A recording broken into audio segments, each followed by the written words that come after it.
the happy, peaceful body, mind, and soul.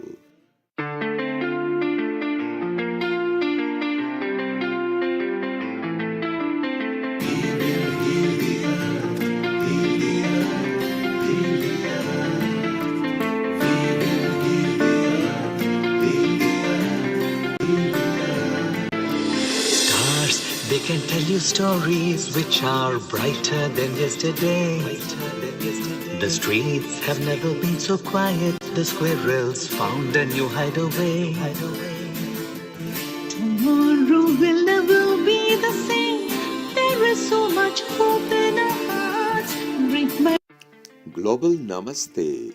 Please join us this Sunday on a free global online episode, Healthy Life, for a healthy, happy, peaceful body, mind, and soul.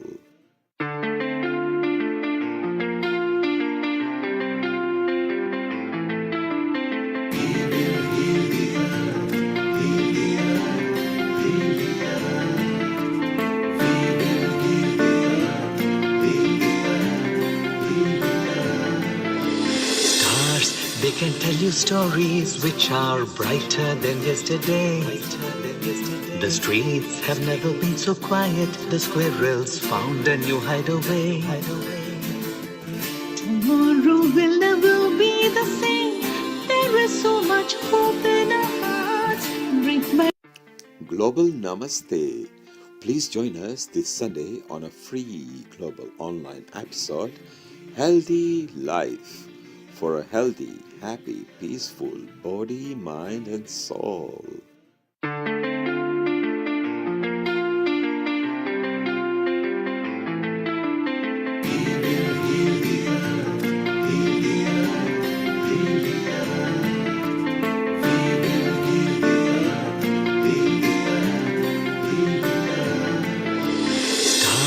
They can tell you stories which are brighter than yesterday. The streets have never been so quiet. The squirrels found a new hideaway. Tomorrow will never be the same. There is so much hope in our hearts. Bring my Global Namaste. Please join us this Sunday on a free global online episode, Healthy Life, for a healthy, happy, peaceful body, mind, and soul.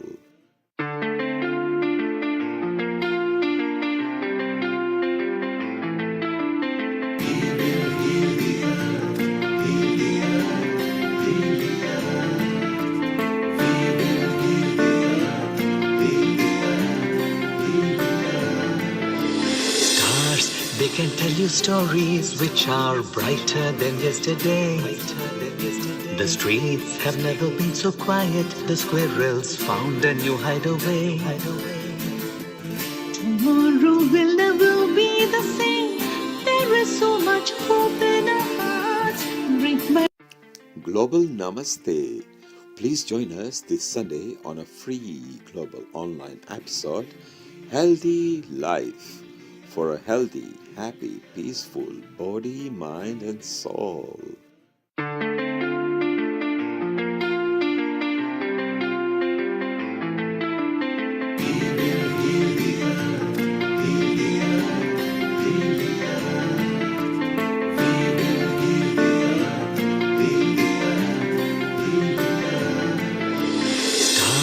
They can tell you stories which are brighter than yesterday. The streets have never been so quiet. The squirrels found a new hideaway. Tomorrow will never be the same. There is so much hope in our hearts. Bring my Global Namaste. Please join us this Sunday on a free global online episode, Healthy Life, for a healthy, happy, peaceful body, mind, and soul.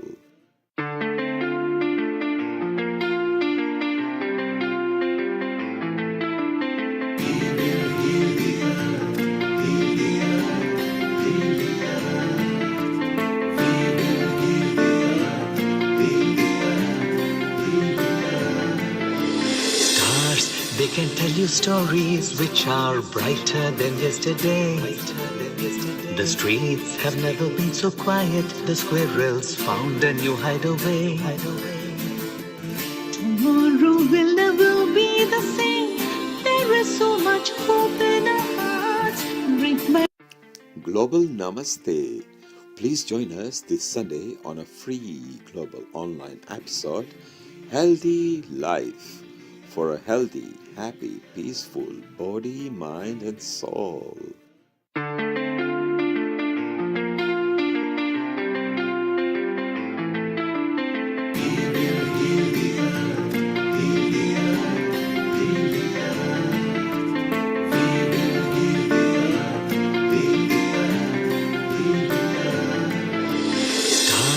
They can tell you stories which are brighter than yesterday.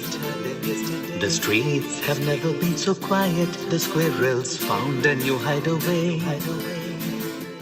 tomorrow will never be the same. There is so much hope in our hearts. Bring back Global Namaste. Please join us this Sunday on a free global online episode, Healthy Life, for a healthy, happy, peaceful body, mind, and soul.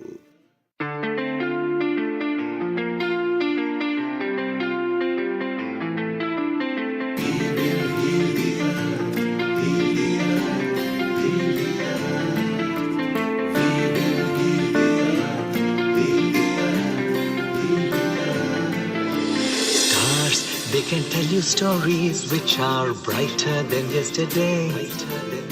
The streets have never been so quiet. The squirrels found a new hideaway. tomorrow will never be the same. There is so much hope in our hearts. Bring back Global Namaste. Please join us this Sunday on a free global online episode, Healthy Life, for a healthy, happy, peaceful body, mind, and soul.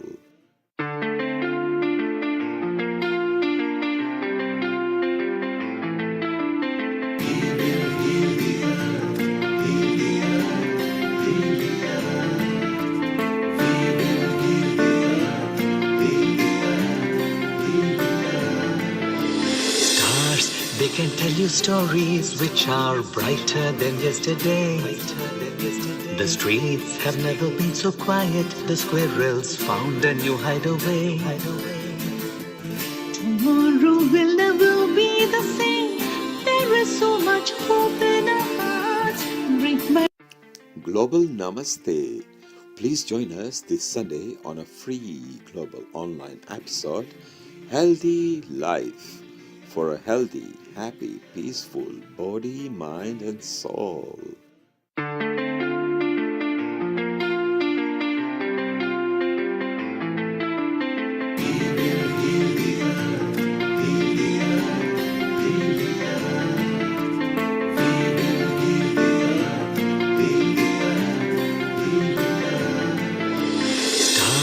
They can tell you stories which are brighter than yesterday.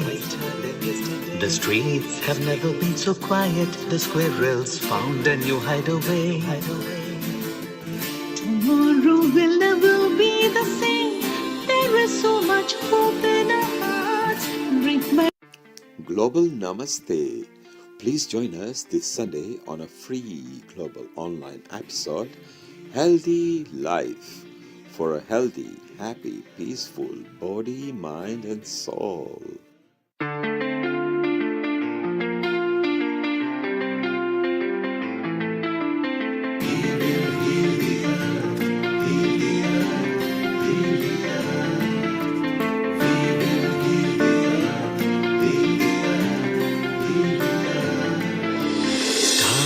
They can tell you stories which are brighter than yesterday. The streets have never been so quiet. The squirrels found a new hideaway. tomorrow will never be the same. There is so much hope in our hearts. Bring back Global Namaste. Please join us this Sunday on a free global online episode, Healthy Life, for a healthy, happy, peaceful body, mind, and soul.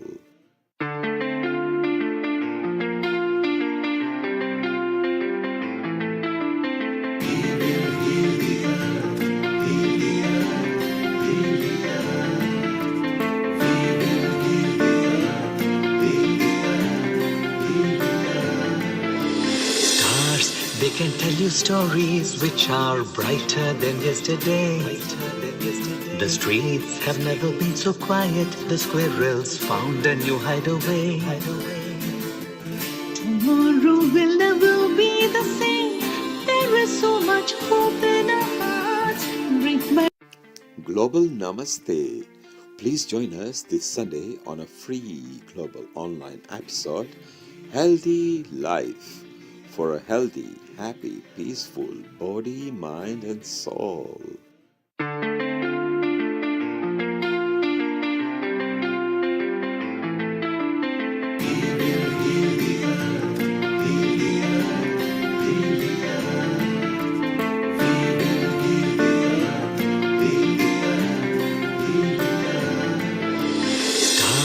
They can tell you stories which are brighter than yesterday.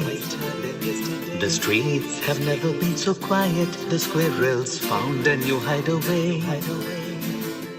Tomorrow will never be the same. There is so much hope in our hearts. Bring back Global Namaste. Please join us this Sunday on a free global online episode, Healthy Life, for a healthy, happy, peaceful body, mind, and soul.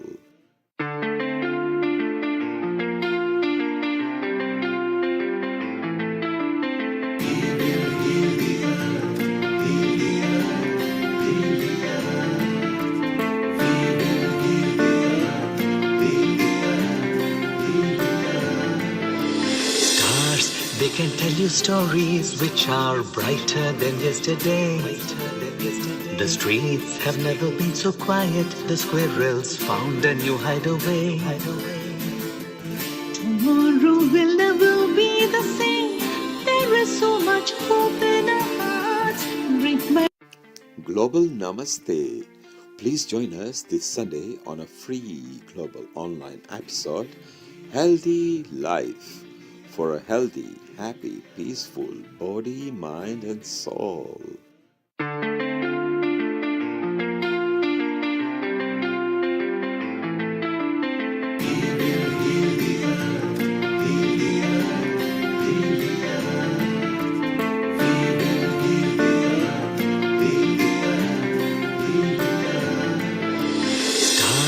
They can tell you stories which are brighter than yesterday.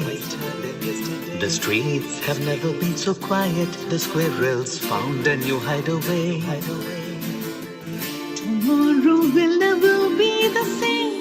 There is so much hope in our hearts. Bring back Global Namaste.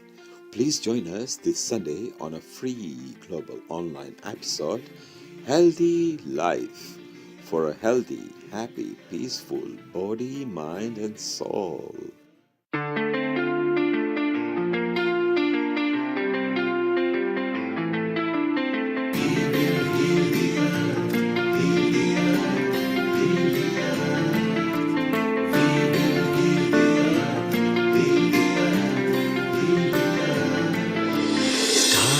They can tell you stories which are brighter than yesterday.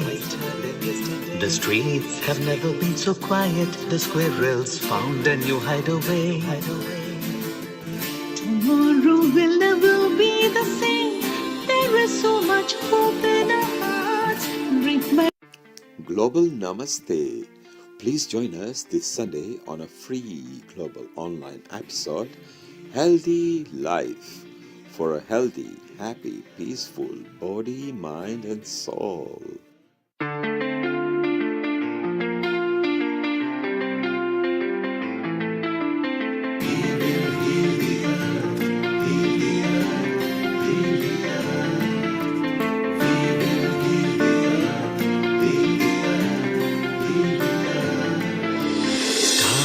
They can tell you stories which are 10, 9, 8, 7, 6, 5, 4, 3, 2, 1. A very good morning, good evening, and good afternoon to all the viewers of Healing Our Earth, wherever you are connected to us from. This is Amrita Sharma welcoming you to another beautiful episode of Healthy Life at Healing Our Earth.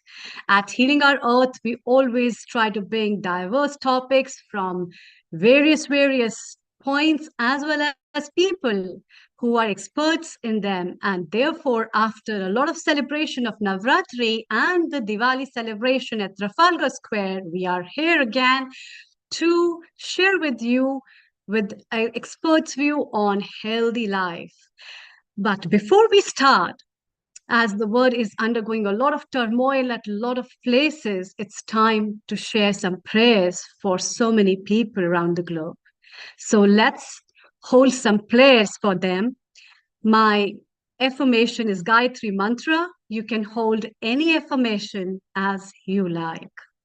So let's put our hand together, closing our eyes and chanting the Gayatri Mantra. Om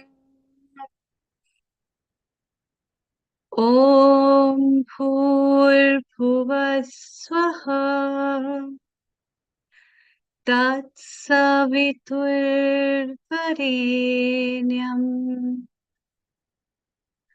Bhargo Devasya Dhimahi Dhiyo Yona Prachodaya Om Bhurbhuvaswaha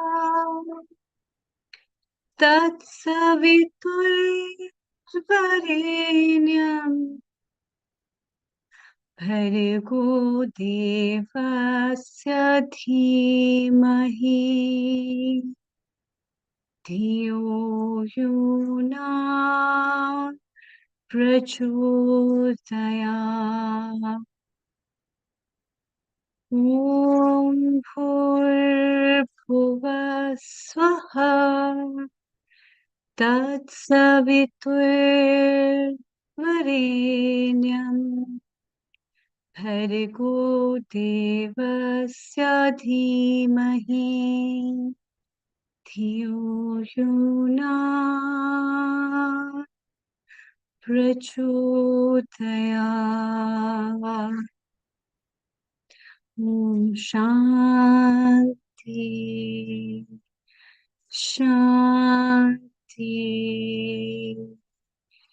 Shanti.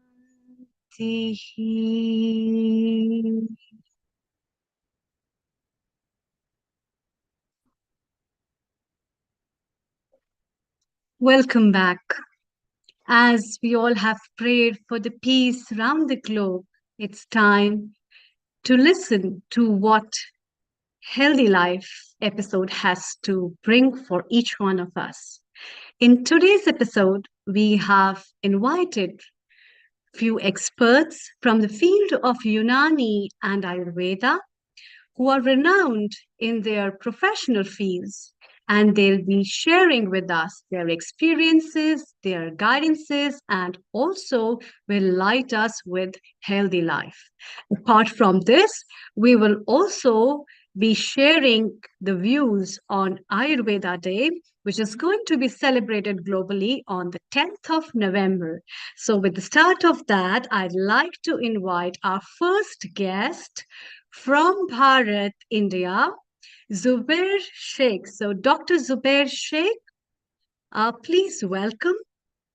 Namaskar.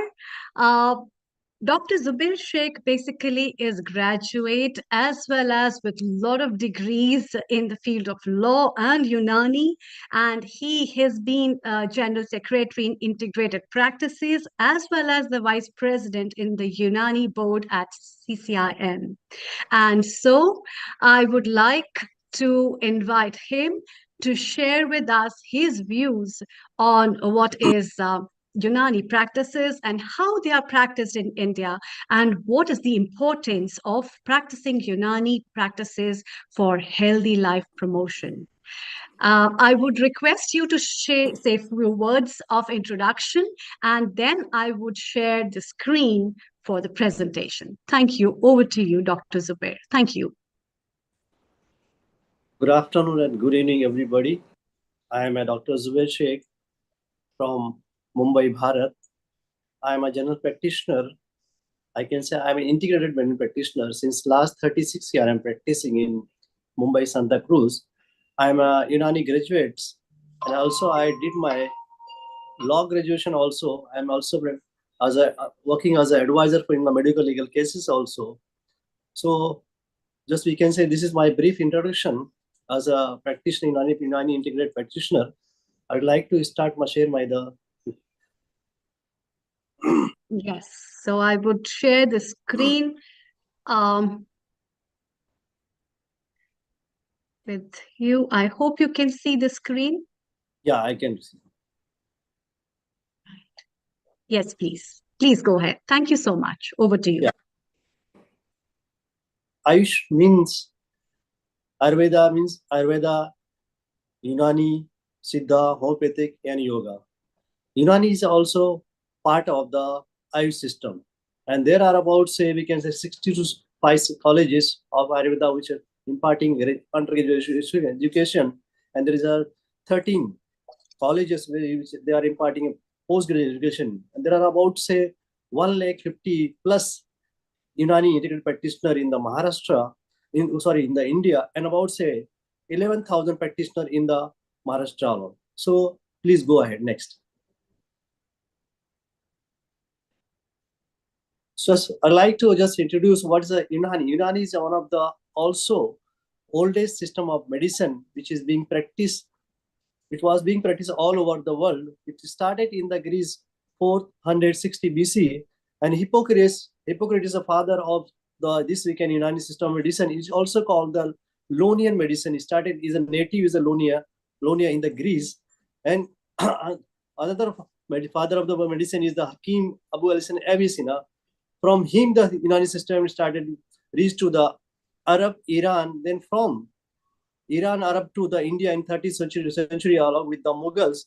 And Hakim Ajmal Khan was one of the pioneer Hakim of India. Then in all over the India, we can say Asian subcontinent is spread to the Bangladesh, Sri Lanka, Pakistan, and all over the part. Now, even at that time, days, it was practiced all over the world. Even in the European country, it was practiced as a Unani system of medicine. Now it is practiced in, we can say, India, Bangladesh, Sri Lanka, Pakistan, and many parts. In India is one of the most major part of the Unani practicing physician in India. Next slide, please.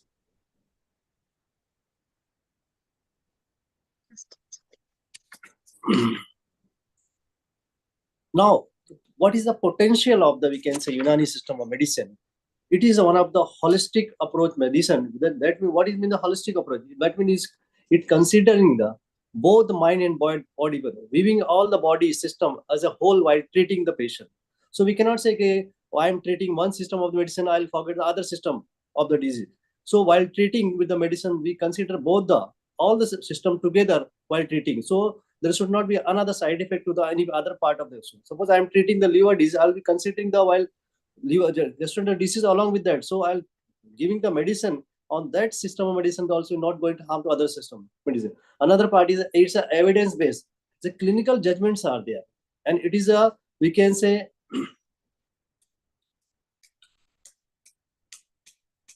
it is a these four scientific evidence are there, and there is a patient's reference is there, and we can say it is evidence based medicine because it is a old time tested. We can say more than 5,000 year old medicine is there. So it is, we can say it is a time tested medicine which is more potential in today's era also help, because we have seen this last COVID pandemic. So this medicine are working very nicely. We have treated many thousands of patients, and we have developed many thousands of patients. So immunity to be saved them, because we must have heard about the Unani Kada or Joshanda, which has helped very, very potentially in the those time.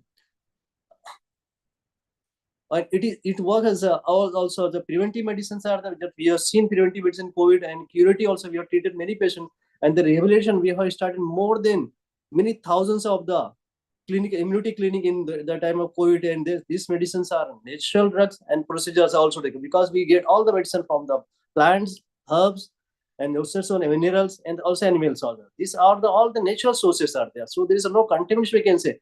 These are the safe, because while preparing medicine, these others are safe and effective, we can say. Instead, last my practice, I have not seen any of the major side effect in the like others adverse reaction like other medicines. And the effective on the other, we have not seen any drug resistance so far in my practice.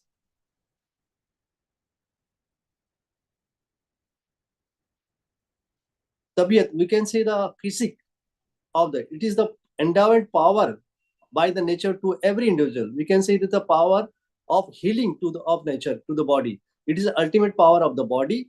It is a power of influence to the repair and come out of the disease of the disease. It fight the against the disease and promote the wellness in the empowering other. It is also called the tabiyat mudabbir badan, also called the physic medicarist. So tabiyat mudabbir badan is very strong. Then we can say that we can treat the disease very nicely, and the tabiyat mudabbir is less. We can say that we can disease will overpower to us. So it also regulates the normal function of the body, remove all the waste and toxin product from the body. It fight the disease, and physician and medicine only help the tabiyat to fight the disease. Next slide, please. What the principle of the Unani medicine? We can say Kuliyat means the principle of the. So all the Kuliyat Umurtibi or principle is a natural factor for the normal structure and normal function. We can say all the normal factor, just like normal physiology, normal anatomy, normal biochemistry, everything is covered in this video. It is fundamentals of the interaction of the main and external factor, also internal, very important asbab. This asbab is satya jaruri are 6 essential factors which maintain your health. I'm going to discuss in the next slide. And how the pathological, we also talk about it, we discuss on the diagnosed by the pathology, all the disease, and also diagnosing with the Kuliyat taskis, by the urine, by the ball, by the blood, everything by diagnosis, everything is done by the in this system of medicine. Next point up. And the general pharmacology. While treating the patient, we take the medicine. What is the medicine temperament? What is the temperament of the disease? On that ground, we treat the patient. And principle of the preventive medicine is very important part of this system. Ibzan and Sahet will be very important part of this medicine. While how to prevent, because we say prevention is better than cure. And while treating also patient, we all take all the therapeutic. What is the principle of the medicine? I'll just will discuss in the last of the treatment of the part of the just next one. What is the principle of prevention of the medicine? And that's I'm talking about the asbab 6 essential factor which are very, very essential for healthy life. Next slide, please. We can say I'm practicing last 36 years. I have hardly seen last 20 years back any cortical or the marasmus child. So we can say that now the disease which are more common nowadays, death because of the eating surpass the death of the due to starvation. So all the disease which coming today is a lifestyle disease. People are getting many diseases because of eating habit, lifestyle, sedentary life. All this is getting because of it. So we can say that nowadays death because of eating surpass the death of the starvation. So all the diseases today we are getting more because of our own way of life, way of teaching. Next.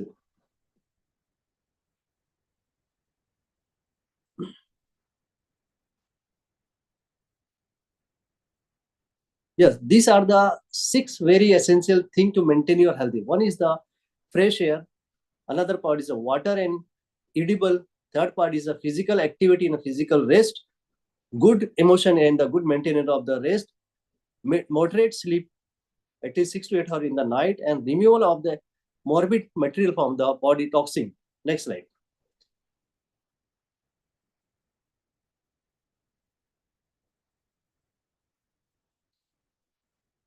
So fresh air, everybody knows. There is no discussion going to, because fresh air is very, very important. What we have seen, those places where there is a very fresh air, people have not, very less number of people get infected in the pandemic. So we can, if there is a not fresh air in the air, we can go for put the ambient air must be pingated with the drug like Loban, camphor, and those can be sprinkled by the vinegar in a home to get the benefit of acetic as an inhibitor of the growth of the spoilage and microbes. Smelling like the clove, cardamom, and natural fragrance like gulab is also advisable during having antibacterial activity, antiviral activity, anti and mucolytic and the bronchodilator effect. So we should maintain our surrounding fresh air and clean atmosphere so we can be saved from the many and we get relief from the many of the disease. Next slide, please.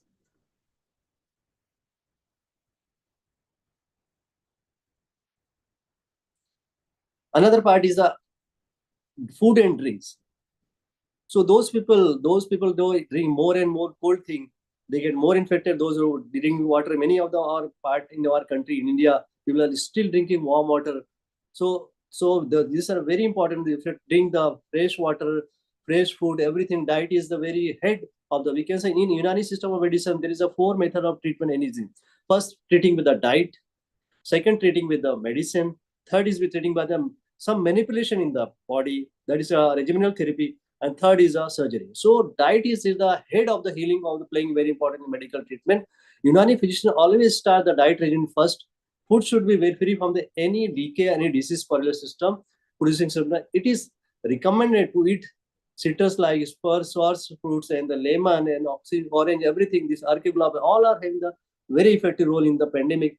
Hesperidin is the and vitamin C are very important component of filtered fruit and appear to be counteract the cell infection of the SARS-CoV and to also modulate the systemic immunopathological phase. Diet should be minimized to slightly lesser than the habit usually in the days of disease. Next one.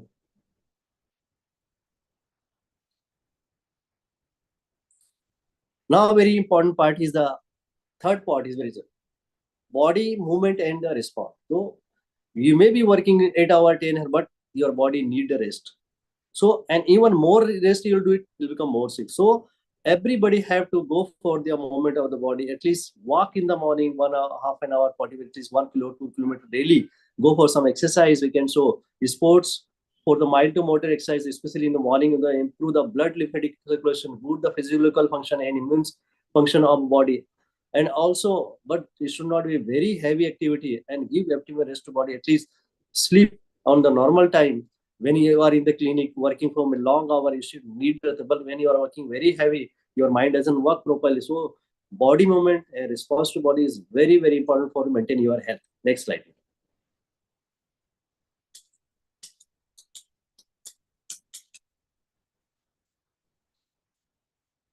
Now, the very important part is the emotion and mental rest. What we have seen in the COVID, many people die because of stress. If you are maintaining your emotion under control, if you're staying yourself calm and cool and hopeful and develop the positive, constructive thoughts, make yourself happy and avoid excessive thought. Don't be panic, depressed and afraid. Psychiatric health is linked to the immune system. So always try to keep yourself in a good mood, positive way, relax to keep your self healthy and free from the disease. Next slide. Sleep and wakefulness. As the movement of the body is very important, the sleep and wakefulness is also important. At least 7 to 8 hours, preferably at the night time, and take a moderate sleep preferably in the night and help in the strengthening your immune system. Avoid too less or too much sleep. A balanced sleeping maintain your essential for your healthy life. So whatever you're doing work, whatever you're doing, but you should try to maintain your sleep level and wakefulness level always in the balance so you can keep yourself healthy. Next slide.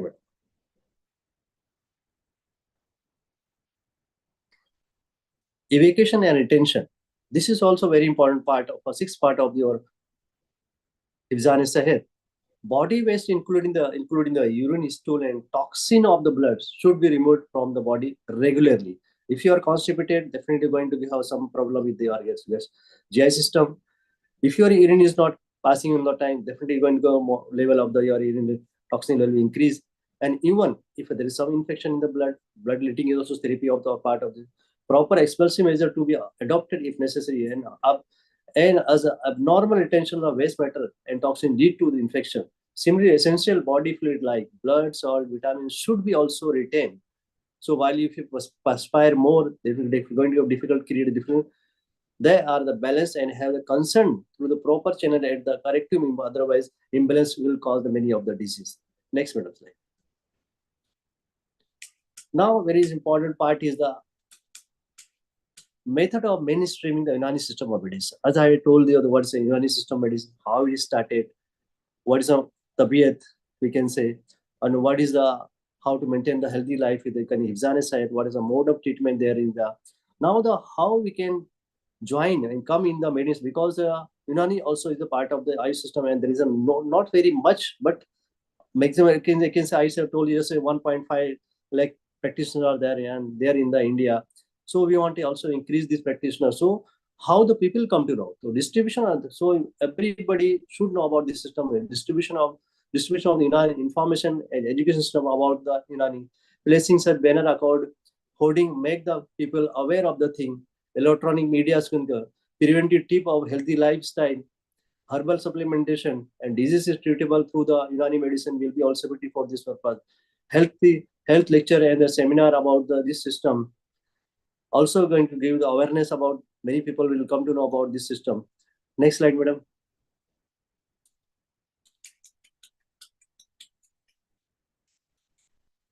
Now, in all the doctor also practicing in many part of our country, they also be taught about the Unani system is skill, because I am practicing since 30 years. I might have forgotten many of the thing about anatomy, physiology, because not coming in contact always.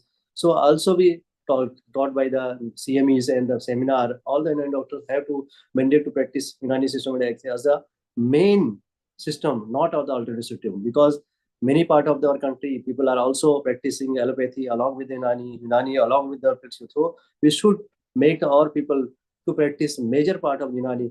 Government Unani college has to be increased and maintained, because there is in hardly 10 to 12 colleges in out of 60 in India.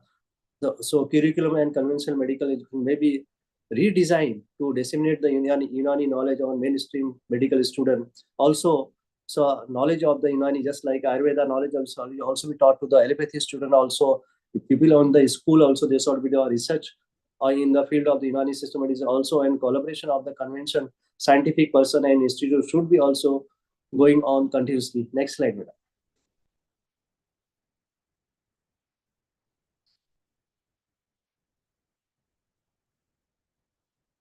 Now in India, many of the rural area, many of the Unani graduates are working as a medical officer.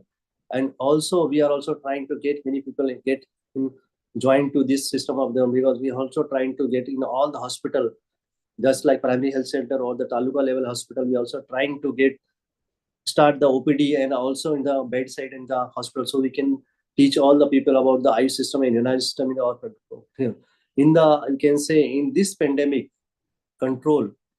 Ayush people like Unani and Ayurveda, they were the major role player in this people. Because I want to just highlight, just to not criticize, but to just highlight many of the death occur in this Ayush practice. Unani Ayurveda also died in this because of working. Because if the person is working, then the person sitting at home is not going to die. So they have died because of infection of this. They are not covered. So this also helps shows that these people are working in our country. So we can say the fresh, highly quality herbal drugs are also available in the country, and the government is also providing. But we want to say that, okay, see the growth of this drugs should be increased, so that all many people can get very easily. Fresh medicine should be available, so we can get treated also. And these herbal drugs are also definitely going to boost the immunity, and also boost the economy of the rural population also. Next slide, madam. Inclusion of indoor schooling. So I just told you, because if you include Unani syllabus, Ayurveda syllabus in the school syllabus, so we can say that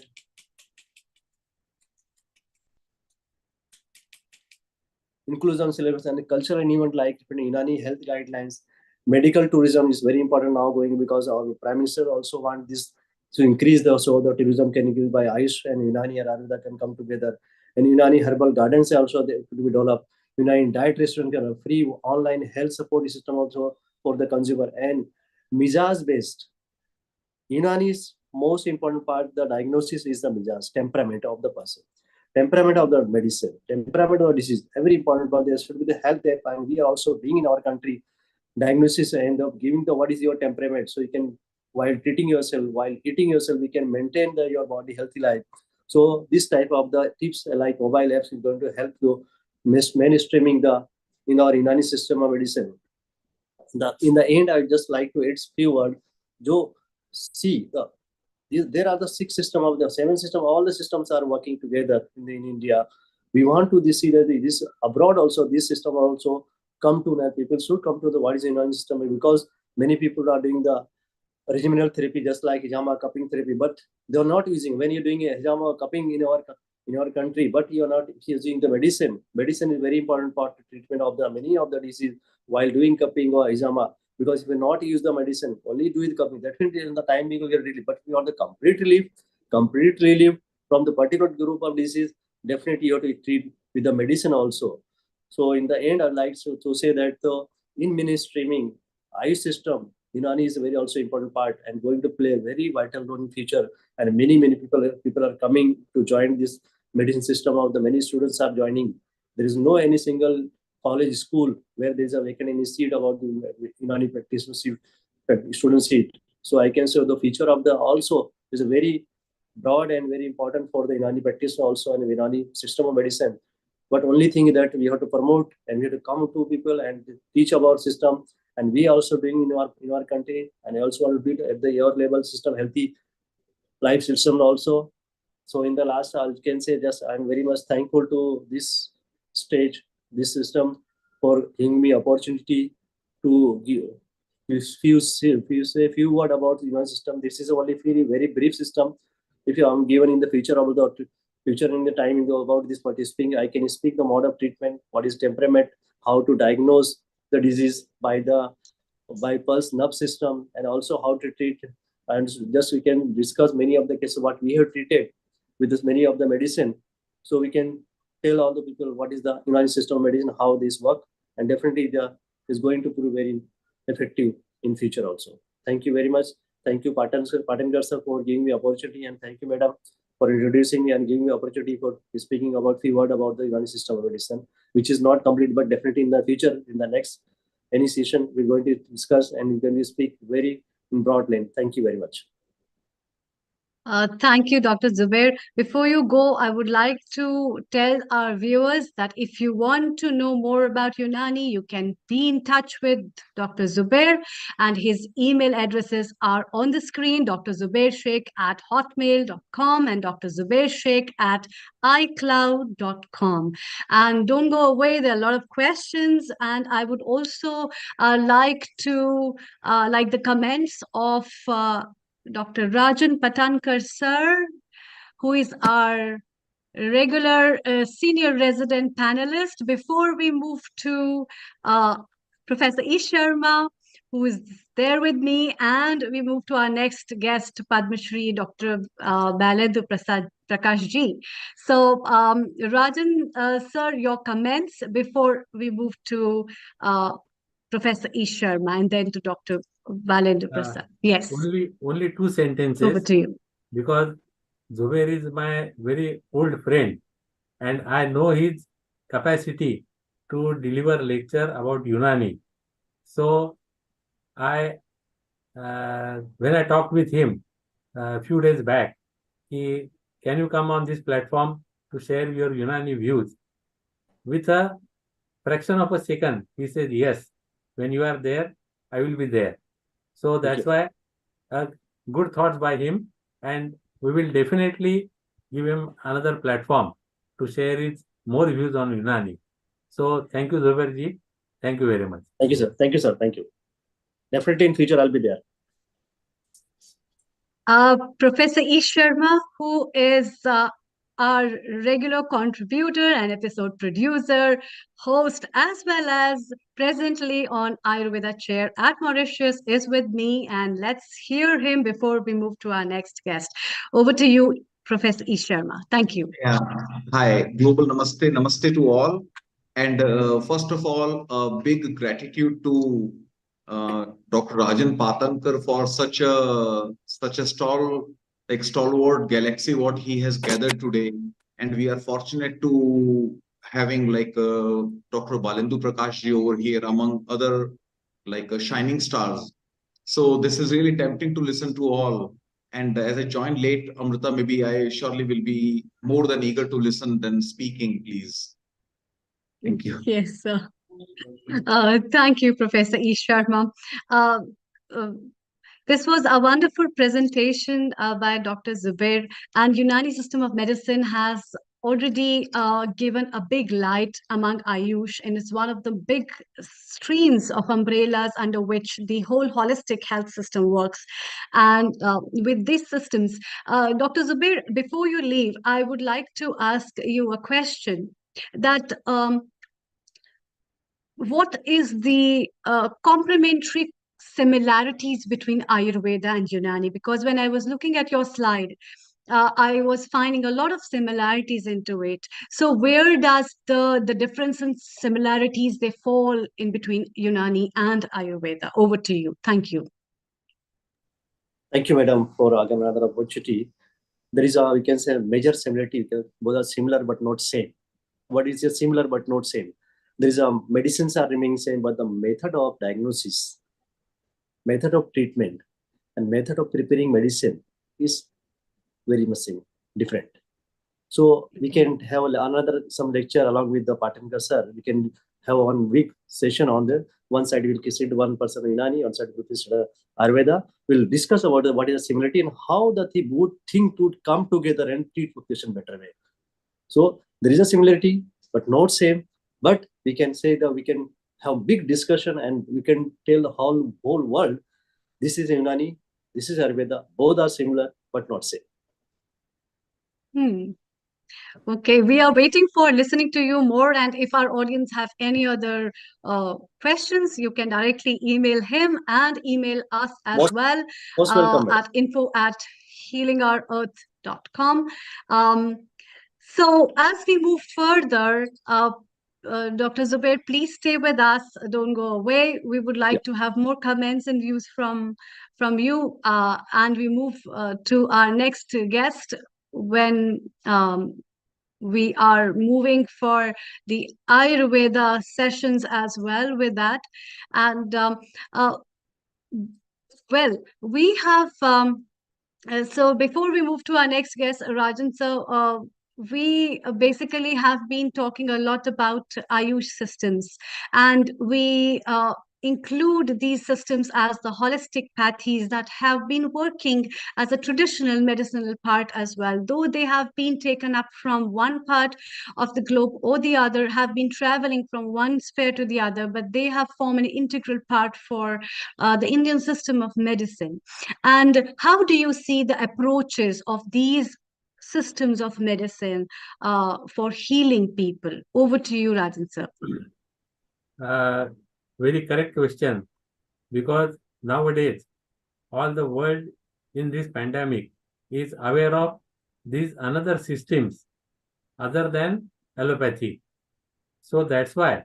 But still, the authentication and the presentation on the proper way and to maintain the documentation is most important for the system of Ayush.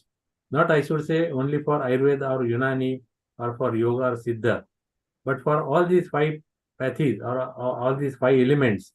This is most important. The documentation and proper presentation means to awareness in the common people should be done by this, but in a proper way. Because nowadays, I should say, our Google Baba has done so many mischiefs in this pandemic. So that should be erased and should be proper documentation and proper presentation must be done on each and every platform wherever it is possible in the world. So thank you. Thank you very much. Thank you, Dr. Rajan sir. This year, we have been also celebrating the 8th Ayurveda Day, which is falling on 10th of November. And a lot of preparations worldwide people have been doing over on this. So I would like to know what all preparations are being carried out, because Rajan Patankar is related with a lot of educational institutions and streaming them and guiding them. So I know you personally as well. So, what are preparations have been taking place for celebrating the Ayurveda Day world over?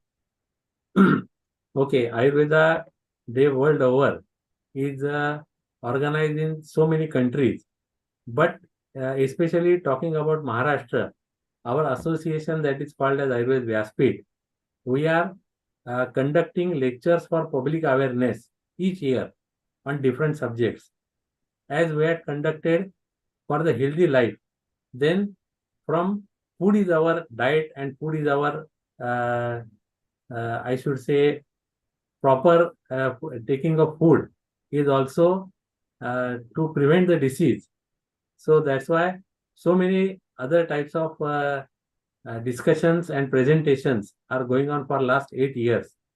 And as we discussed previously, yes, there will be Dhanvantari Stavan singing or the thoughts by the younger generation. I should say the students must be there, and we are approaching to all the colleges which I know in Mumbai. So that's why the gathering will be very easy and very excellent.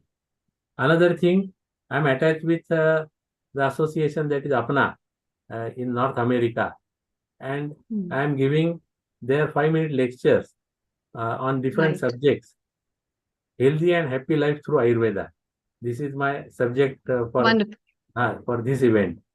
And then Shantala Priyadarshini from Latvia, I'm presenting there also this time.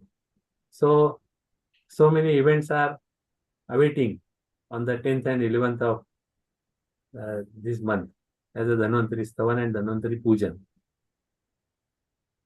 That's beautiful. In fact, the kind of promotion and propagation has been done by the government, and the way the Indian system of medicine has been promoted world over, it becomes a very beautiful festival. What I also see in Bharat and at a lot of places at educational institutions where they are celebrating the Ayurveda Day with a lot of pomp and show, doing different events at North India as well, where people as well as children are, especially the students of Ayurveda, are pretty enthusiastic to celebrate these kind of events that will boost their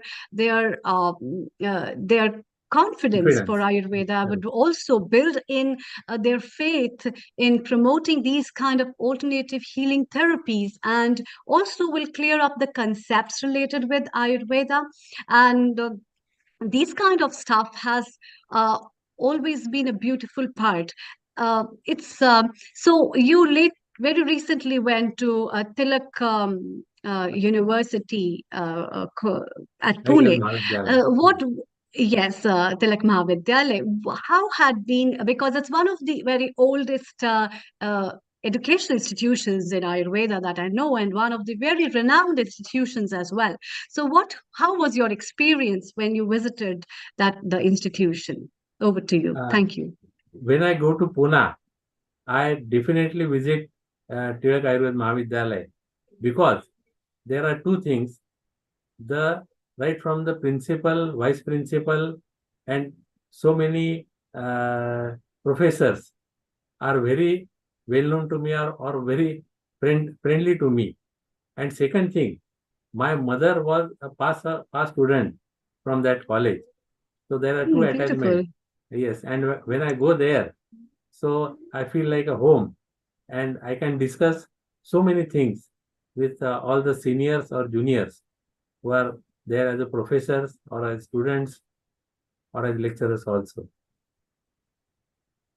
Yeah, that is wonderful to have a parent from that institution, and you visiting over there is a beautiful thing. What, according to you, are new things that people have been promoting in the system of Ayurveda and Unani, as well as the homeopathy for promotion of Ayush? I think so.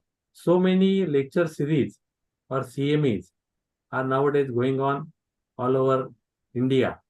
But basically, speaking about Tirak Ayurved Mahavidyalaya, they had made so many gadgets for the Rasayan Chikitsa or Rasa Shastra department, and so many models of Swastha Vrutta also. So one of the speaker in this session, that is the Vice Principal of Tirak Ayurved, Mir Hazarnavis. He is the head of the department of Swastha Vrutta, and he has developed so many gadgets or so many models of Swastha Vrutta. And nowadays, in my opinion, in Pune, so many students are eager to practice pure Ayurveda, which was not there previously, because the teaching style is nowadays different. Means they Yeah. are, all the professors or all the seniors are friendly with them, and they can connect with them through so many models or so many lectures or online sessions that is there. Yeah, this is one of the very good, basically, ways in which through online streaming and working on with the online stuff, we can promote as well as propagate the systems of medicine and also make people aware about with different fields of the comprehensive studies of Ayurveda. Uh, from the Ayurveda day as well as the healthy life. So the topic of today's episode, what all general tips do you have for the audience to give Vaidya Rajanji? For the audience, the stalwarts which are here today, and they are going to present their views on different subjects. So, in my opinion, all the subjects of Ayurveda or Unani or homeopathy cannot be covered in a one-day webinar or one-day online session. There should be a series, because there are nowadays in number of diseases, and diseases due to food habits or the junk food. There are so many question marks about the younger generation of obesity, having early blood pressure, then early, I should say, sugar also, and so many things. So that's why we should promote or we should educate the younger generation through all this. And then by listening to all the stalwarts who are here today, we can definitely do that from their support also. So thank you.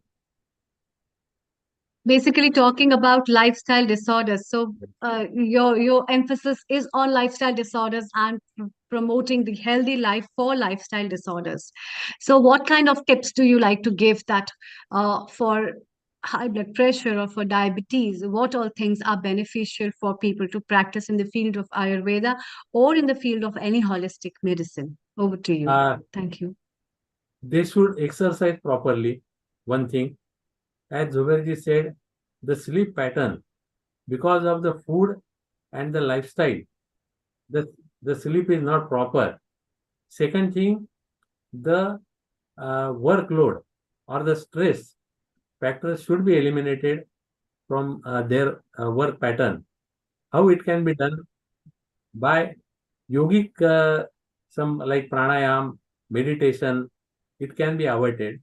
And because as per Ayurveda, the second line of treatment is medicine, but prevention is the first line of treatment, or I should say, first you have to follow the mainstream, how to live a longer life without medication by doing a daily regime, seasonal regime in a proper way.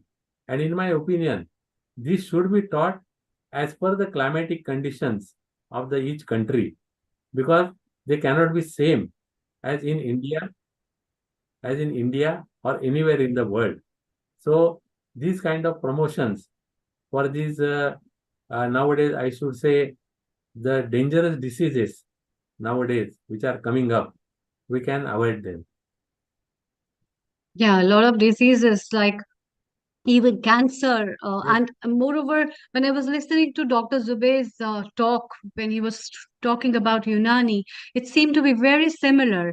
In fact, Dr. Zubair, as you are over here, I would like to also know your views on how important is the prevention, as you have been talking about the prevention. So, prevention and the lifestyle disorders, and what does Unani talk about on prevention of diseases? Over to you. Thank you.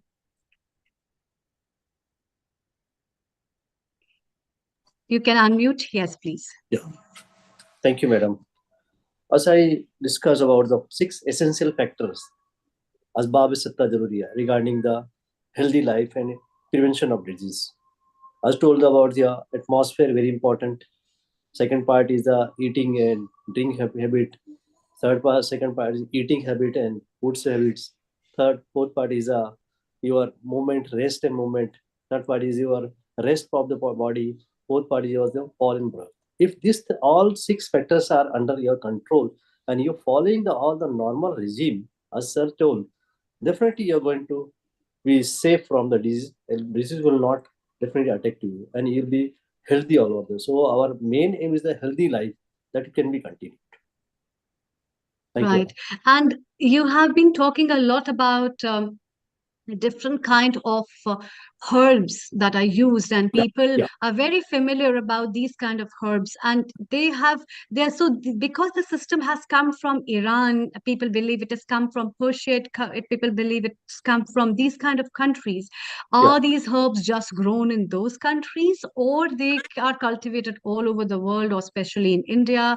What is your like take on that? Thank you. We Over can to say you. we can say the majority of the herbs are grown in our country. Hardly few medicines are come from that part, but it's the native of different Indian culture. Indian part is the part of these herbs are from the India only. Okay, so in India, these herbs are grown and they are cultivated in the same way and has been processed for the medicine. Yes. So, because you also belong to a law field in the medical system, uh, are there different laws in the Unani system of medicine as well as there are in a medical system of sciences or Ayurvedic system of medicine? Over to you. No, the law for the Ayurveda in India remains same. There is no change in different one for Ayurveda preparation of medicine, because as per the Drug and Cosmetic Act 1956 and many Hmm. section for preparation of the medicine, storage of the medicine, we can say selling of the medicine, and in the clinic, every law remains for same for the Ayurveda Unani. But there may be different laws for the allopathy drug. But Unani and Ayurveda, we can see the all remain same in our country.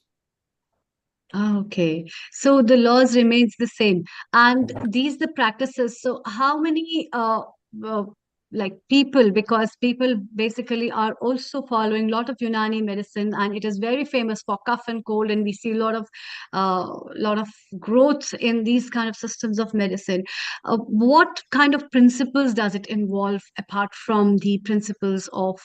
So does it talk about the same 5 elements, or it talks about energies, or it talks about its own different system of principles that it deals with the medicine system? Over to you. No, I Thank you. discuss about the tabiat, your own body Hmm. power. That is, we can say, medical, it's physics, which help in your while the defense mechanism that is your while eliminating the disease. That is very important. But we with the medicine, we as a physician only help the medics, we can the physics or the tabiat to fight with the medicine and cure the medicine. Mhm. That is very important. If your physics or your medicate is a very strong, definitely your body is not going to get attacked with the big disease.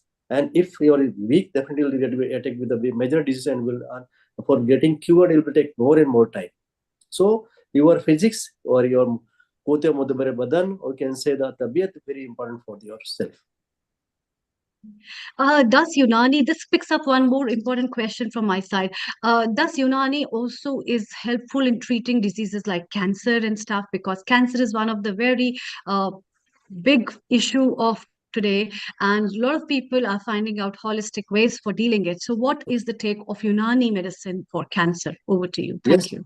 we can say yes. There is a depend on the but the cancer. The diagnosis of the cancer is very important. Ki what type of cancer is there? It is a bulgami or safravi. The because of the bulgami is there. On that way, people are treating and people are getting relief. But we can say that the larger aspect of the case of the third stage, fourth stage, it will be very difficult. But in the beginning, we can treat very, very nicely, and people are getting result with that medicines. Okay. So in that, you just have some therapies included in a Unani system of medicine, or they are just the medicinal part of it? Uh, like for different systems, we have different therapies. So some Yeah, of them, like in Ayurveda, there's Panchakarma, or yeah, yoga has yoga therapies of Shatkriya. yeah. So is Unani system of medicine also dealing with some therapies, or it's just purely medicine? Over to you. Thank you. In also there is a medicine along with there is a we can say hijama. There is regimental therapies that I told you we treat with by four way by the diet, by medicine, regimental therapy, and the surgery with it. So medicine and regimental therapy both are working, and also we can say surgery is there also part of it. So along with medicine, some manipulation or some regimental therapies were also working and helping in treating the patient of the cancer. Okay. So what can you just give some light to our viewers, what kind of therapy it is, so that people can just know about it? I didn't get your question there. What kind of therapy it is, the therapy that you're talking about, when like people just have an idea about what kind of these therapies are? Definitely, regimental therapy, cupping, and all the bloodletting and all the therapies are used by the many of the senior physicians for treating the cancers. Okay, so bloodletting therapies and cupping therapies are used in Unani system of medicine for healing. Okay, and so this kind of therapies can be used in chronic diseases or acute diseases, or both? Both diseases we can using all these therapies. All Both kind of therapies. four times all using all chronic also. But now more people come for the Unani and Ayurveda and all the Ayush system. They come for the chronic only.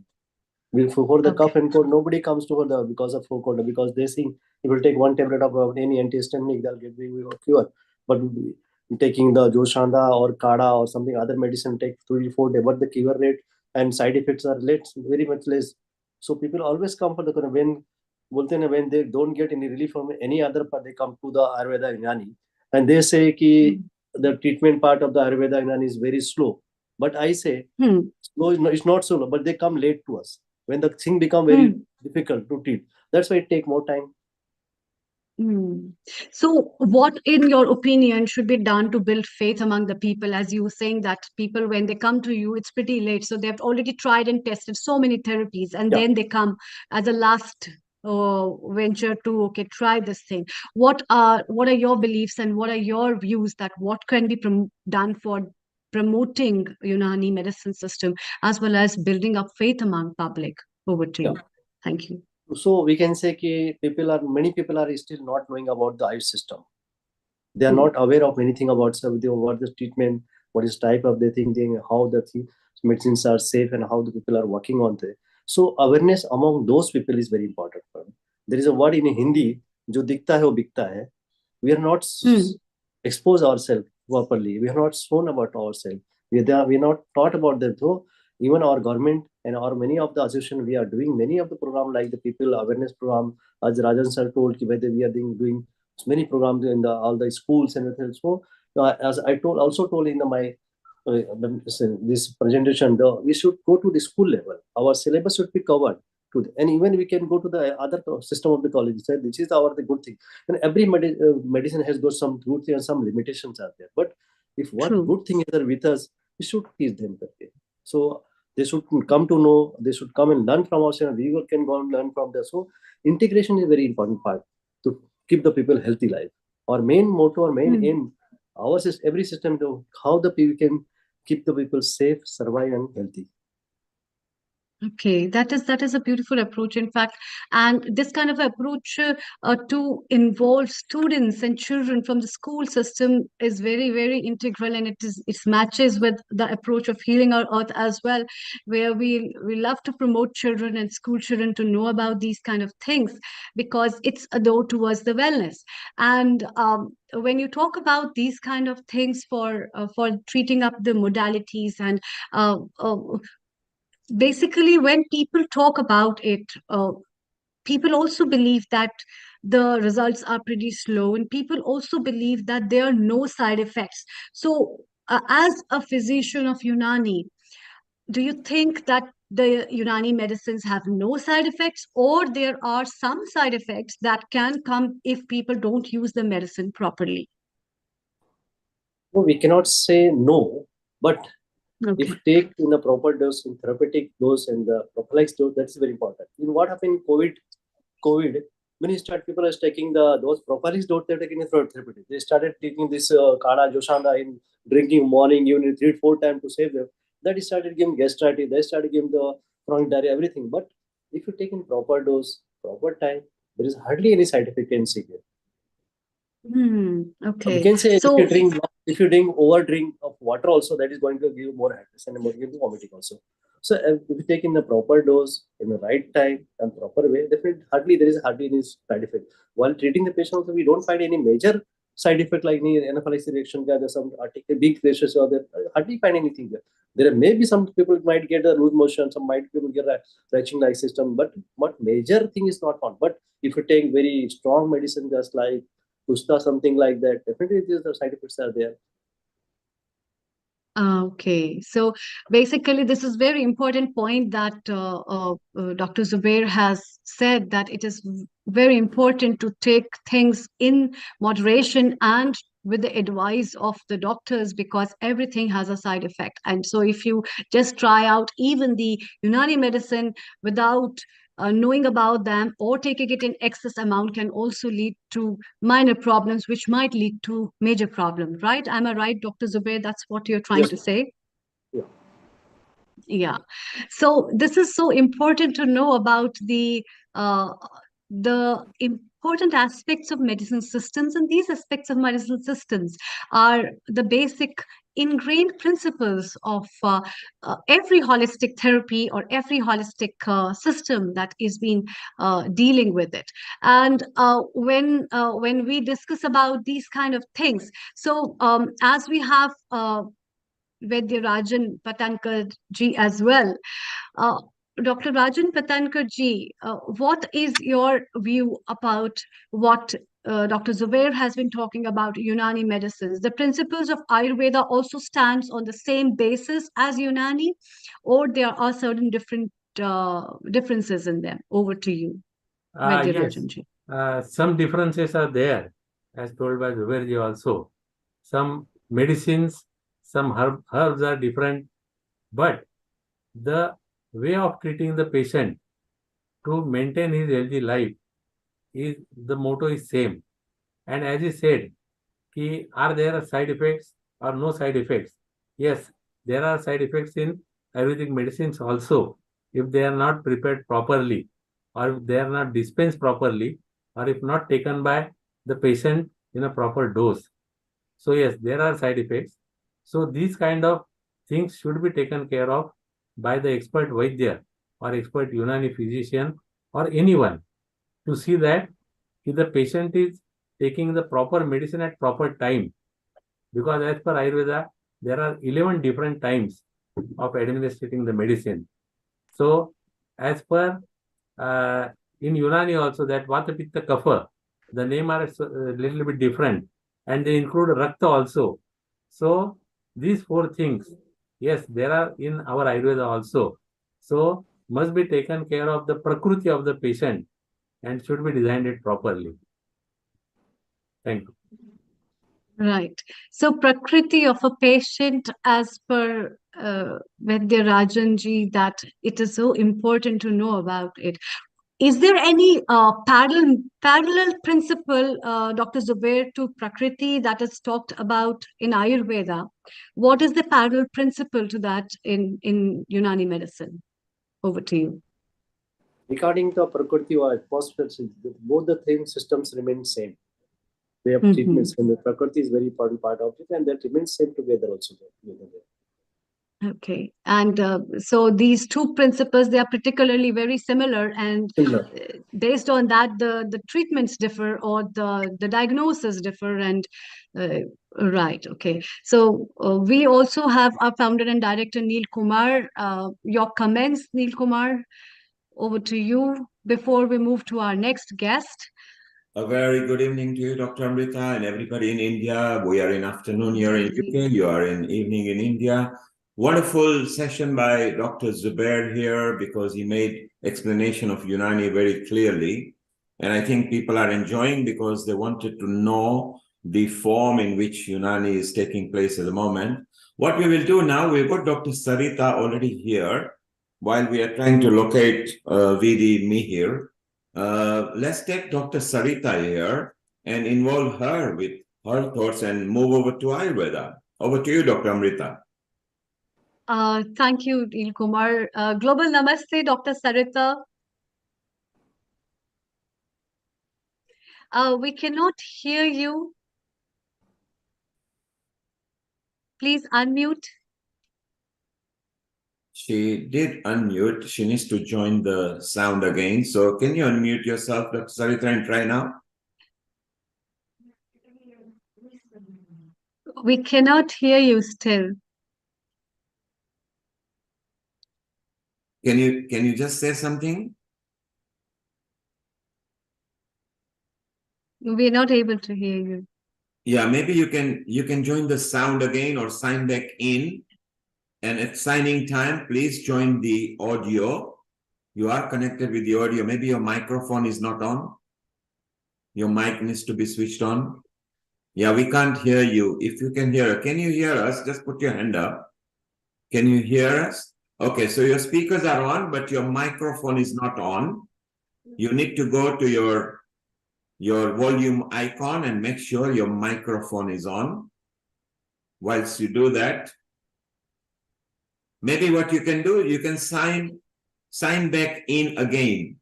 Dr. Sarita, sign out and sign back in again.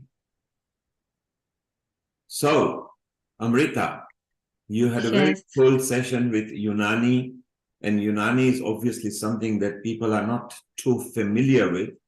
So, true. Explain quite clearly. Maybe because there are people, because we don't always have Unani presenters. Dr. Zubair, when he comes back, he can mention the 7 principles and maybe give us the hierarchy of that. One of the person did ask about temperament, and that person got confused between temperature and temperament, which is the state of mind, I think, what Dr. Zubair was trying to say. So how do you, from what you have picked up, Dr. Amrita, where do you correlate Unani with homeopathy? Unani and homeopathy, basically, I think all the 3 streams of holistic medicines are dealing with herbs and herbal formulations, and all of them, they have their own unique criteria for diagnosing different diseases. And these kind of herbs may be called with a different name in Unani. They might have a very different name because homeopathy has been derived from Germany, so there are a lot of German names which are kept from the botanical names of the plants.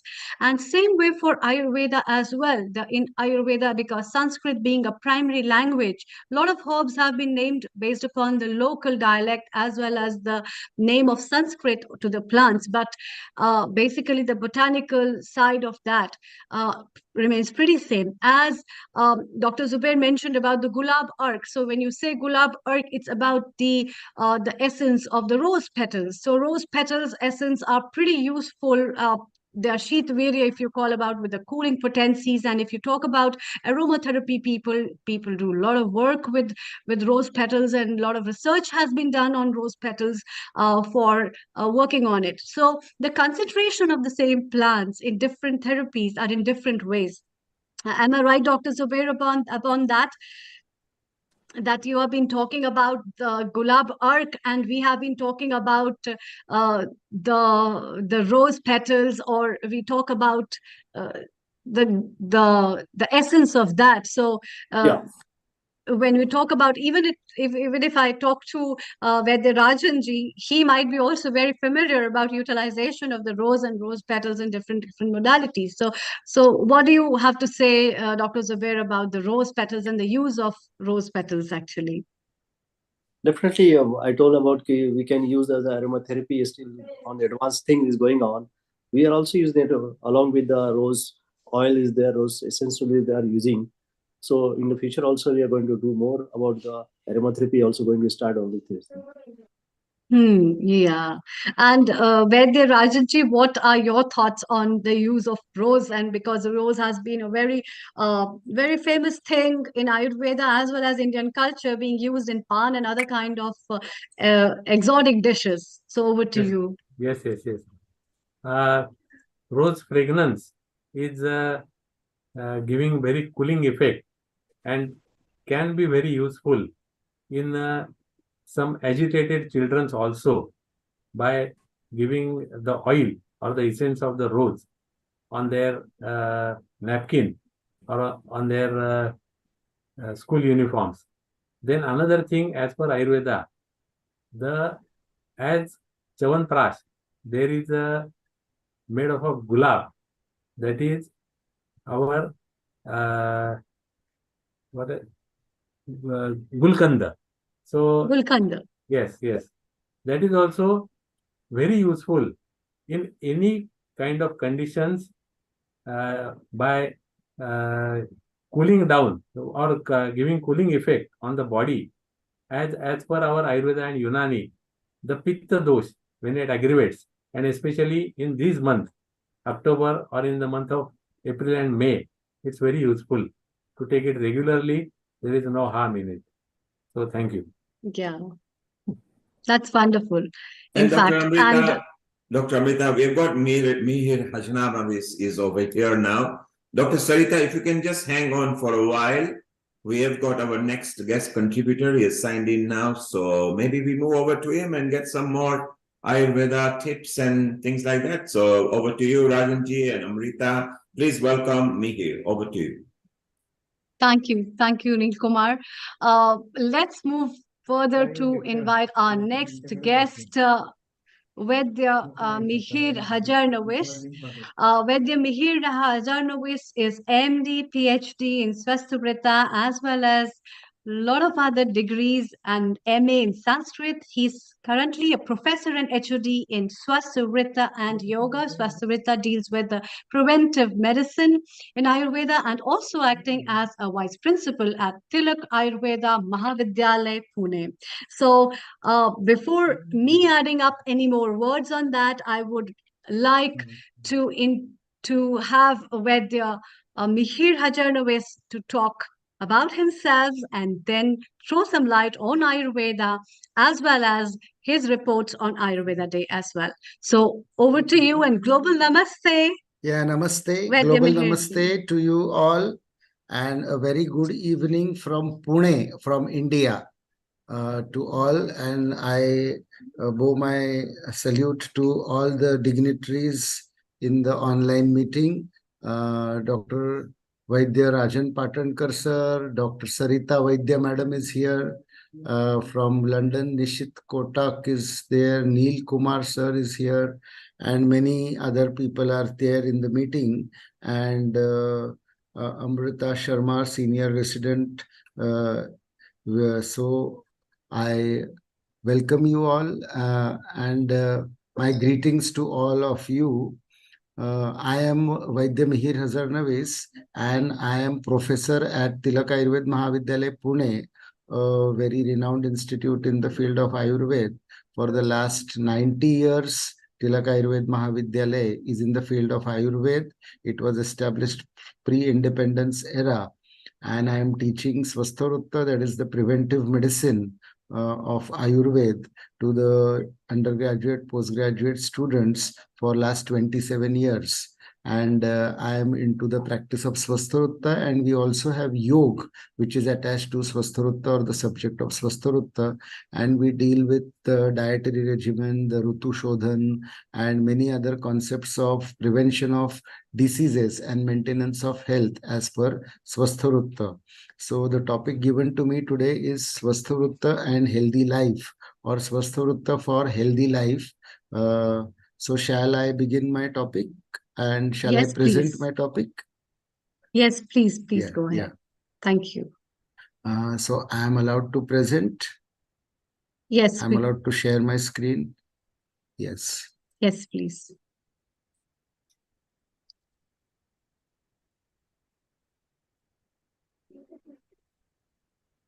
So are you able to see my screen, all of you? Yes. Yeah. Yes. So with the prayer of Lord Dhanvantari and Lord Ganesh, I will begin the lecture. Ragadi Rogan Satatanu Shaktan Asheshakaya Prasrutan Asheshan Autsukya Moharatitan Jaghanayo Apurva Vaidyaya Namostu Tasmai and Namami Dhanvantarimadhi Devam Sura Surair Vandita Pada Padmam Lokai Jararuk Bhayamrutyu Nashanam Dhataramisham Vividhaushadhinam. So with the prayer of Lord Dhanvantari and the prayer given by Ashtanga Hruday Vagbhat, the Apurva Vaidya, we have to pay respect to the Apurva Vaidya. So Swasthavrutta for health, I am here to present. I am a postgraduate in Kaya Chikitsa and Swasthavrutta, two streams of Ayurveda, and I am PhD in Swasthavrutta. I am currently professor and head in the Swasthavrutta and Yoga department, that is the preventive and social medicine or community medicine department of Tilak Ayurved Mahavidyalaya, and I am the vice principal. I am also the board of studies member at Maharashtra University of Health Sciences, Nasik, in the clinical subjects of Kaya Chikitsa and allied subjects. I am here to present my topic on Swasthavrutta.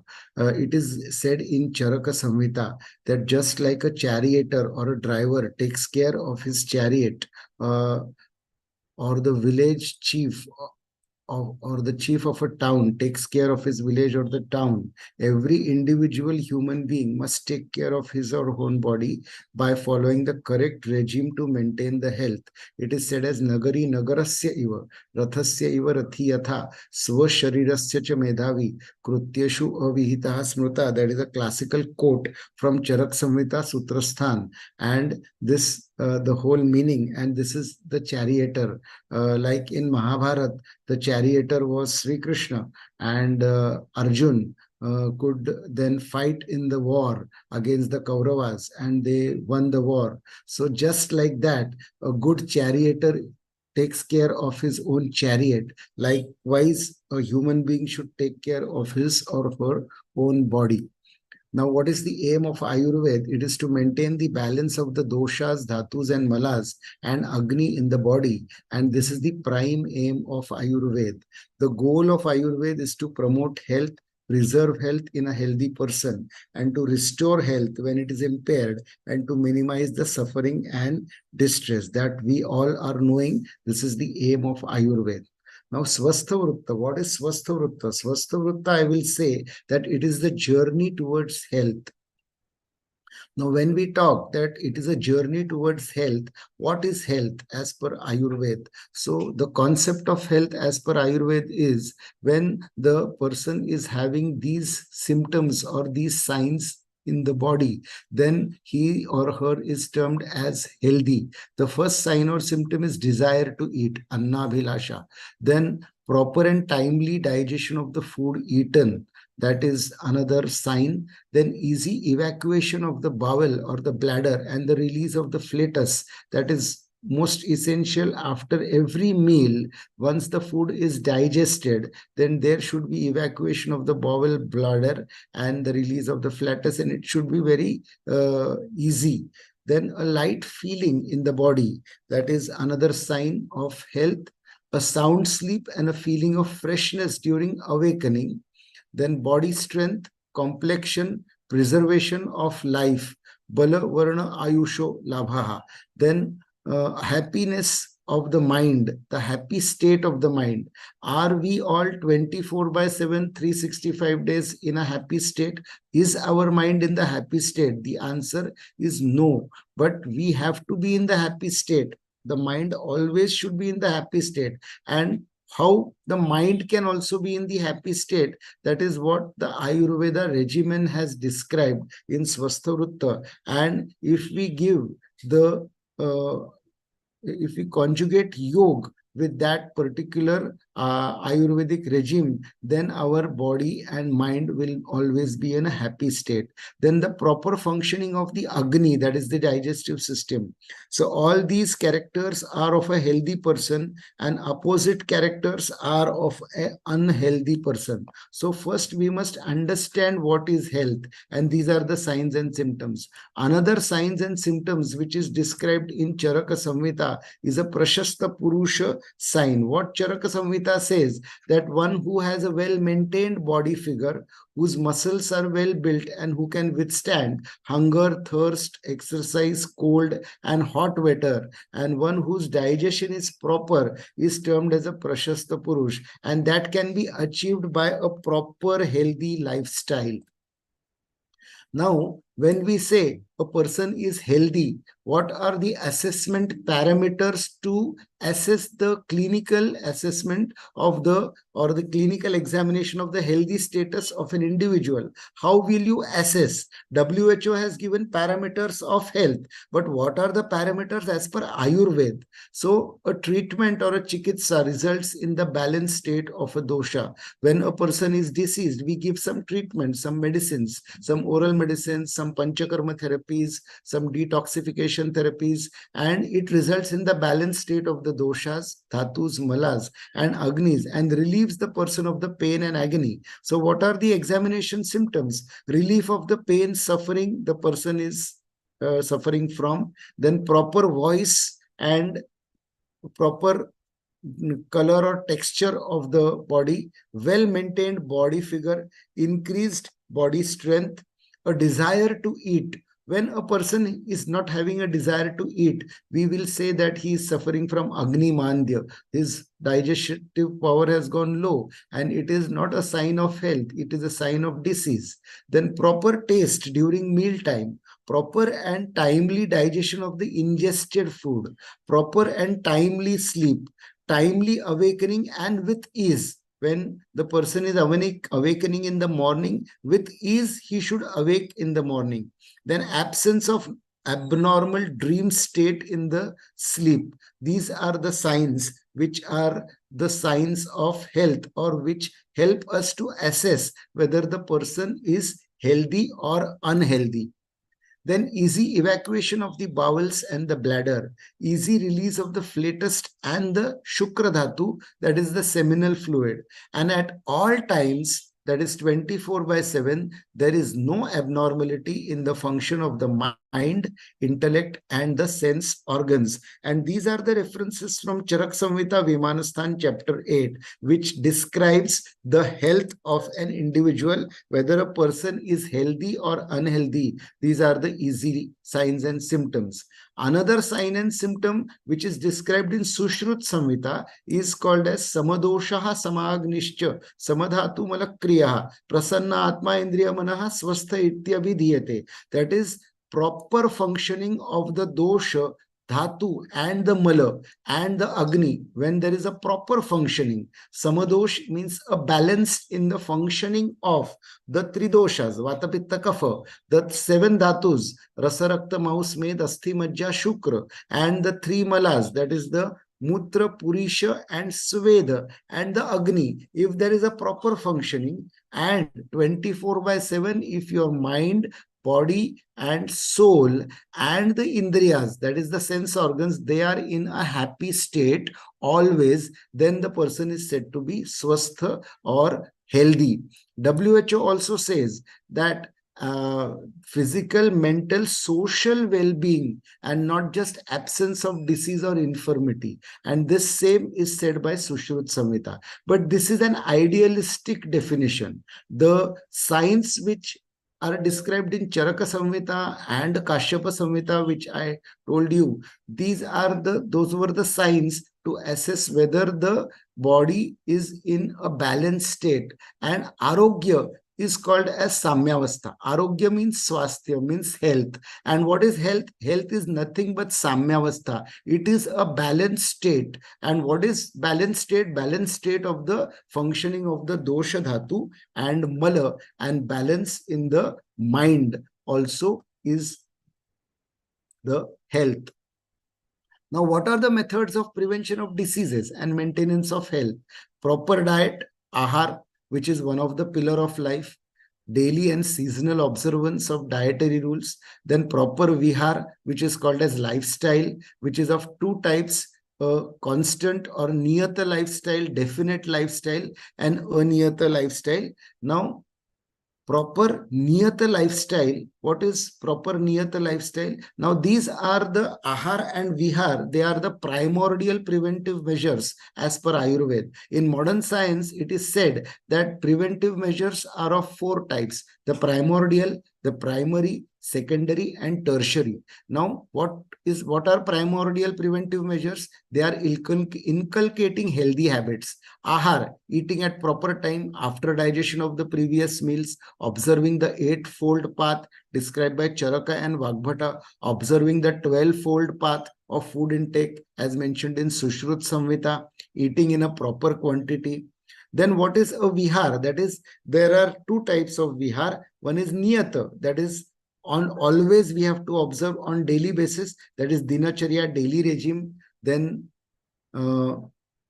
rutucharya, that is the seasonal regime. Then one who wants to maintain health must follow the rules of getting up in the morning and then follow the dinacharya measures. Now, these are the primordial and primary preventive measures, which again I am describing. The ahar is food, vihar is lifestyle and behavior, and vihar is niyata vihar, that is time bounded, the daily regime and the seasonal regime, dinacharya and rutucharya. Then aniyata vihar, indefinite, not time bounded, but it is frequently, that is vega dharan, holding of the natural urges, then forceful exertion of the natural urges, vega udiran, then detoxification of the body through panchakarma procedures, then rasayana therapy for rejuvenation of the body and with immunomodulators, and environment purifying measures. These are the aniyata measures described in Ashtanga Hridaya for the betterment of health. Then there are two types of healthy individuals. One is called as Sanchita Dosh, another is called as Asanchita Dosh. That is a person in whose body the doshas are in an aggravated state, and a person in whose body the doshas are not in the aggravated state. And Panchakarma is meant for the Sanchita Dosha Purusha. But nowadays, what has happened, due to improper lifestyle, due to environmental pollution, and so many things in today's era, every person is a Sanchita Dosha person. So Panchakarma is the utmost measure for the detoxification of the body for every person, every healthy individual. Swastha measures to be adopted for maintenance of health is daily regime, seasonal regime, then Trayopastambha, the three pillars of life, that is the ahar, food, nidra, that is the sleep, and brahmacharya, the sexual pleasures. Then suppression or holding and forceful exertion of the natural urges. There are two types of urges, the dharaniya one and the adharaniya one. The dharaniya are the mental urges which are to be held, which to be suppressed, because the mental urges, if they are exerted, then they will give rise to a number of mental diseases. The adharaniya vegas, that is the urges which are the physical urges, that is the urge for defecation, urge for urination, and so on. There are 14 urges: urge for hunger, urge for thirst, urge to sneeze, urge to yawn, the urge to sleep. They are these urges which should not be suppressed for a long time. They will give rise to a number of vata diseases. Then seasonal panchakarma, that is in spring season, that is we call as Vasanta Rutu, the detoxification of the body through Vamana procedure for Kapha dosh. Then in Sharada Rutu, that is autumn, we do the detoxification for Pitta dosh, Virechana and bloodletting, Raktamokshan. In the rainy season, at the beginning of the rainy season, we do Basti for regulating the Vata in the body, and Nasya is for regulation of the brain centers in the body and the sense organs. Then common dietary rules to be followed by a healthy person: intake of food at proper time, eat only when you feel hungry, eat when the previously eaten food is digested. The signs of the previously eaten food, if it is digested, are the urge to defecate, urge to urinate, hunger pangs, thirst, no heaviness in the body. Always half of the stomach should be filled with solid foods, 1/4 with liquids, and 1/4 should be kept empty for digestion. If every person follows these rules, then he will always be healthy. His digestive system will always be in a balanced state. Then these are the common 8 rules of food intake. Prakriti: observe the properties of the food items before eating and then decide whether to eat or not. Look for the recipe, that is the karana of the food item before eating. Decide whether the mixing of 2 or more substances is good or bad for the health, that is sanyoga.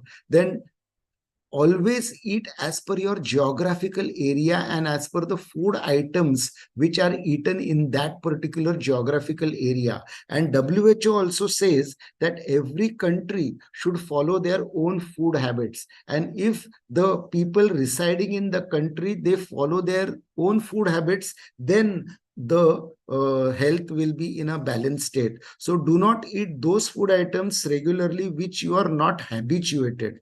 And this always is a problem when a person migrates from one area to another area, and when the food items change in the diet, the body or the digestive system is hampered and the body does not accept those food items and the person gets ill or diseased. Then eating as per the season or the climatic condition and as per the age. When you are young, the food quantity which you will consume will differ when you are in a senile age or an old age. So that will also differ. And Ayurveda has given the seasonal regime and the dietary concepts as per the season, which is called as kala. Then quantity of food, that is rashi, eat as per the digestive capacity. This depends on every person's agni, that is the digestive fire. Then while serving, the food should always be freshly cooked. Today, people are eating all the packed food items, and packed food items, they are immediately warming them in the microwave, and they are eating, they are not freshly cooked item, and they are using refrigerator for storing food items and eating them in a stale manner, or eating them, we call it as a paryushita anna. So the food should always be freshly cooked, hot, having good quantity of oil or ghee. Do not talk, laugh, read, or watch other things while eating. This is also not observed. Then concentrate on what you eat. Tan mana bhunjita is said. Concentrate on whatever you are eating, then the food will be digested properly. Then in dinacharya or a daily regime, do not suppress or do forceful exertion of any of the natural urges. Observe the rules of this food intake. Then sleep. Proper night sleep is essential. Night awakening is done today because of WhatsApp University and because of many OTT platforms. People are keeping awake in the night, and then the vata is aggravated in their body due to the ruksha property, and so many vata diseases are on the rise because of night awakening. People are sleeping in the daytime, and daytime sleeping also causes increase or aggravation of the kapha and pitta dosh with the snigdha property, and again kapha and pitta diseases are on the rise because of the daytime sleeping. People are sleeping at any time in during the day. during the 24 hours, it is called as Akala Shayana. That is any time during the day. And then there are imbalances in the Vata, Pitta and Kapha. Then Brahmacharya, the sexual behavior, people are not following as per the seasons, as per mentioned in Ayurveda. It should be followed because it is for proper balance the tridoshas of the body. The biological clock must not be disturbed. This is most important. The ahara sevan kal, that is the food timings, must be followed regularly, irrespective of whatever occupation you are engaged in. Then the night sleep, the night awakening increases Vata with Ruksha property. Day sleep aggravates Pitta and Kapha. Night sleep is essential for maintaining health and balances of the three doshas. Now, Dinacharya, it refers to the daily conduct, a daily representative of the eternal time, which is represented in Ayurveda. To human beings, it is divided in days, months, seasons, years, etc., according to the people. Then a man, when has to be healthy, or 100 such years is considered to be a normal lifetime for a healthy man in today's era. A person can stay healthy up to 100 years. And just 2-3 days before, I asked in the class, the students, that who wants to stay healthy for 100 years? You will be surprised, not a single student raised their hand. I was very surprised that why the students did not raise their hand, because they don't want to stay healthy for 100 years. But to stay healthy for 100 years, one must follow Swastha regime, as said in Ayurveda. So a man has to be healthy throughout his lifetime and has to be healthy every day as well. And this depends on the faultless daily personal conduct based on the personal requirements of the human body and duties in a cultured society. Now, these are the measures, the ahar and vihar, which already I have described. The dinacharya measure starts from the time of getting up after the night sleep, which is essential for longevity. I will not go into the details of each of the regime, the Brahma Muhurta regime. Then evacuation of bowels early in the morning is essential, because if not happened, it leads to a lot many diseases, and hence it is advisable to evacuate the bowels early in the morning and at the time of Vata aggravation in the morning. And there is a natural urge during this time to evacuate the bladder and bowel, and this habit must be inculcated from childhood in a person. Modern lifestyle leads to suppression of these urges and in turn to many diseases. Then cleaning of the teeth, called as Dantadhavan, with the Kashaya Katu Tikta. Nowadays, the pastes are available, but the herbal pastes can be used for cleaning the teeth. Then there is Gandusha, that is cleansing of the oral cavity with oil, with hot water, is also essential. Gargling with a mouthful of sesame oil is essential for maintaining the health of the oral cavity. And those who are tobacco chewers, for them also, Gandusha is a preventive measure also and a treatment measure also for the ill effects of tobacco. Then Kavala, that is just gargling with Triphala decoction or medicated water with Triphala, removing the excess of kapha and preventing the tooth decay. Then Tambula Sevan, chewing of betel nut leaf after meals, prevents accumulation of excess kapha. And this is a habit in India for many of the people. But people are chewing Tambula with many sweet substances in the betel nut leaf, which is not advisable. Then Kavala and Gandusha are useful for prevention of dental and throat disorders, diseases of the tongue and the mouth. Diseases due to tobacco chewing can be prevented by practices of Taila Gandusha. Then Nasya, daily administration of sesame oil in the nasal administration, will prevent hair fall, early graying, diseases of the eyes and ears, gives relief from the neck pain, headache, then Bell's palsy, lockjaw, sinusitis, migraine, tremors in the head, gives strength to the veins and arteries of the head and neck region. The muscles, the joints of the head and neck region are strengthened due to daily nasya, and it also strengthens the voice. It prevents diseases above the suprasternal notch and diseases of the sense organ. This is a practical demonstration of nasya, which was done in one seminar. Then diseases of the respiratory tract, especially related to pollution. Nowadays, there is a lot of pollution in urban cities, and to prevent pollution, dust and gases inhalation, a daily practice of oil nasya is essential to prevent, because we see that people are suffering from lung cancer, even they are not tobacco smokers, but they are suffering from lung cancer, and that is the ill effect of the hazardous gases which are released from the petrol and diesel vehicles, and the hydrocarbons which are released in the environment, and that pollution is very much there in the environment, and nasya is the remedy for the diseases due to pollution. Then dhumakapan, medicated smoking with the help of a dhumavarti, all the kapha and vata diseases of the head and neck regions can be prevented. And practice of dhumapan instead of tobacco cigarette smoking, medicated cigarette smoking always helps, and it gives relief from the headache, sinusitis, migraine, ear and eye pain, cough, hiccups, asthma, throat irritation, dental caries, excess salivation. In modern era, many of such complaints and air pollution related disorders can be prevented and treated by dhumapan. This was a dhumavarti which was prepared in our Swastharupta department.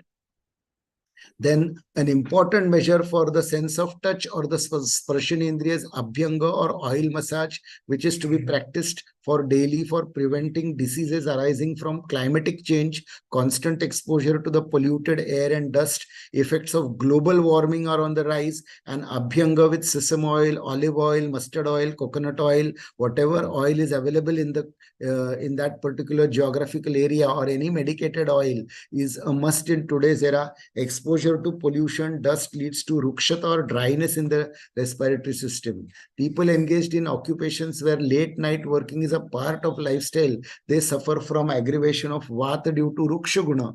And college students, school going students, they have peer pressures. Service and business class have work stress due to nuclear family concept. Housewives have household stress. All these lead to a number of psychological complaints, depression, insomnia, fear, anxiety, which in turn gives rise to hypertension, diabetes, cardiac diseases, hormonal disturbances, and there is stress in all walks of life. So abhyanga with shirodhara or shiropichu is a must for a whole body massage. Shiro abhyanga, head massage, is also very much essential in today's era, and abhyanga is a very good rejuvenator for the body and the mind, and gives a glow to the complexion and keeps the mind cool and relaxed. Then whole body massage, head massage, foot massage. In Kerala, there is a practice of cavity or thalodil massage, that is massage with feet, massage with the use of palms. Then shirodhara, oil pouring on the forehead. These are the abhyanga practices. Exercise is a must on daily basis. Lack of exercise is cause of many diseases. So proper systemic aerobic exercises or daily practice of yogasanas will also help to prevent numerous diseases, and it will enhance the digestive fire. These are the types of exercises: the weight training, aerobics, yogasan, pranayam, which helps in preventing the diseases for mind and control. So all these are to be there in your daily regime. And aerobic includes walking, jogging, cycling, hill climbing, swimming, outdoor games, indoor games. So many things are there for prevention of diseases and all the diseases of the respiratory, circulatory, neurological, and digestive system. One more thing in dinacharya is medicated bathing powder, which is practiced only during the festivals. Now there is Diwali time in India, and people will buy the medicated bathing powder, but they should be practiced throughout the year during the bath, and not just in beauty parlors or saloons. It is a practice. So proper medicated udvartan or bathing powder prevents and cures skin diseases, and it can be also used as a face pack for good complexion, and it is a substitute to soap. Then daily bath with hot cold water helps in enhancing the digestive fire. Why I have insisted these points in the slides? Because nowadays in the young generation, there is a habit that no daily bath. bath should be taken every alternate day or after every 2 days. Why daily bath is necessary? So the young generation and the new generation should be told the importance of daily bath and hot water bath practiced below the neck for prevention of hair and eye disorders. So this is also very much essential. Then measures for the eyes, that is Anjana, Rasanjana, Padabhyanga, feet massage is very important. That is massage with pure ghee or washing the feet regularly and wearing a footwear, umbrella during the hot summers and using of caps. Padabhyanga gives relief for computer related eye disorders or computer vision syndrome or occupational related eye stress and eye strain. During the COVID time, what happened? People were constantly online, and the whole education system was online throughout the COVID times all over the globe. And many children in the school, they suffered from dry eye syndrome because of constant computer and screen time. And Padabhyanga and just oiling the eyes with ghee, it helped a lot during the COVID time also. This is a demonstration of Anjana. Then for ears, it is Karnapuran. Nowadays, people are exposed to noise pollution and suffer from early hearing loss. So Karnapuran or oiling of the ears is very much essential for the eyes or the ears. Then Rutucharya, there are 6 Rutus in India.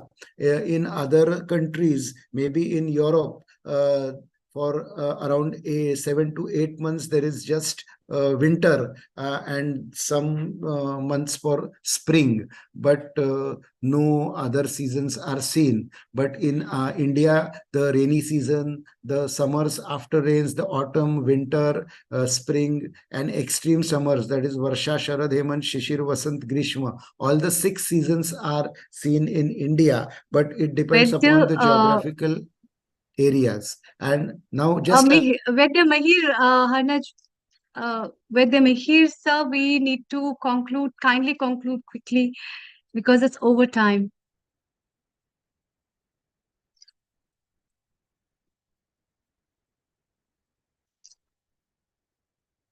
Please kindly unmute. Please unmute. So the Rutucharya is mentioned in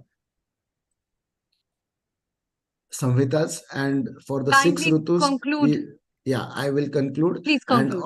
And all the 6 Rutucharya, I will not go into the details. There is a very elaborate explanation of the Rutucharya, then seasonal Panchakarmas, then Pathya as per the seasons also. And these are the different do's and don'ts for every season which we can observe for all the seasons, all the 6 seasons. The Grishma Rutu, which is nice. And also for all the Rutus, then this is Rutu Haritaki as a Rasayan for all the 6 Rutus. Then the seasonal Panchakarma is also essential during epidemics because of epidemics, so many diseases have occurred, and Rasayana treatment is also essential. And the last thing I will conclude, that points to remember are Dinacharya, Rutucharya are the primordial and primary preventive measures in Ayurveda, and it is the proactive approach towards health, and these measures will help in maintaining the physical and mental health. The good ethics in life, Sadvritta, Achar Rasa, and good conduct are the modes for social and spiritual well-being of the person. So I thank the organizers for giving me an opportunity to present my thoughts on Swasthavritta for a healthy life. Thank you very much for a very sound listening. The topic was very vast, but I tried to conclude in 30 minutes. Thank you very much. Thank you, Vedya Mihir. It was really wonderful. In fact, you extensively described a lot of things and aspects of preventive medicine and how preventive medicine works in Ayurveda, which talks about the daily regime, the seasonal regime. Before we move to Dr. Sarita, Vedya Rajanji, your comments on Vedya Mihirji's presentation, and then we take over Dr. Sarita. Over to you, Dr. Rajanji. Thank you. No comments on his presentation because I had heard him so many times, and his presentation is so helpful not only to the Vaidyas but to the common people also. And very precisely explaining power with Mihir is very excellent, because I am seeing him for so many years. And so thank you, Mihirji. Thank you, sir. Thank you, sir. Thank you very much. Please stay around, Vedya Mihir, for your contribution as well. And please stay around. And we move over to Dr. Sarita. Dr. Sarita, I hope your microphone is fine and we can hear you and you can hear us. A global namaste again, a warm global namaste to you. Welcome to Healing Our Global Earth. namaste. Can you hear me now? Beautiful to hear your voice. Yes, very beautifully. We can hear your voice. And Thank you. well, Dr. Sarita, before you speak about yourself, I know you have a center with the name of Ojas Medicine Center or Ayurveda Center, I think. Yeah, it is Yes, Ojas and Ayurveda. which is Ayurveda Center, which I think you're working extensively on a lot of fields for the women as well as for the general care, and your MD Kai Chikitsa, which is general Ayurvedic medicine. Am I right about that? Yeah, sure. Please share your views on the topic that you are going to share about polycystic ovarian syndrome and how women's health is important as per your experiences as well your guidances, being an expert on that. And before that, please share a few lines about yourself as well. Over to you. Thank you. Thank you, Amrita. Can I share screen? Yes. Talk about yourself first. And please also tell us about Ojas Ayurveda Center before, as you're sharing up the screen also.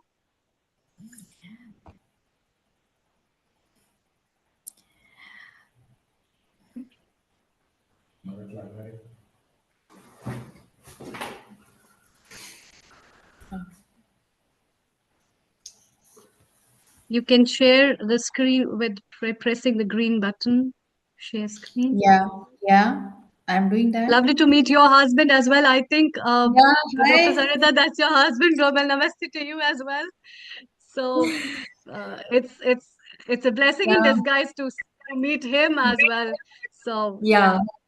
yeah. Very So unfortunately, today my laptop suddenly has come across some problems, so I am using my hubby's laptop.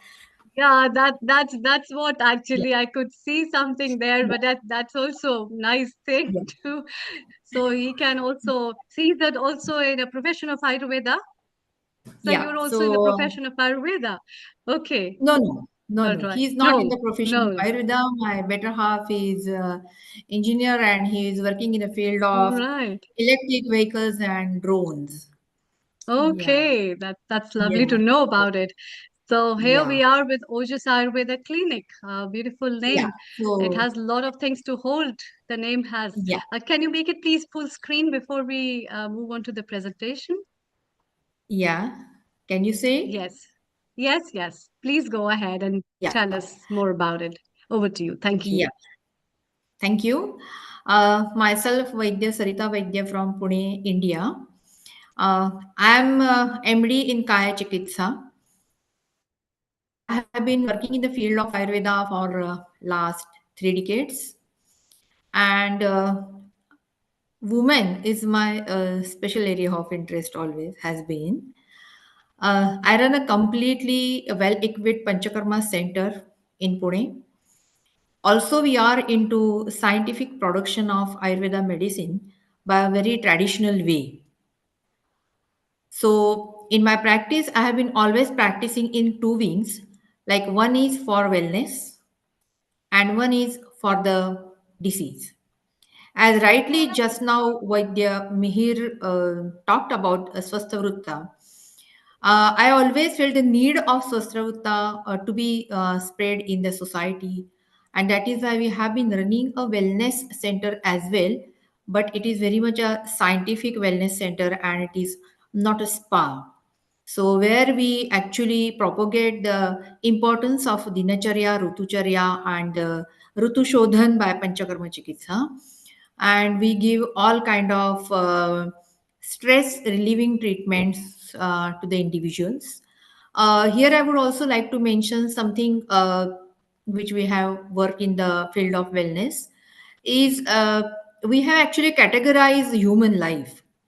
So there are phases like it's a childhood and young life, and then the adult life, and then the senile. And So are according you to that, sharing the screen as well? yeah, can you see it? I can see I the am, first slide only.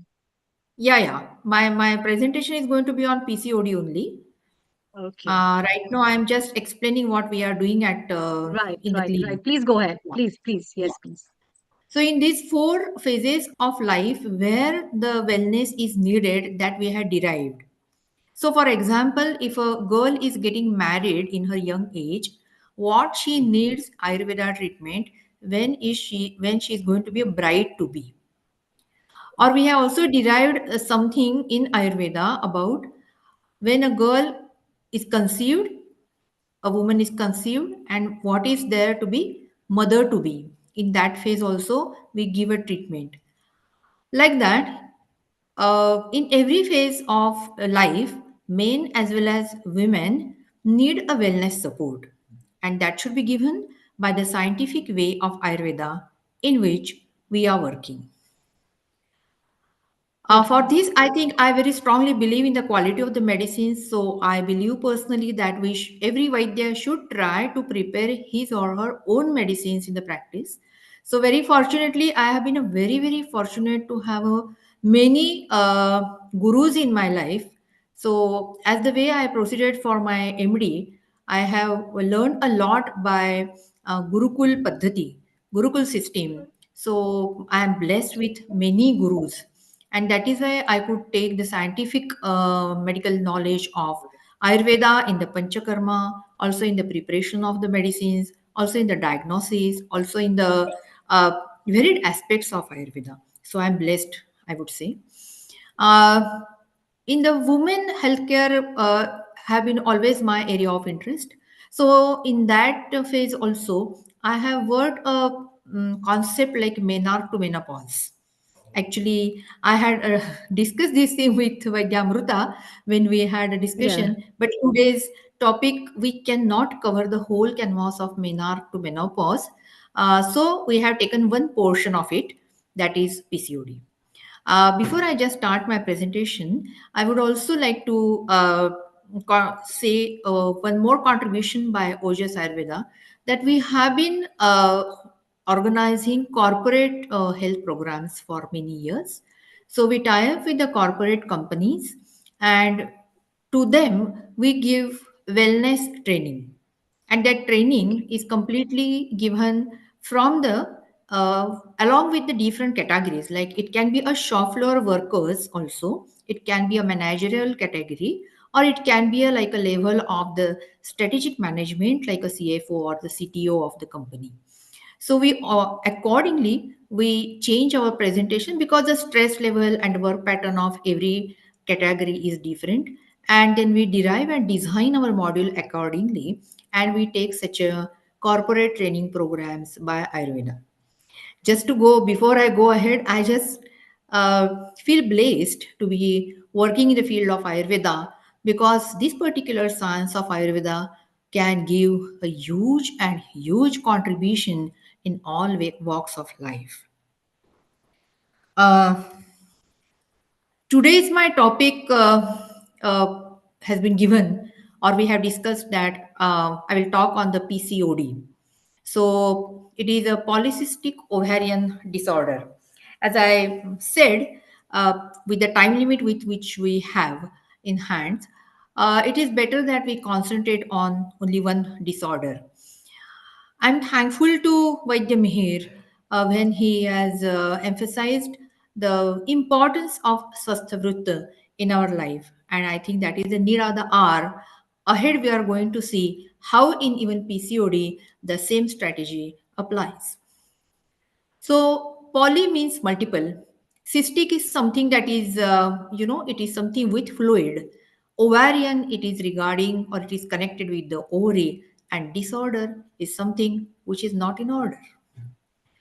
So the occurrence of this disease is on rise. I think all of us here, we can unanimously accept this fact that PCOD has been on the rise and it is a cause of concern for the medical field now. Very unfortunately, nothing to criticize any other sciences, but my observation is PCOD has not been taken so very seriously by many other sciences, medical sciences, and just many times it is said that it is a phase, it will be there in your body for some time, and then it will go away. But with the experience of 3 decades and have been treating many patients of PCOD, and till date, I think my every alternate 2-3 patient is a PCOD patient. I think it is a serious matter, and we should pay more attention as medical practitioners to it.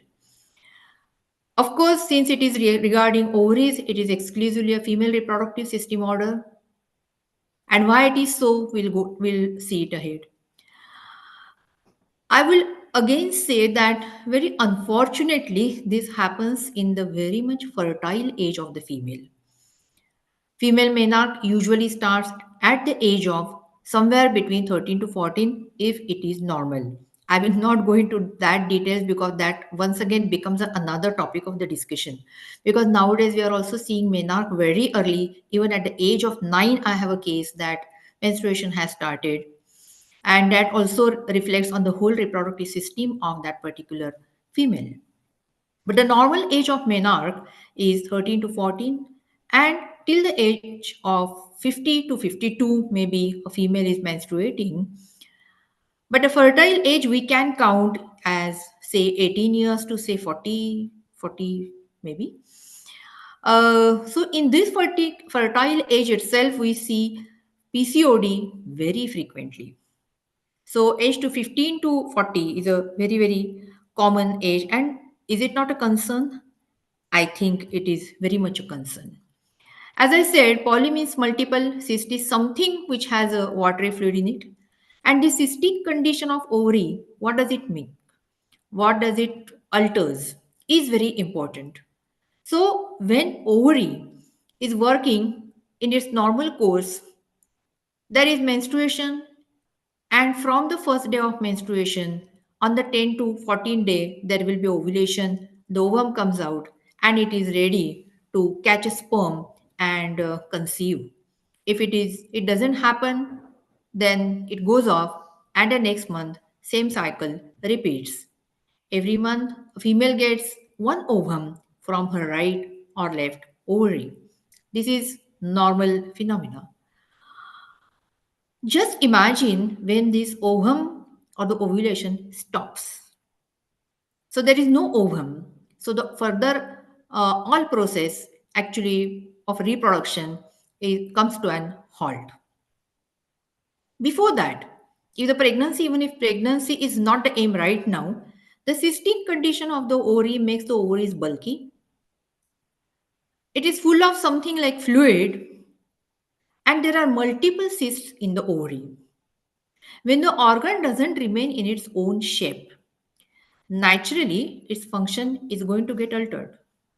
So this change in the structure of the ovary naturally alters the normal functioning of the ovary. This is going to affect the female's reproductive system, but that is not the only thing. Sometimes I say that very unfortunately, female body just dances on the commands of some hormones which are very, very important not only for her reproduction capacity but for her overall health. So such hormones are related with the reproductive system.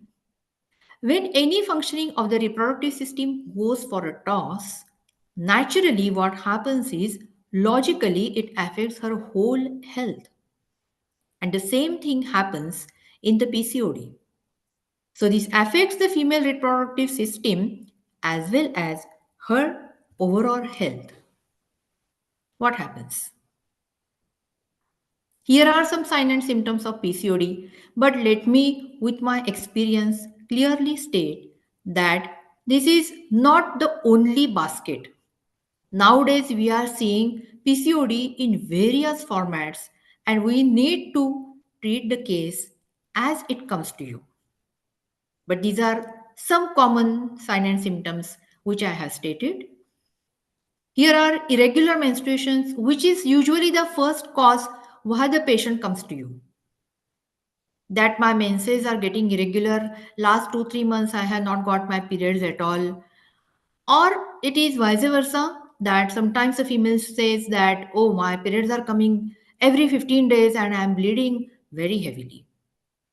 So the bleeding is the first cause of the concern, and then a patient approaches to the physician.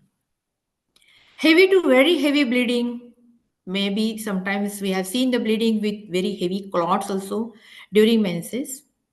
Or there is another picture that the menses are very scanty. There is hardly any spotting for a day or 1.5 day, and there is no sign of bleeding after that. And that too, such a spotting happens maybe with a break of 4 months, 5 months, like that. Periods are usually painful. The first another sign why patient approaches us is this sign, that patient suddenly starts putting on weight, and that menstruation may not trouble her so much, but her obesity starts troubling her physically as well as mentally a lot, because it affects the figure, it affects the looks. And then patient approaches that I'm suddenly putting on weight, and then when I ask her how is your menstruation, how is the period going, then a patient very casually answers, oh, my menses are irregular for many years, but I'm used to it. Is it not a cause of concern? It is. Then we see the bloating of abdomen. There is a huge hair loss. This is also another symptom for which patient approaches, sign that patient approaches, that I have a huge hair loss. I don't know. My hair are, I lose my hair like anything. And when I ask her, how are your menstruation? How is your menstruation? She says, oh, it has been irregular for many days. Now, another thing is there is hair growth at chin and on the abdomen also. And one more very important sign we see, that there is lot of mood swing. And patient, when asked, patient says that, oh yeah, nowadays I suddenly feel very depressed. I'm very anxious. I'm not confident. I don't like to face the society. I don't feel like going to the office. I feel all alone. Most of these things which I'm right now explaining, these are my experiences in the practice while checking patients in day-to-day clinic. So this comes with such a wide spectrum of signs and symptoms that many times patient approaches with actual menstrual irregularities, but many times it so happens that patient is unaware that her menses are irregular is the cause of concern. This is a new generation sign, I would say. They are not aware at all. But they come for the obesity, they come for the hair loss, they come for the mood swings, and they come for the hair growth and something like that. And then we start digging up the case, we come to know that, oh, it is PCOD. And now just try to understand that when such a basket of signs and symptoms come to you, and when the patient is just of the age of 18, it is a concern. If the patient is just of, say, age 25, it is a cause of concern. A girl who is just 28 or 29 and she is newly married, sometimes a patient comes that I am going to get married or I'm newly married, but my skin is not looking good, and my, people are, and myself, I'm concerned about it. And then we start digging up the case and it is PCOD. I'm just making aware that how broad the spectrum is. While we go to the causes of the PCOD, well, the causes of PCOD are yet unknown. When I say this, there has not been any specific causes stated in the conventional sciences of the PCOD. And that is why also many times it is said that, oh, it will be just phase and it will be there in your body for some time and then it will go off. But according to Ayurveda, yatra yatra dhumaha tatra tatra vannihi. Whenever there is a cause, you will see some karya. So any karya will not be without a cause. Same thing applies in the PCOD. We will see it ahead. Genetics can be one of the causes. Usually, when we take the history of the patient, we of course ask about the anuvanshikata, that is the genetics, and we observe that maternal, or specifically my observation is the paternal side, uh, paternal auntie or grandmother from paternal side, if there is some menstrual irregularities or any causes, usually it reflects in the next generation. That is a observation which also we of course see in the case of cancer. Genetics matters a lot in female reproductive cancer cases. So the observation is PCOD is very closely related with the lifestyle. So, when the cause is not known by the conventional sciences, I said that Ayurveda can certainly put some light on it. So, what we need to check very closely is the lifestyle. What is that lifestyle which is going wrong and which is causing PCOD? And the common man can suddenly ask a question that, oh, I'm stating some causes here, that there is a sedentary work and there is no exercise. That can be a cause of change lifestyle and that can be a cause of PCOD. Or maybe a wrong food habits like eating very cheesy food or very sweet food or very deep fried food very frequently. Eating very fast food frequently. This can be a causes of PCOD. And as Vaidya Mihir also stated in his presentation, I would also say that going away from your staple food, which is very important. Now, a common man can ask me a question, ki, oh, because I have a sedentary work, I'm getting PCOD. I would say yes. Oh, I'm eating fast food. Am I getting PCOD because of that? Oh, yes. Going away from your staple food. This can be causes. Need to understand that these are the lifestyle changes which have entered your life even unknowing to you. They have come and settled down very peacefully in your life, and you are unaware about it. And slowly and gradually, they are spoiling your health. And when that health starts getting spoiled, it is going to reflect somewhere. And in females, especially, it reflects on her reproductive system. And it comes to her menstruation. Then it comes to her ovulation. And when all this goes for a toss, there is PCOD. How does these causes actually contribute in the PCOD? As we know in Ayurveda, there is a concept of pachan, that is a sthula pachan, that is a digestion, and also sukshma pachan. I will not go into the details of basic principles or fundamentals of Ayurveda. All of us, we know that there are three dosha and saptadhatu, and in three dosha we need the sthulagni, and when it comes to the saptadhatu, rasa rakta mamsa med asthi majjan shukra, the dhatvagni concept, that the sukshma pachana, sukshma agni matters a lot. So, when I state here in the presentation that this causes alteration in the metabolism, here the metabolism is not meant by the conventional meaning but by Ayurveda way. So, in Ayurveda, when we say metabolism, I use this word, what I mean is with the changes in the food style, like having very cheesy food, very sweet food, or the cakes and pastries and fast food, it is certainly going to load the sthula agni. Once the Sthula Agni is overloaded, naturally it is going to get sluggish. And when it is affected, it certainly also affects the Dhattvagni. That is the micro digestion level. That is the Sukshmagni. And then gradually Rasa Dhatu, that is the first Dhatu out of the Sapta Dhatu, starts getting affected.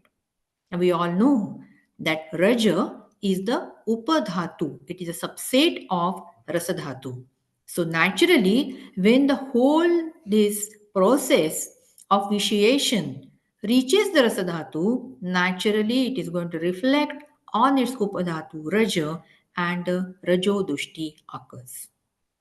So this is the big canvas of the term metabolism here. And so once the metabolism is affected, it leads to obesity because Sthula Agni is affected, Sukshma Agni is affected. With the sedentary life, wrong food habits, naturally when Rasat Raktam Raktat Mausam, with this way we know that each dhatu actually nourishes the next dhatu. So when Rasa Dhatu is vitiated, it is going to vitiate the Rakta Dhatu, then the Mausa Dhatu and Medo Dhatu. When it comes to Medo Dhatu, it naturally affects, and when the Medo Dhatu in the body is affected, it leads to obesity.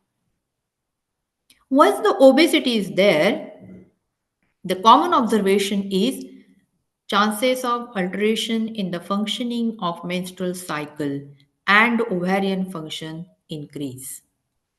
And here is what we usually see, a typical picture that a girl of say 25 or 30-year-old coming with obesity and her menstrual cycle is not regular. Maybe the cycles are going anovulatory. And then there are other signs and symptoms like there is a hair growth on the chin, and there are mood swings, and there are dry hair, and so on and so forth. So to understand it very clearly, the lifestyle has a very, very close role in the PCOD. Even if we say that PCOD occurs because of the imbalance of the hormones. But why that imbalance of the hormones occurs? What is the concept of hormones for Ayurveda? Is it not very close to the Rasadhatu? It is. So when it is affecting the Rasadhatu, then only that hormonal imbalance will occur in the body. And when that occurs, there can be PCOD, there can be infertility, so on and so forth. So only the reports or the hormone assay of the patient has gone haywire, or many times even we see that the hormonal assay of the patient is within normal limits, but still patient is having PCOD in sonography.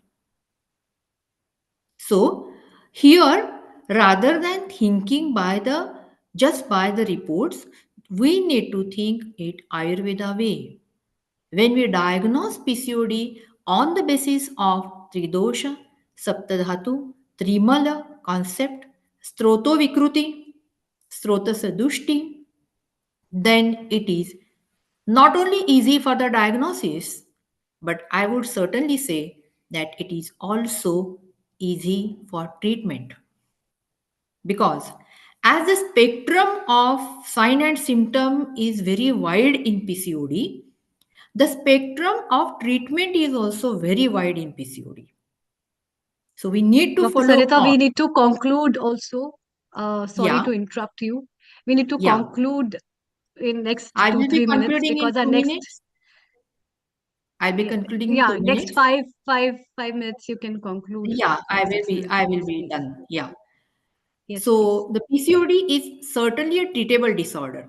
So what Ayurveda says about PCOD, I have already explained it in my previous presentation that it is related with the lifestyle.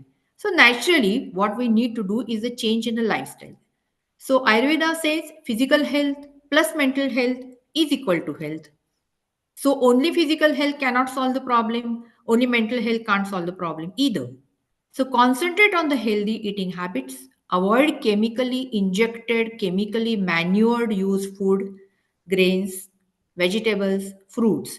This is very much another area on which we can really discuss in detail, because we are promoting organic food a lot nowadays, because it is the root cause of many disorders in our body.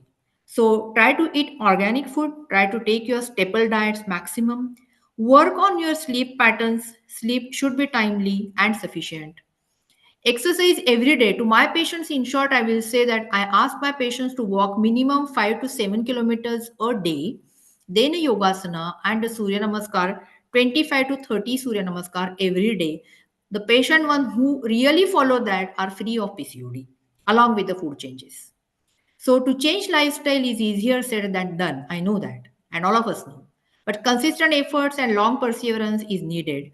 But once the lifestyle change is achieved, metabolism comes back. So the Sukshma Agni is normal, then the Sthula Agni is normal, and then it naturally affects on the Rasa Dhatu in good way, and ovarian function improves, menstrual cycle becomes normal. So to get rid of PCOD automatically solves infertility also. People are not aware that PCOD can actually lead to infertility, but it is a cause of concern. I am not going into the infertility complications of PCOD right now, but please be aware that it is a very major side effect of PCOD, and no one can afford that. So need to work on that. PCOD is solved, infertility is solved if it is because of PCOD. So this holistic approach in the treatment is very, very important in the treatment of PCOD. And as I said, there is a large spectrum of signs and symptoms. There is a large spectrum of treatment also. Panchakarma helps lot. Sharir Shuddhi is a compulsory treatment. There are Ayurveda medicines. I think it is a time that everyone, society should understand that Ayush and Ayurveda can work wonders in many walks of life, in many diseases, and we should promote it more and more. I'm very much thankful to the organizers for allowing me to give my presentation on the PCOD, and thank you very much, Amrita. Thank you. Thank you very much, Dr. Sarita. It was an insightful presentation, in fact, and the wonderful things were your personal experiences that you added up on that have been really eye-opening for a lot of people. And so all our viewers who have been listening to us globally must have got an idea about the Ayurvedic concepts of dealing with the PCOD. And yes, all these things are very important that has been mentioned by Dr. Sarita. So wonderful to have you, and your domains are a lot. We have been talking about it, so we'll be bringing you in again and again for talking about women's health and healthy life and healthy lifestyle. Before we move to our next guest, Dr. Amit Godke, we would like to thank you. And before you move, Rajanji, your comments before we move, we take over to our next guest. Over to you. Thank you. No comments, because I know her for last 30 years. She has been as an anchor for my first presentation outside Mumbai at Nasik. So I know her from that day till today. She is very expert in all the fields, and especially my subject, which is Sukshma Aushadhi. She used to treat so many children by giving them Sukshma Aushadhi. So very nice and precise presentation I had seen him again. So thank you very much, Sarita ji. Thank you very much. Thank you. Thank you, sir. Thank you so much. Thank you, Dr. Sarita, for putting up your vibrant presentation and on the hot topics of PCOS. We'll be bringing you again, talking about women's health more and the current discussions about their disorders. So stay around and let's welcome our next guest from Bharat, India, with the Amit Godke. Global Namaste to you. Am I audible? Yes. Okay. So, Vaidya Amit ji, basically you are MD in Rasa Shastra. which is the chemistry of Ayurveda, I would say. And you've done a lot of other works in the field of Ayurveda and many presentations and publications. So please tell us more about yourself and your work on heavy metals and purification and medicine, how important it is for us as the viewer, as a common man, to know about these things, that Ayurvedic medicines have a big role, and what all are the important roles of metals in this field. Over to you. Thank you. So, am I audible? Yes. So, to start with heavy metals, there is a taboo known as heavy metal on Ayurveda. So, it's not a taboo, but this is the strength of Ayurveda, I can say. And I must say that due to these heavy metals and their bhasma preparations and their inclusion in our herbal preparations, we know it as rasakalpas. The next version of Ayurveda emerged. That means the herbal plus minerals, that is herbo-mineral preparations. For last 1000 years, we are using it without any known side effect. And yeah, I will tell more about it in my presentation. But nowadays, whatever controversies about heavy metals, uh, mainly there are misconceptions about heavy metals, and we do a lot of work on these metals to make them a medicine. That means we have a purification method and very detailing in it. And I am MD in Rasashastra, and I have also passion to prepare these bhasmas for last I think 27 years or more than that, uh, as I was a student.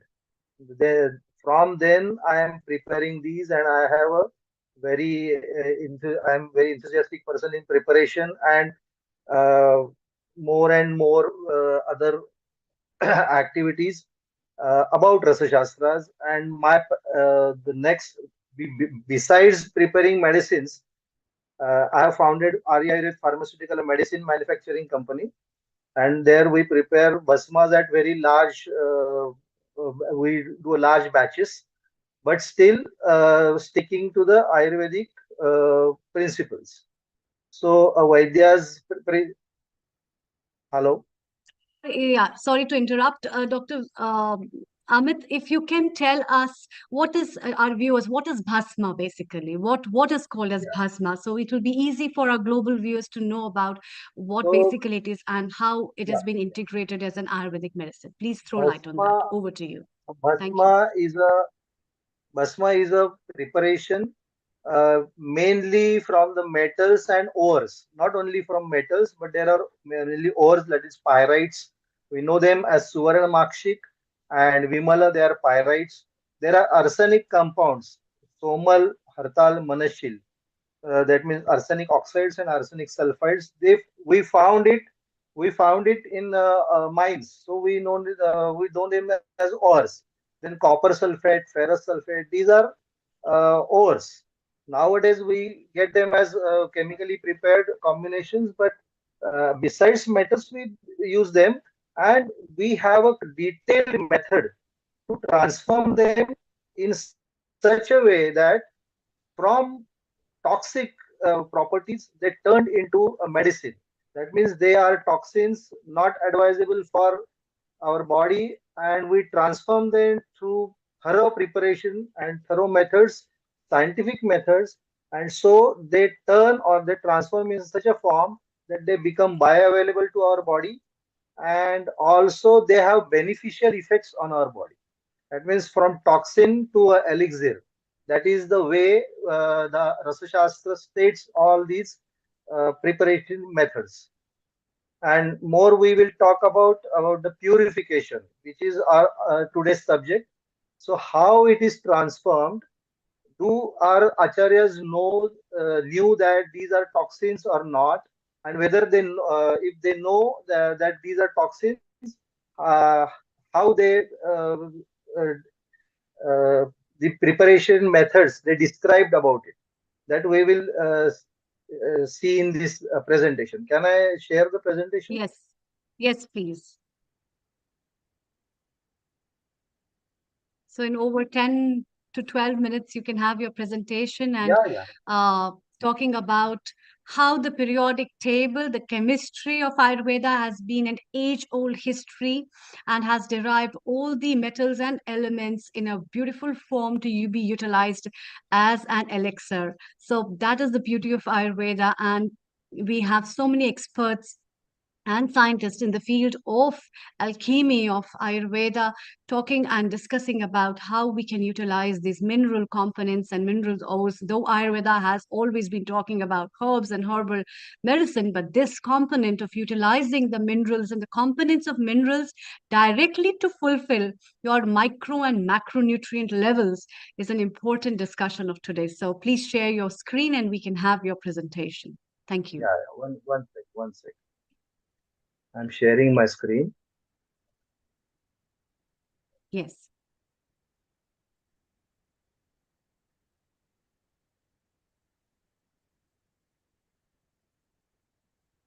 Yeah. So this is the topic, heavy role of heavy metal purification. Now, what are the heavy metals? Let us first discuss about heavy metal. So heavy metal have very much there are very much different criterias according to the metallurgy, which have density higher than 5 gram per centimeter cube is a heavy metal. According to physics, there is a role of atomic number and atomic weight, which is more than the atomic number more than 20 and atomic weight greater than 23 is a heavy metal. According to chemistry, the sulfides and hydroxides of the metals which are insoluble in water are heavy metals. And according to biochemistry, the heavy metals which after uh, uh, they enter in body and they bioaccumulate and their excretion and breakdown is very slow, hence their levels goes on increasing. That means according to metallurgy, physics, chemistry and biochemistry, the heavy metal definition goes on changing. The second thing is heavy metal जो है वो all heavy metals नहीं है. That means they are not metals. Arsenic is not a metal. Arsenic is a metalloid. Aluminium, titanium, beryllium, scandium, they are metals, but they are not heavy. That means there are also very much flaws in this definition. So nowadays, heavy metal term is transformed. They have replaced as elements of major public concern. So the elements of major public concerns are lead, mercury, cadmium, arsenic, gold, copper, uranium, bismuth, chromium, and iron. And now, which heavy metals or elements of major public concerns are used in Ayurveda? Now, I have done three groups: mercury, lead, arsenic. They are extremely heavy according to modern science. Copper, iron, and zinc. These metals are heavy, but they are essential trace elements according to modern biochemistry also. That means they are very essential for your enzymatic processes in your body, all the vital processes. And gold, silver, and tin, they are heavy metals, but they are not essential trace elements. So Ayurveda use this, and besides this, Ayurveda uses also chapala. Some say that it is a selenium, which is a metalloid, and some say it is a bismuth, which is a heavy metal. And as I said earlier, the other ores which contain heavy metal are chalcopyrite, swarnamakshik, iron pyrite, vimal, then galena, mrudarashrunga, lead sulfide, and so on. But now we will focus on these 9 metals, which are very heavy, elements of major public concern. Now, this toxic study in Ayurveda, whether there is any explanation about or mention about the toxic effect, yes. Acharyas did mention about toxic effects of metals and minerals and herbs elaborately. That means they are not doing anything or not using anything without knowledge. They did mention and they did know about the toxic effects of every metal. For example, mercury, which we know as parada, they say that it is toxin. It creates skin diseases, ascites, and syncope in a man. If not purified or not prepared in a good manner or scientific way as per Ayurveda text. Then lead.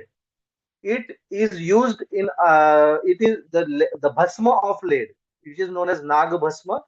It is used for prameha, that is diabetes, or kshaya, or sandhi rog, that joint disorders, or paralysis, or jaundice. But if it is not prepared in a proper way, it creates diabetes in your body, it creates joint disorders, it will make paralysis in our body, skin diseases. That means acharyas have elaborated each and every symptom which they have observed, that if the purification method or the further method of preparation of bhasma is not properly done, these changes or these adverse effects are going to hamper your body. Then tamra, copper, which told earlier that it is a essential trace element, but it should be also prepared in a proper scientific method as per Ayurvedic test. Otherwise, there are Ashta Mahadosha. That means 8 major disadvantages which will be elaborated, or which you will see in body. That is giddiness, syncope, vidaha means burning, profuse sweating, then vanti is vomiting, and mental disorders. Then the last one, for example, is tin, which is not essential, but it is a heavy. And also, tin is not toxic also. That means gold, silver, and tin is not essential. It is a heavy metal, but it is not toxic in small doses according to modern biochemistry also. So tin, if it is not purified or not prepared in a proper manner, the bhasma of tin, it uh, creates diabetes, heart diseases, piles, cough, and asthma in your body. So you can say that Acharyas did mention in an elaborate way what adverse effects you are going to observe in your body. Now, what is the basic principle of using toxic metals or materials? That means that they are toxins. Then why should they be used in a medicine? So the Charakacharya says the verse Yoga dapi visham tikshanam uttamam bheshajam bhavet, and bheshajam chapi duryaktam tikshanam sampadyate visham. The meaning is toxin can be good medicine if prepared and administered properly. If not, the good medicine can be a toxin. So you should have a proper and clear knowledge how a toxin can be handled, how it how it can be purified, how it is converted into final form. And though they are toxic materials, why they are used or Rasa Shastra branch emerged, I think this principle is the very basic principle of Rasa Shastra, that I think the combination of any medicine and toxin, that means any herb or any non-toxic medicine and toxin, is more potent than original. And they have given an example that if amrit, that is elixir, is more potent when mixed with halahal poison, which is a very potent poison known as mythology of Sanatan Dharma. So the basic principle is combination of any medicine and toxin is more potent. So what we have studied, that the rasakalpas or herbo-mineral preparations are potent. Why? Because they are administered and they are potent in very low dose, alpamatra. Then they act very fast, shigra upayogita, and they are palatable because dosage is so small that anybody can have that without any bad test. So this is done, or this is achieved due to the combination of a medicine and a toxic substance. So dravyam vishayutam yattat dravyadhika gunam bhavet. Sudha means amrit or elixir.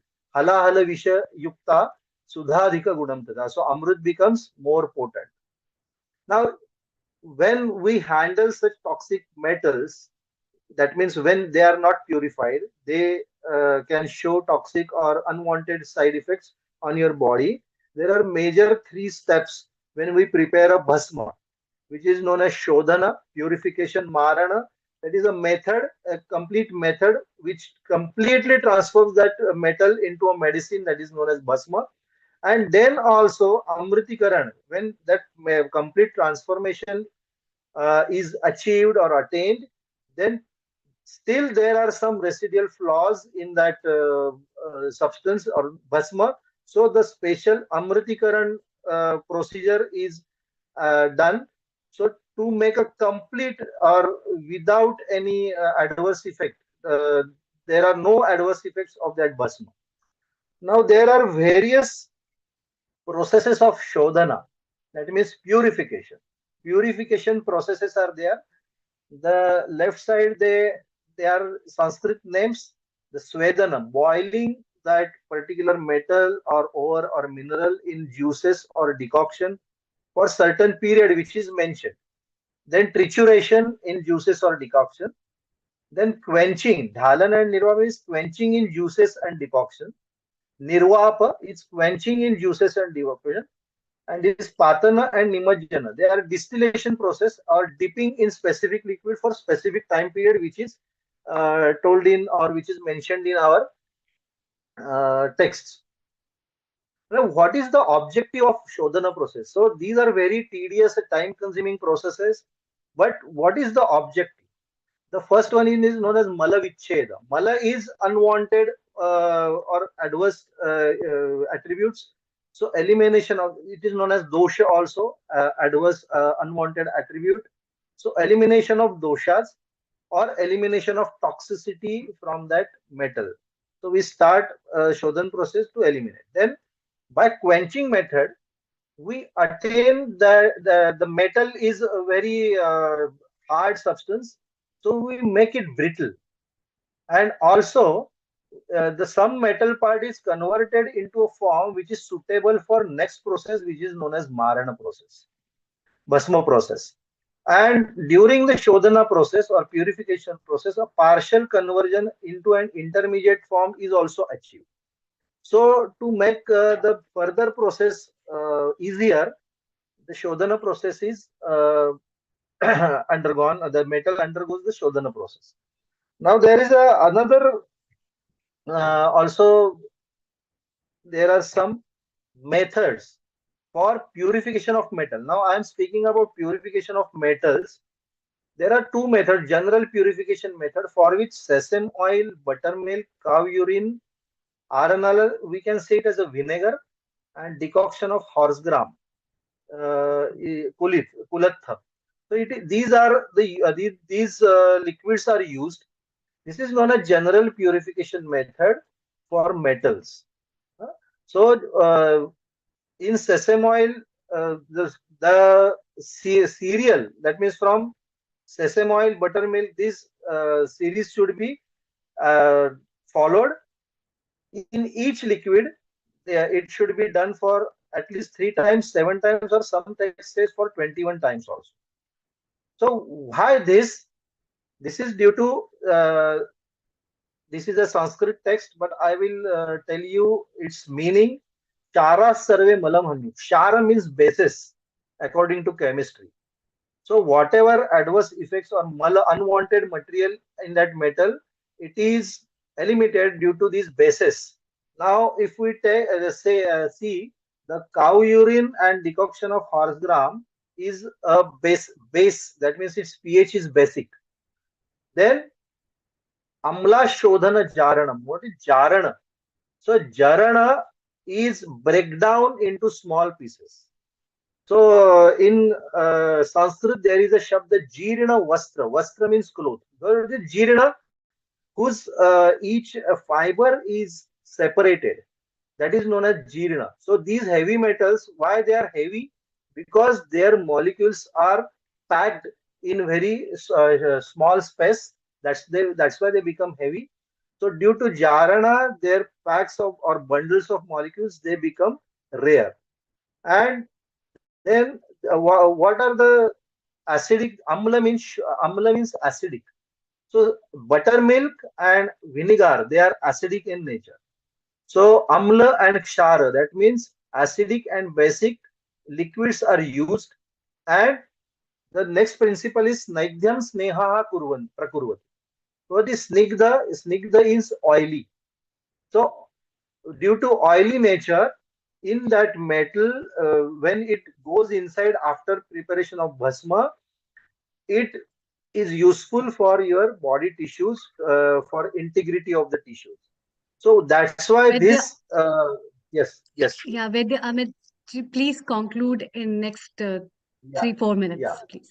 Yeah, yeah. thank you. So the essence of my lecture is this, that these purification methods are very important steps to eliminate the toxicity of any metal. And there are specific purification methods are also there to use that bhasma for specific disease. Now, whether all these is all these methods are explained in our text, and because these methods, the bhasma of these metals are non-toxic or they have beneficial effects on our body, we know as Ayurvedic Vaidyas or doctors. But for layman, there is an interesting study which has done on the Tamra Bhasma at Jamnagar University. It is in Gujarat, and they prepared a Tamra Bhasma, which is not, that Tamra means copper. The copper was not purified, and they prepared bhasma, and one bhasma was prepared with unpurified copper. Sorry, purified and unpurified copper. Now, this is the study underwent in Jamnagar, Gujarat Ayurveda University. The role of Shodhana, what they stated, that means they state that Tamra Bhasma prepared from Ashodhita Tamra, that means impurified copper, is toxic in the dose of therapeutic equivalent dose. So, in a essence, I can say that the copper which was not purified and then Tamra Bhasma was prepared, the unpurified Tamra's Bhasma was more toxic than the purified Tamra's Bhasma. So this is the study in, I think, 8 years back they have done. So according to this study also, we can say that purification method is very important, and it also eliminates, or it helps to eliminate the toxic effect of that metal on a patient's body. So this method is very important, and due to this method only, the Ayurvedic medicines which are containing heavy metals are not at all toxic. And that is my statement, and thank you, and I'm open for any question if there is. Thank you, Ved Amitji. This was a good presentation, giving a very good idea to people about the use of metals and how the purification methods take place, and how the concepts of Ayurveda you have been using for eliminating the toxicity in these metals and then utilizing them for the as a medicine to form it as an elixir. It was really vibrant. We would be taking up more of your times and calling you in for our more presentations to give and your experiences and share your views upon the alchemy of Ayurveda, the mineral science of Ayurveda. So thank you so much for joining in. Before we move, Vaidya Rajanji, your beautiful comments on such a nice presentation, and then we move over to Vaidya Prashantji. Over to you. Thank you. He has done so many research projects about these heavy metals, and they are successful, because I am also using heavy metals in my Sukshma Aushadhi preparations. So there is no side effect if stated by Vaidya Amit ji. That is, if they are prepared in a proper way as per our text, there are no side effects, and they can be used with closed eyes. So very excellent presentation. Time is very short, so sorry for that, but definitely we will call you next time with much more time. So thank you very much. Thank you very much. Thank you. Please stay around as we welcome our next guest, Vaidya Prashant Suru. Global Namaste. Namaste. Am I audible? Yes. With the Yes. Prashant Suru, your expertise is in Panchabhautik Chikitsa, which is the five elemental theory of treating diseases and disorders. And I know you have been the dean at the University of the Maharashtra Vidyapith, the deemed University of Pune as well. And apart from that, you have been an honorary teacher at various places globally also. So please share light upon your views and your expertise on five elemental theory, the Panchabhautik Chikitsa and its treatment modalities. Over to you. Thank you so much. May I allow to share my screen as well? Yes, please. Yes. So as we move today in today's episode to share the different aspects of Ayurveda, where people have been talking about the lot of varieties to discuss about the medicines, the lifestyles, the women health, and now we have another beautiful presentation with us. Here we go. Over to you. Thank you so much. Guru Brahma, Guru Vishnu, Guru Devo Maheshwara, Guru Sakshat Parabrahma, Tasmai Shri Gurave Namaha. I just pay my sincere gratitude to my Guru, Vaidyaraj Datar Shastri, who is the pioneer of this Panchabhautika Chikitsa, a specific. I am supposed to talk about the importance of Panchabhautika Chikitsa to Ayurveda, the Ayurveda tradition. My sincere gratitude to our organizers. I thank them for this opportunity, especially Dr. Patankar sir. My sincere bowing in front of my Guru Vaidyaraj Datta Shastri, who has gathered the knowledge and invented is not the proper word, but he has pioneered this Panchabhautik Chikitsa to Ayurvedic phenomena. Panchabhautika Chikitsa based on Panchamahabhutas, based on Ayurvedic basic principles. It's an elaboration of Panchamahabhuta Siddhanta or axiom, various explanations, including the Hetu, Linga, Aushad. The first thought came in mind of Vaidyaraj Datta Shastri because of Navajvara. The shlok, the stanza mentioned Langanam Svedanam Kalo Yavagu Tiktako Rasa, and he was stunned.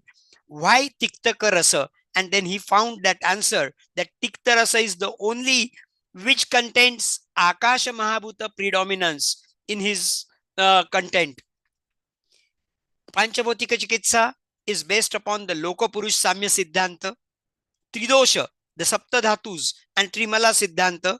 Obviously, the cause and effect Siddhanta called as Karya Karan Sambhav, Karya Karan Bhav, Swabhava Uparamvad, Kshanabhangurvad, all that six dravyas, what we call as a Dravya Guna Karma, Samanya Vishesh Samavai, the Samanya Vishesh Siddhanta, the axiom, and that matter, the Dravya, which contains Rasa, Virya, Vipak, Prabhav.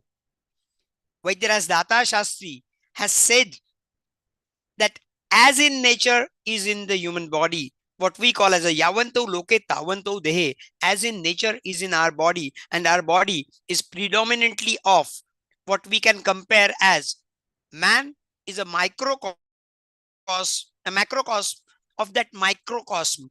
What we see in the nature is in our body. Basic principle of Ayurveda states that our body is made up of Pancha Mahabhutas, five gross elements. Panchabhut Shariri Samavaya Purusha. So our body is Panchabhutik, Panchabhutatmake Dehe. What we eat, what we ingest, how we can enhance our strength and our nutrients and all are Panchabhutik. So the theory to treat these things should be Panchabhutiki, that is Chikitsa Panchabhutiki. And we have a strong support from Vaidya Acharya Sushrut Shastri, Sushrut, that Bhutebhyo hi param yasman nasti chinta chikitsite.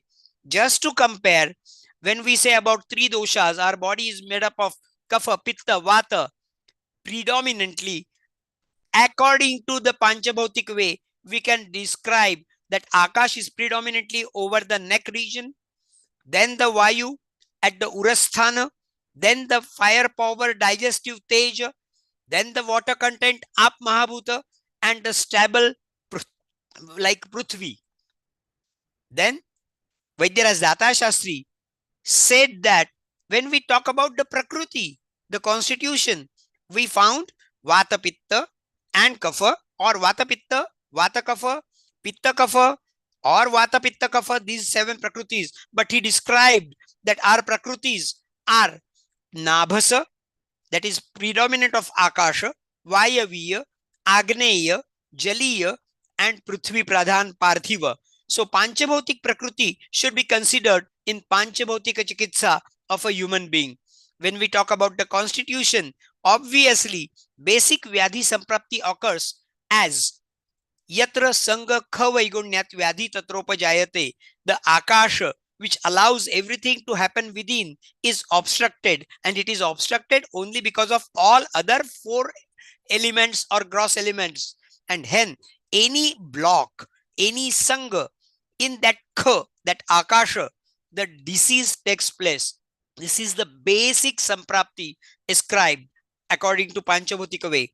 Nidana, when we do the diagnosis, darshana, sparshana, and prashna, threefold diagnostic methods we all follow in Panchabhutik way as well. For that, the history of present disease is very important. Vartaman Vyadhi Vritta, the present signs, symptoms, their durations, severity, and all other significant related history should be taken. It obviously takes in all Ayurvedic cases. History of previous diseases is a speciality of Vaidya Data Shastri. Purva Vyadhi Vritta.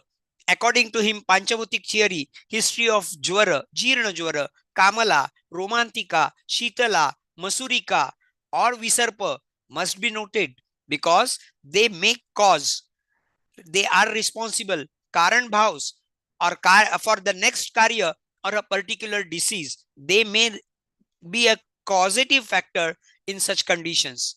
To avoid these things, Nedana Sevana Hetu, the etiological factors are obviously Ahara, the edible region, Vihara, climatic activities, and other reasons. Vyasana, the addictions to toxins. These are the main in the history. Kulaja Itihas, the familial history of the diseases. Matruja, Pitruja, Kulaja, Satvaja, Satmeja, everything should be considered according to their diseases. And this is the specifically Panchabhautik saline features, that conception, Garbhadharana, period, the seasonal effect relation, Prakriti concept according to the Panchabhautik way, Hetu, Rupas, the indications, signs and symptoms, prodromal symptoms, Samprapti, the causative pathogenesis is considered according to the Panchabhautik subtle changes and pathogenesis.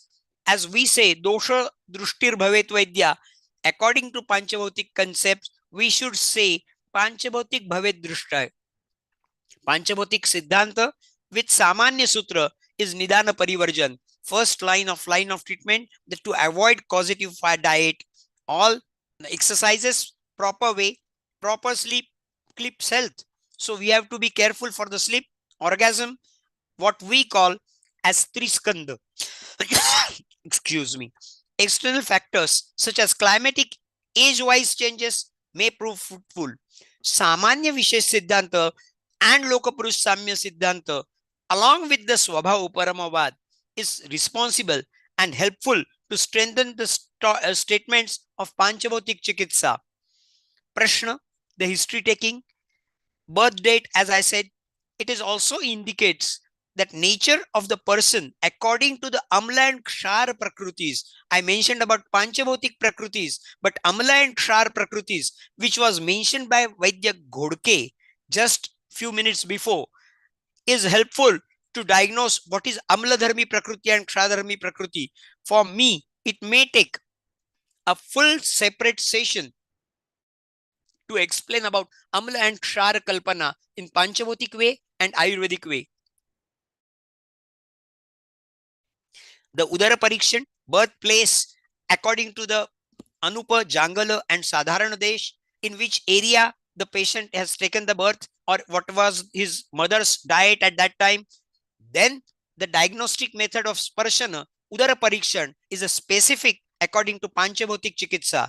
Though Nowadays, with modern techniques, we follow radiologically ultrasounds and scanning and 2D echoes and whatnot. We can have pratyaksha knowledge of all, but the palpation, percussion is a specific, spatial way to diagnose in Panchabhautika Chikitsa. We considered that organs of a human body are developed according to the Garbhotpatti in Garbhavakranti. From mother's womb, it starts, and that formation is mentioned in Sushrutacharya's Samhita, and that helps a lot. Specific Ayurvedic treatment is Shodhana and Shamana, but Panchabhautik Chikitsa, considering patient's health according to the Arha Anarhata, purification of organs responsible for intake, assimilation, and excretion, the things in our koshtha, we use Sukshma Shodhana. Instead of doing Panchakarmas, we do use Sukshma Shodhana, and we do use regular Shodhan as well. Shamana is the basic treatment to maintain and balance Pancha Mahabhutas. To balance between Pancha Mahabhutas, it is more important to balance Agni of any patient. Kaya Nama Agnehe, and we treat Agni to balance between Akasha and Vayu on one side and Prithvi and Jala on the other. The fulcrum is balanced with the fire, and hence we are called as Kaya Chikitsaka. Do's and don'ts of the patients, Pathya according to the Panchavati needs, particular Vyadhi Avastha, Bala of the patient as well as of the disease and nature, everything is considered to prescribe. When we talk about Panchavati Chikitsa, I'll give you an example. Panchavidha Kashaya Kalpanas in Rasa Shastra Vaishajya Kalpana we use. They are Hima, Phanta, Kwatha, Swarasa and Kalka. Predominantly, Hima is predominantly of Akasha, Phanta of Vayu, Kwatha is of Teja Pradhana, Swarasa obviously Jala Pradhana, Ap Mahabhut Pradhana, Kalka is Prithvi Pradhana. When we talk about Dravya, Guna, Karma, Rasa, Vaishajya, Aushadhi Kalpana, Sharira, Rachana and Kriya, Panchavatik Chakitsa suggests selection of drug according to their need of Panchabhutik qualities, of their Rasa, Virya, Vipak, Prabhav. Panchavidha Kashakalpana is based upon, especially for example, Prameha is supposed to be a disease where Jala is Pradhana. Then Swarasa, Kwatha are not advised to such patients more. Instead of that, we can use Kalka Kalpana, Churna Kalpana and any other.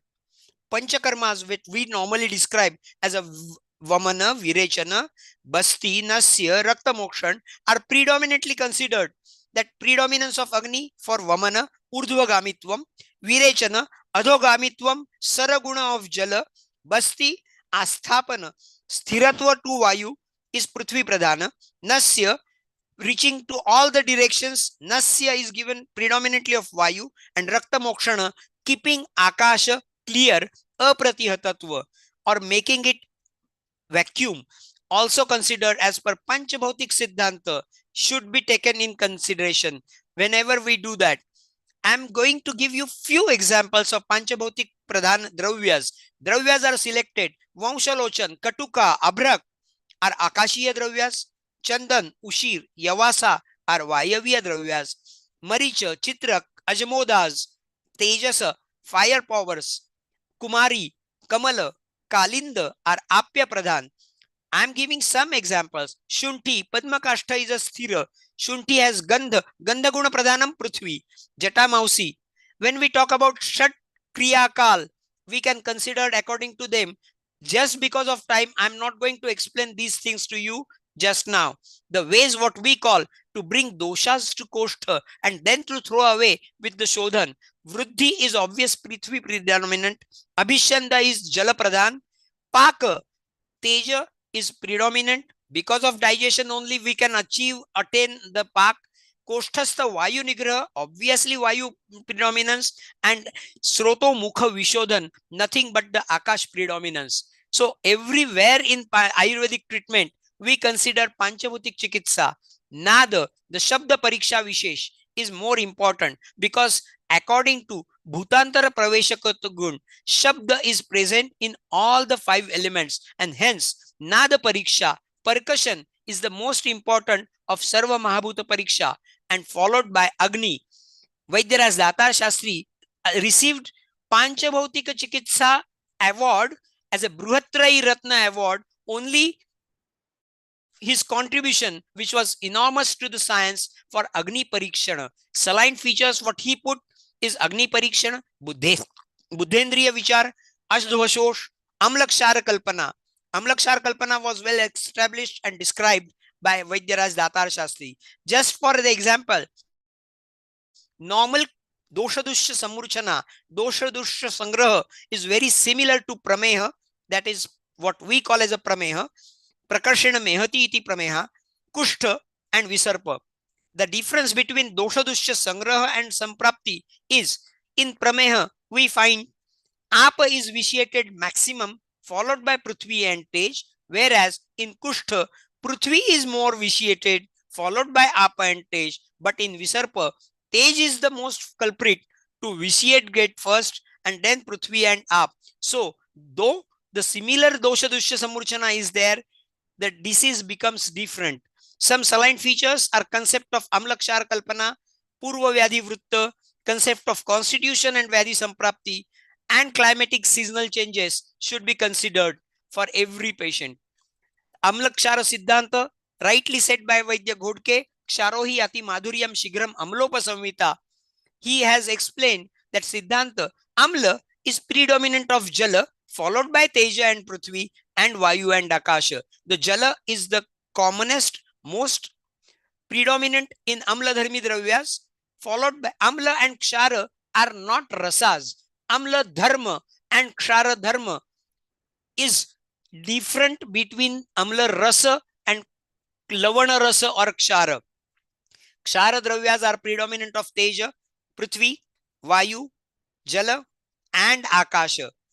If we consider them, just Amla and Kshar concept can be applied for diagnosis as a Vyadhi Hetus, Panchabhautik Ahara of predominance. Nowadays in US and other things, they are talking about acid diet, alkaline diet, and to balance them, Amla Kshara Siddhanta is applied at the time of selection of drugs as well, for the Samprapti as well, for the selection of a Dravya, the matter we are going to use. If a disease is predominantly because of Amla, then Ksharadharmi Dravyas are used. If it is predominantly of Ksharadharmis, we use Amla Dharmi Dravyas.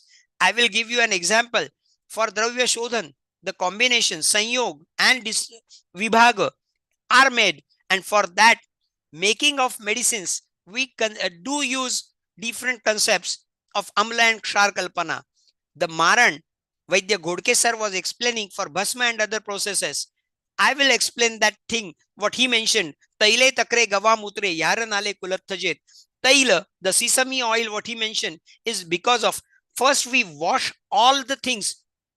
The basic metals are washed with warm water for external malas, the external deformities, and explain them or clean them clearly. Then Taila is useful to making him little brittle, smooth, and snigdha. Then we use takra. Takra is buttermilk. It is milder acidic nature. Gavamutra is a milder alkaline one. Yaranala is obviously stronger acidic, and Kulatha is stronger alkaline. So these methods are done before any of the process, and then it is followed for all other things. Formation of yoga with Amla and Kshar combination. Dhatri Musta Amruta Panchakashaya Kalpana is because of this Amla Kshar concept. Haridra and Yashtimadhu along with Khadira, Padmakashta and Kitta, all these concepts can help us to explain what Amla is. Any Dravya is divided into either Amla, Kshara, Ubhaydharmi or Udasin. I can give you a few examples. Amla Dharmi Dravyas, Prithvi Pradhan, Amalaki, Amra, Gandhak and Kokilaksha, Draksha, Nimbuk, Damiri and Jambir, Manjishtha, Vrukshamla, Amlika are Tejo Pradhana. Then Amlavetas, Sangeri, Punarnava are Vayu Pradhan, and Dhataki Pushpachanaka and especially Raupya is Amla Dharmi metal. When we considered Ksharadharmi Dravyas, Prithvi Pradhan, Rasona, Arjun, Naritaki, Sariva, Marka, Panasa, jackfruits. Then Vayu Jalapradhan are Musta, Kushmanda, Dhanyaka, and Kumari. Ksharadharmis, Shunti, Maricha, Pippali are Tejo Pradhan. Shigru, Shitivar, Kurdu, that is what we call Pushkarmul, are Vayu Pradhan, and Katuka, Apamarga, Ushira are Akashiya Pradhan. But Tamra is the Ksharadharmi Dhatu or the metal. Ubhaydharmi Dravyas are mentioned as Yava, Yavasa, Khadir, Haridra, Parada. The question mark of Haridra is because it is mentioned as an Amladharmi, but the after effect is found to be alkaline in many treatments. Udasina, inert dravyas are mentioned as Suvarna Gairika, Girija, Chandan, Jatamausi, Yashtimadu, Laksha, and Suvarna. When Amlakshar concept is given, it is possible to convert Amla to Kshar, Kshara to Amla. And these processes, I won't spend my time for explaining them. I will prefer to explain Agni Samstha described by Vaidyaraj Datar Shastri, Yakrut, Pliha, Grahani, Agnyashay, pancreas, what we consider, Vrukka, Garbhashay, Pakvashay, Rudaya, both the Mastishka Rudaya and Urastha, lungs, Kosthastha Avayavas are described. Agni is predominantly of Pitta. Pitta is supposed to be situated into liver, Rakta. Rakta is produced in liver, and so for life, liver is the most important power plant of the body, considered in Panchabhutik way. We call it as a god gland, generates Pitta, observes Pitta, and destroys toxins from the body. So it is God, god gland, and the biggest one as an endocrine and exocrine one. It is related to the kidneys, heart, spleen, skin, brain, all sadhaka pittas and all, and alochaka as well. We consider spleen the most important factor along with the liver, because yakrut plihanau shonita jau, main organ to control raktava srotas, organ which is important to destruct RBCs and controlling blood quantity and quality wise. Diseases normally observed nowadays are many jwaras, variations, including different diseases, Raktapitta, Medodushti, leukemia, Hodgkin's, chronic fever, malarias. We consider them diseases regarding to the spleen. Vrukka, concept given by Vaidyaraj Datar Shastri, the organ responsible for the excretion, most important for Sharira Shuddhi as well. And that toxin can lead to all other diseases as it is related to the liver as well. So Yakrut, Pliha, Vrukka, and Garbhashay in strees, very important organs to be checked. Though they are not palpable from the outside, we considered and checked them according to the Panchabhutik way. The Pancha, the word has pious meaning, value in Ayurveda. Panchabhutas, it is Panchakarmas and all other. I'll just give some example. Swarna Gairik is the base where various dravyas with mixing along with Gairik make Ksharadharmi, Amladharmi, and Ubhaydharmi dravyas. I have given some example. You can take a snap or read it later. These combinations are done. When we select a drug, many parts of the herb is used. Root, stem. We use skin. We use bark, tender node, juice, leaves, kshara, milk, fruits, seeds, bhasmas, oils, nectars, thorns, columnar roots, rhizomes, tendons, underground stems. We consider them according to their predominance, where they arrive from. Prithvi Mahabhuta Pradhan, Ap Pradhan, Jala Pradhan, Tejo Pradhan. We consider them, and accordingly we select the drug of particular disease, and that particular organ is used for the medicine in Panchabhutik Chikitsa. There are different vanaspatis available. Thousands you can get in all the world. Different one. We get them in Sarvam Dravyam Panchabhautikam Asmin Arthe. So we have to select them according to their Panchabhautik Guna Vibhag, and then decide only the Yojakas Tatra Durlabha. One has to decide which proper drug has to be used and according to what. When we talk about the ahar and diet and other things, ashrama vichar, this concept is from the Vedic period. Moral and physical support by relatives, caretakers, all caretakers, abhicharaka, everything has to be considered. Expected outcome is the healthy aging. That is the phenomena what we are looking for. According to Ayurveda, achara rasayan, vichara rasayan, sadvrutta vichar, satvavajay chikitsa, chanting mantras, specially Ayurvedic Chikitsa is the specialty of Panchabhotik as well. When we talk about Panchabhotik, basic things: listen music, have chats with your friends, Shabda Chikitsa, Ashwasana Chikitsa, shake hands, the touch therapy, Snehan Swedan, massage will help as a Sparsha Chikitsa for Vayu, meet loved ones, visit scenic places, see the beautiful things, see the like ones, and get that Teja Trupti, satisfaction of your Tej, eat food of like taste with care, obviously, according to your constitution, and the Rasa, that is for Rasa Jala, and in environment of a pleasant smell like incense sticks, dhoop, perfume, sprays, room fresheners, flowers with fragrance. Gandhaguna Pradhan Chikitsa will help you for Prithvi stability, Sthiratva, all Panchabhotik qualities, fresh, clean, and mild colored clothing will help you to build your mind as well. Because, as we know, I'll just give a different thought to you. As cancer is considered as an umbrella term, uncontrolled multiplications of body tissues from lymph to reproductive, Ayurveda says Rasa Dhatu to Shukra Dhatu. Considering cancer in a Panchabhotik way, Prithvi Pradhan Utsed, Avarod, Arbuda, Granthi are to be considered. Abhishanda, Srav, Shot is of Ap Pradhana, Pak, Vaivarnya, Dah, Vidradhi, cellulitis and all other inflamed conditions are of Teja. Vayu gives rise to Sankoch, necrosis conditions, and Avarod, Vimargagaman especially, and Akasha will be leading to Dushtavrana, sinuses, the emptiness, Nadi Vrana, etc. If we talk about the cancer, role of mind is very important in all the pathogenesis, obviously in treatment as well. Mana karare prasanna sarva siddhi se karana is applied to all the topics of Panchabhutik Chikitsa. Bruhatrai Vaidyaraj Datar Shastri says after 60 years of his practice that now I can claim that I know a little about Panchamahabhutas and its theory. Within the small presentation, one cannot explain the whole theory of Panchabhutik Chikitsa, but it is modest effort to highlight the new stream in Ayurveda.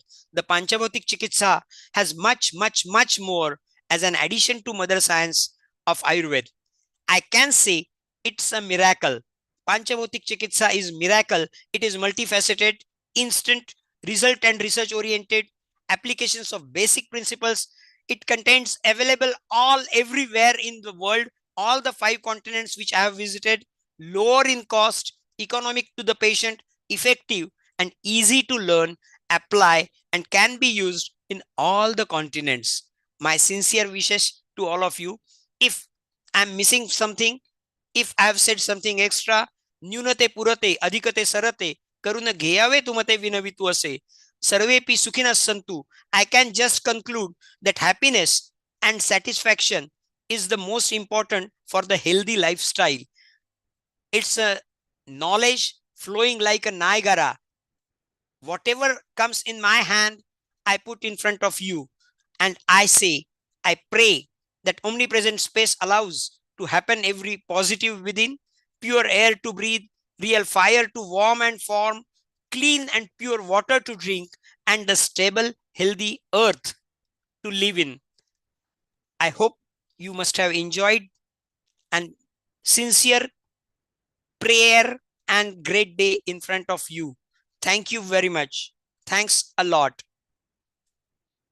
Thank you, Vedya Prashanti. That was very beautiful presentation. The way you put the concepts of Panchabhatik Chikitsa and how these 5 elements have been useful for us and how they have been used by our ancient teachers and scholars and wisely been put into the medicine science. And now you have been applying it and practicing. And I know Vaidya Rajan sir is also practicing all these practices. And it's lovely to see Sharon as well. Would you like to say something, Vaidya Prashanti, before we move to Sharon and then to Rajan? Just a minute. It is that my Guruji's practice was more than 65 years. I'm practicing it for 36, 37 years now. But I feel it was not possible to put forth all the Panchabhutik concepts in this small, short presentation. I'm still learning Panchabhutik Chikitsa by practicing it in different concepts. So it was not sufficient. If you allow me some time, I can put forth a small topics to explain according to step by step. Thank you very much. Thanks a lot. I owe my sincere debt in for all of you, and especially for Dr. Patankar sir. Thank you. Thank you so much. Definitely, we would like to have you time and again to share your views. I understand it's a very wide and very gross concept, and it can be cleared up on many bases. So we would look forward to invite you more times to share your views more on these concept of Panchapathic Chikitsa. Hey Sharon, and moving from India to US, lovely to see you around. And what have you to say about these lovely presentations that we have on Ayurveda and holistic health and Unani? We also had, you weren't there at that time. So over to you and tell me about yourself. It's been days without you. So yes, please tell us and tell our viewers about yourself as well. Over to you. Thank you. Global Namaste, everyone. It's a pleasure to be with you. And wow, what a powerful presentation that was. I mean, so much was over my head, but it brings up in me a few things. One, the depth of knowledge of all aspects of Indian culture, the sophistication, the centuries of study. It was interesting where there was that quote about 60 years, and I'm just getting it now. I remember my Guruji Sitara Devi. She said, I've been in Kathak my whole life, and I feel like I've just gotten one taste of it. So that's amazing. And the last part about the earth, air, fire, water, well, I guess I'm in the best place for that because we have really pure water here. We have spaciousness of view. We have quiet. This is a place, for meditation and for healing. And so it's nice to have that, to hear about that, and hear all of these concepts. Where are you reporting from? Where are you reporting right now? I'm in Crestone, Colorado. It's called the Shambhala of the Rockies, where we have all of these different spiritual centers, and we have a wonderful ashram here where we do fire pujas and all kinds of pujas and events. We had a wonderful Navaratri, and we have temples from Tibet and the Zen Center, and ones that, the other thing that I found very interesting was the reference to nature, being in nature. And I also found, since I've had, interaction for the last 6 years working on Quantum Chi, my documentary about the Taoist tradition of China and Qigong and Tai Chi and acupuncture, the parallels, from what I could understand, it would be really interesting to have him back with a traditional Chinese medicine person to discuss the similarities, because from what I could understand, I felt that that would be really interesting. Yeah, definitely. And could you pan the camera and show our viewers the beautiful place with the 5 elements that we can see? This is our last few days of warm weather. And so the leaves, you should have seen it last week. It was so gorgeous, but. So you can see how the beautiful 5 elements have interlaced themselves with the beauty of nature from the other part of the globe, as we can see.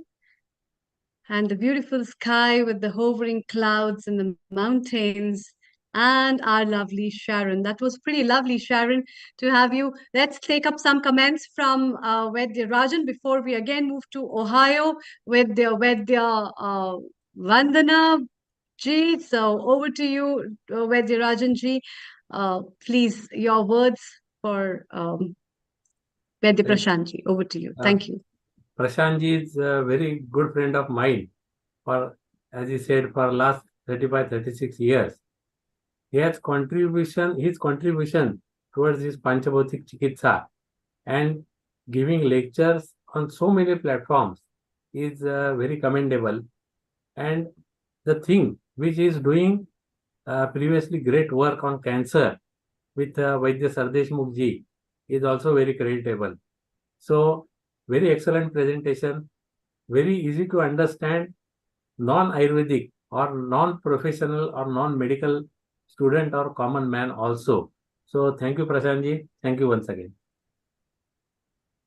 Thank you, Vaidya Rajanji, for lovely comments as well as for being here all the way.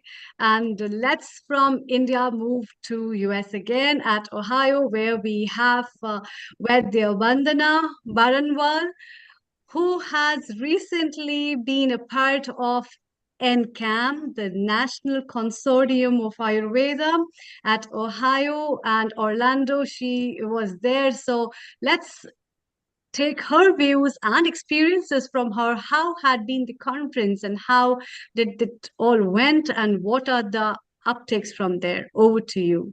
Global Namaste. Global Namaste. Thank you, Amrita. And thank you, everyone. Thank you, Neilji, for inviting and giving me this chance to share about our landmark conference, Ayurveda Beyond Wellness, that we recently held in West Gates, Orlando, Florida. It was from October 27, 28, 29, 3 days conference. And I am going to share my views as an organizer, because in India, I have been the part of many conferences we have organized at BHU and at SDM College of Ayurveda. But in USA, this was my first experience being the part of the organizers. So National Consortium of Ayurveda Medicine is a consortium. It is like a movement of 4 national level organizations and 9 state level organizations. These all organizations are legally registered as 501c3 or 501c6. And we all have come together and had this idea of doing this conference where we talk about Ayurveda, not just as wellness, not just as lifestyle and wellness, but bringing in kind of putting the bar high for all Ayurveda doctors and practitioners in USA, all providers, the people who are involved in Ayurveda industry, to set the goal or to set the bars for the Ayurveda as part of the medicine and not just the wellness. So we have this conference was themed as Ayurveda Beyond Wellness. So this had almost, the first thing is that it was successful. I have just written, it was the last weekend, and it was attended by 310 people. So being our first conference, attended by 310 people, was a very good number, where authentic Ayurveda was offered to the world, that is in the USA, people who are interested in Ayurveda. There were 87 speakers, which was like, it was divided into 90-minute panel discussions. It was not the presentation like a monologue that one person is standing on the dais and just delivering their lecture for 40 minutes. TED style speaker topics were decided, and it was TED style. They come and powerful talk on a subject was given. And I want to emphasize that all these speakers were invited. It was by invitation only. And there was some rules for us whom to select. And we had these committees, like I am the part of the pre-conference. I am pre-conference co-chair. So we had program committee. I am part of that also. So program committee took input from all the organizing members that we had, and they suggested the names, and we looked up at the criteria of our selection, and then we chose. We had amazing speakers who are the experts in the not only practicing Ayurveda amazing teachers and people who have been in the industry, policy making, import, export of herbs, herb cultivation, every aspect and dimension that Ayurveda practice in USA requires. So we had experts, students, people who are newbies, and people who have been hanging out with Ayurveda for some time, oldies. And we discussed the topics such as law, policy. Along with that, we also discussed the topics about import, export of herbs, herb cultivation, sustainable cultivation, herb industry at the international level, as well as some topics related to Ayurvedic as a clinical science and therapeutics. We talked about bhasmas. Interesting was we had cancer panel where from NIH, we had Dr.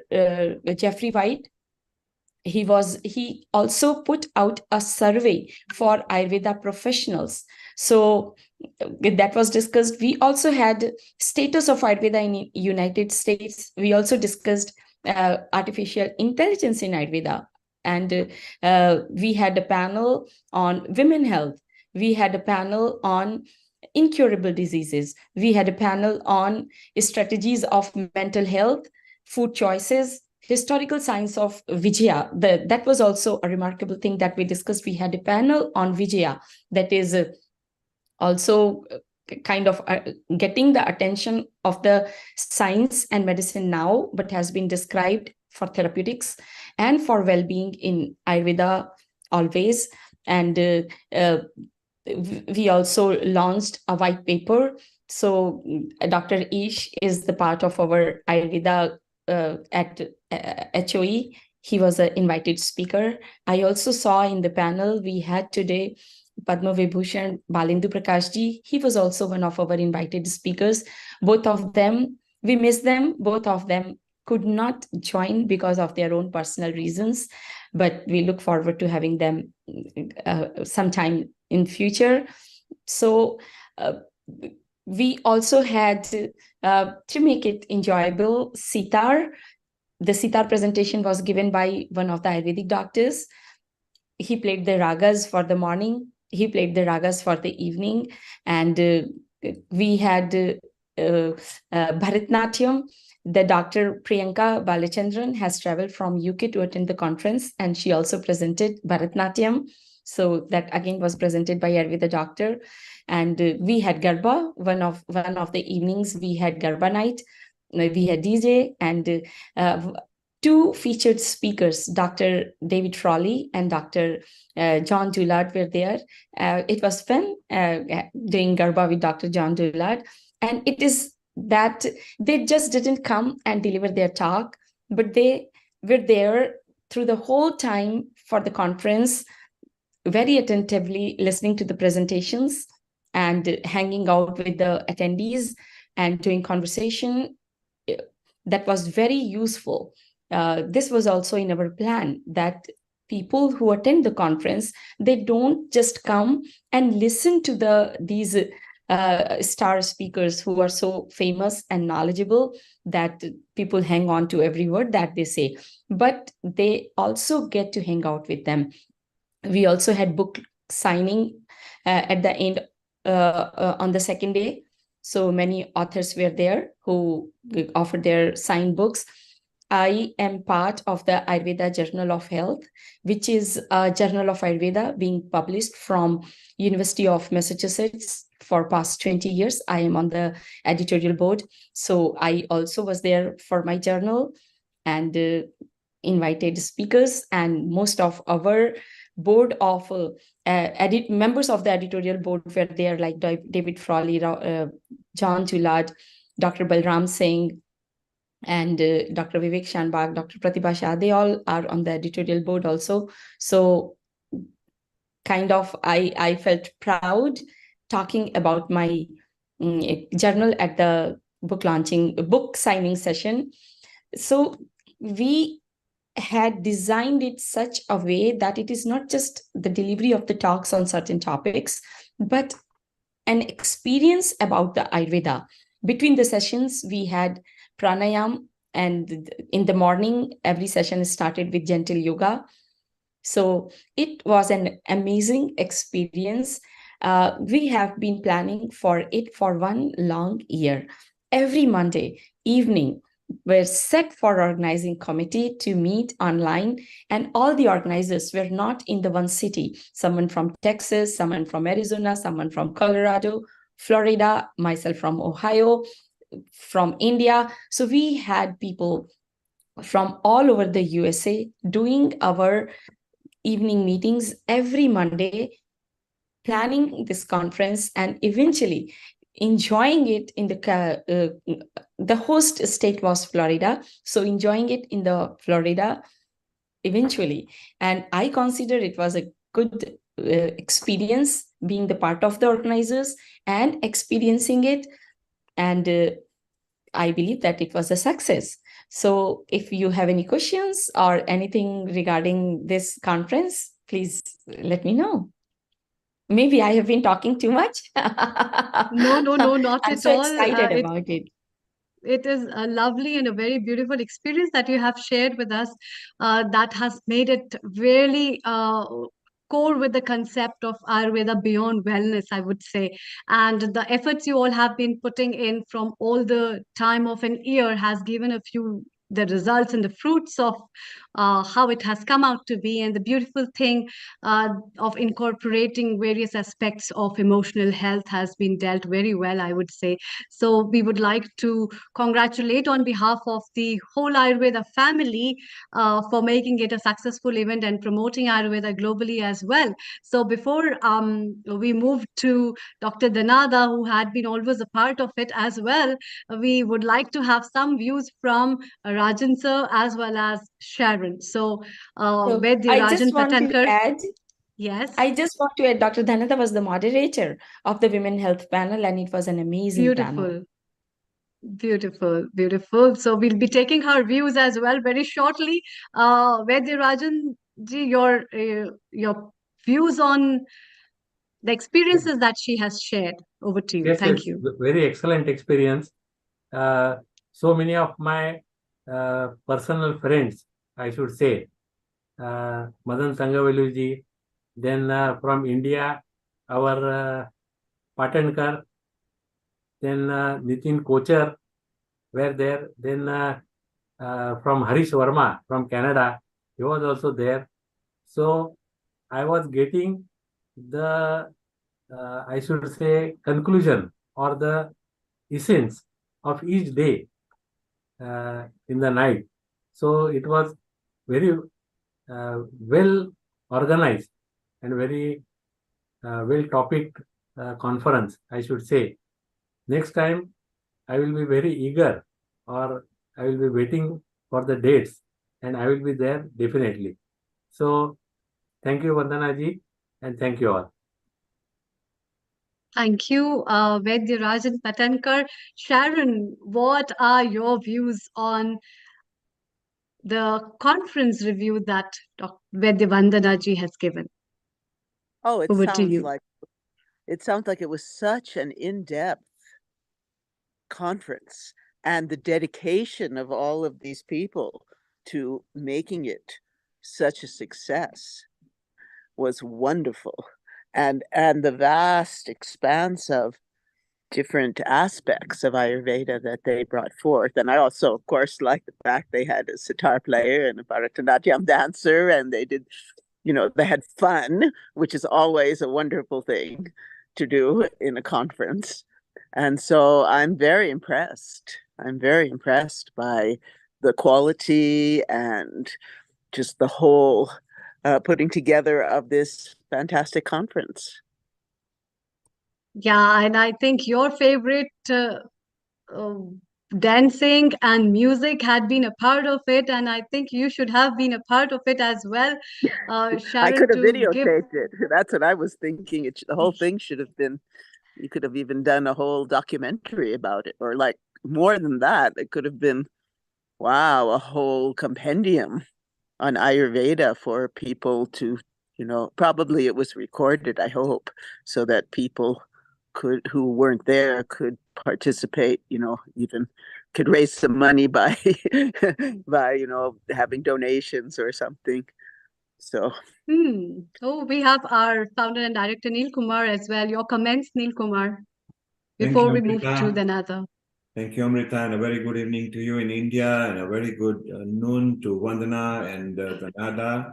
And Sharon, a good noon to you roughly there. You are in a morning zone, time zone. Vandana, apart from the fact that socially the conference was very successful, can you tell me how near are we of penetrating this Ayurveda into the integrated health in America? How close are we, and what are the plans for getting them accredited and actually being recognized as a part of integrated health in the health system? Over to you, Vanna.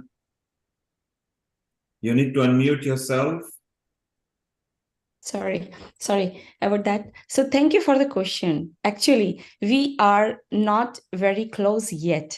It is a long way to go. The host was Florida, and we had invited our chief guests were two senators. They are creating this advocacy and collecting the funds to pitch for that, but we are still not close. Many states, including the state I am in, Ohio, we are still not freedom for health states. So we are trying our bit, and for that we really need to come together and as one organization in USA move forward. It is still a long journey. So what you are suggesting that we need a better unity, and through that unity we need better formation of papers and proofs so that we can forge forward, and at some point we can present papers that can be verified. Is that right? Did we progress at all from there?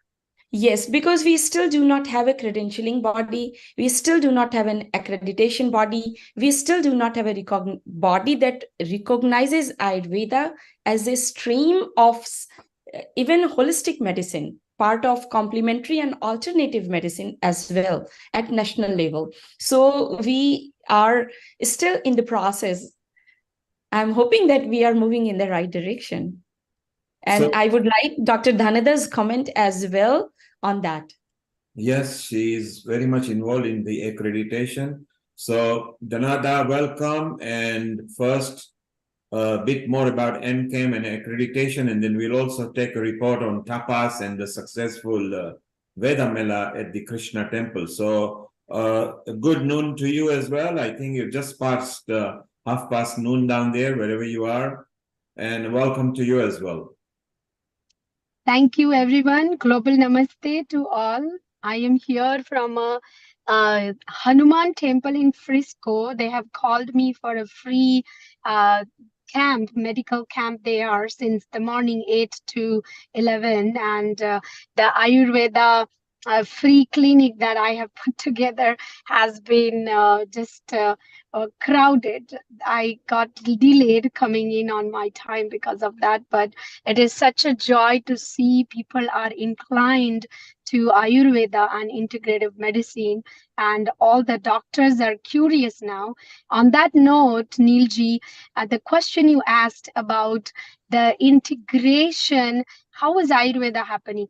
Well, we rang the bell, we made the voice, and I feel with that we will get somewhere in the eyes and spotlight to the politicians, to the lobbyists, and to the governments, and to the people that they require our attention. The first step has been put forward.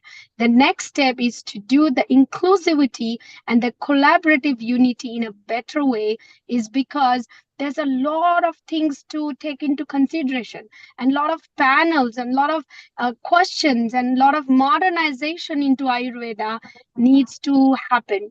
And that is what I think we inclusively tried there in NCAM.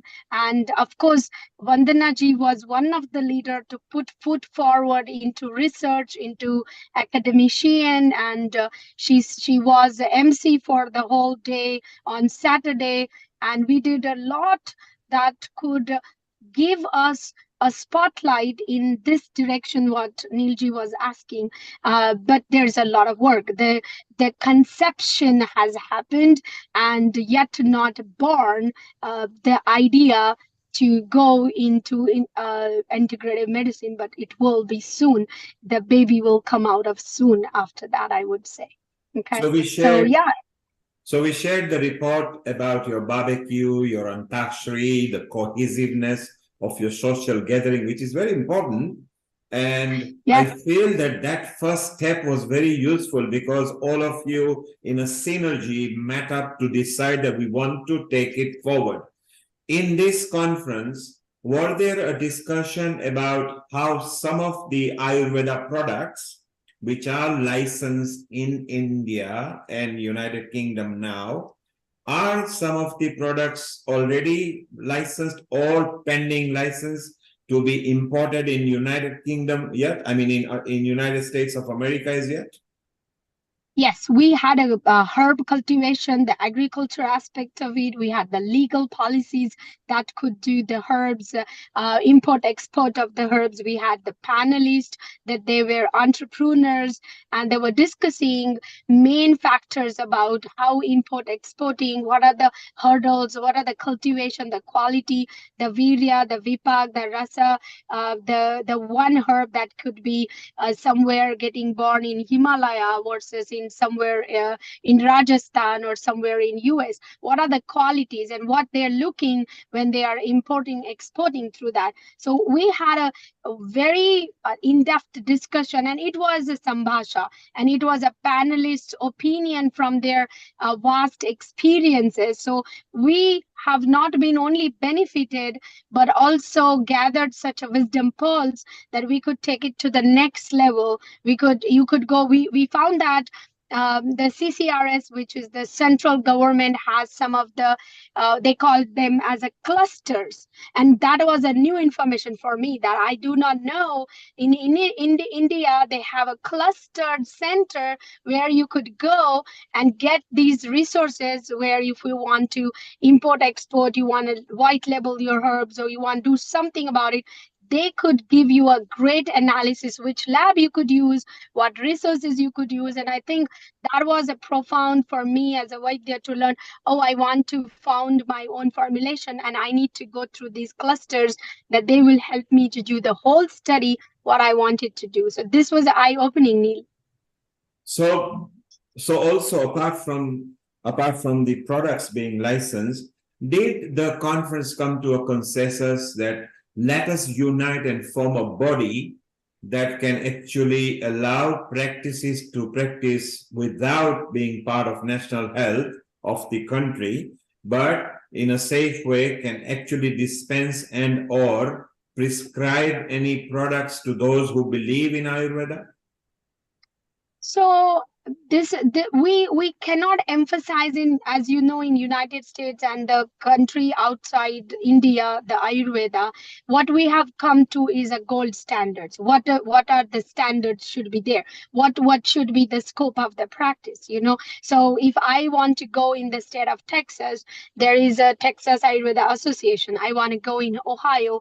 They doing the job of setting these gold standards and the area of scope of practice. So somebody randomly doing something, we would tell them, hey, these are our educational standards, these are our practicing standards, these are the common herbs you can prescribe, this you cannot prescribe. And every state in United States is a one nation, as you all know. Every state has their own policies and laws, so it is very difficult for a national bird eye view organization to see the pyramid formula, or that is going to be applicable just like very much with the reciprocity. That's not happening, and we need to learn a lot. We need to put a lot of understanding into it. But what has happened is we actually able to do these gold standards coming together. We actually had the ideas to brainstorm each other and start the initiation discussion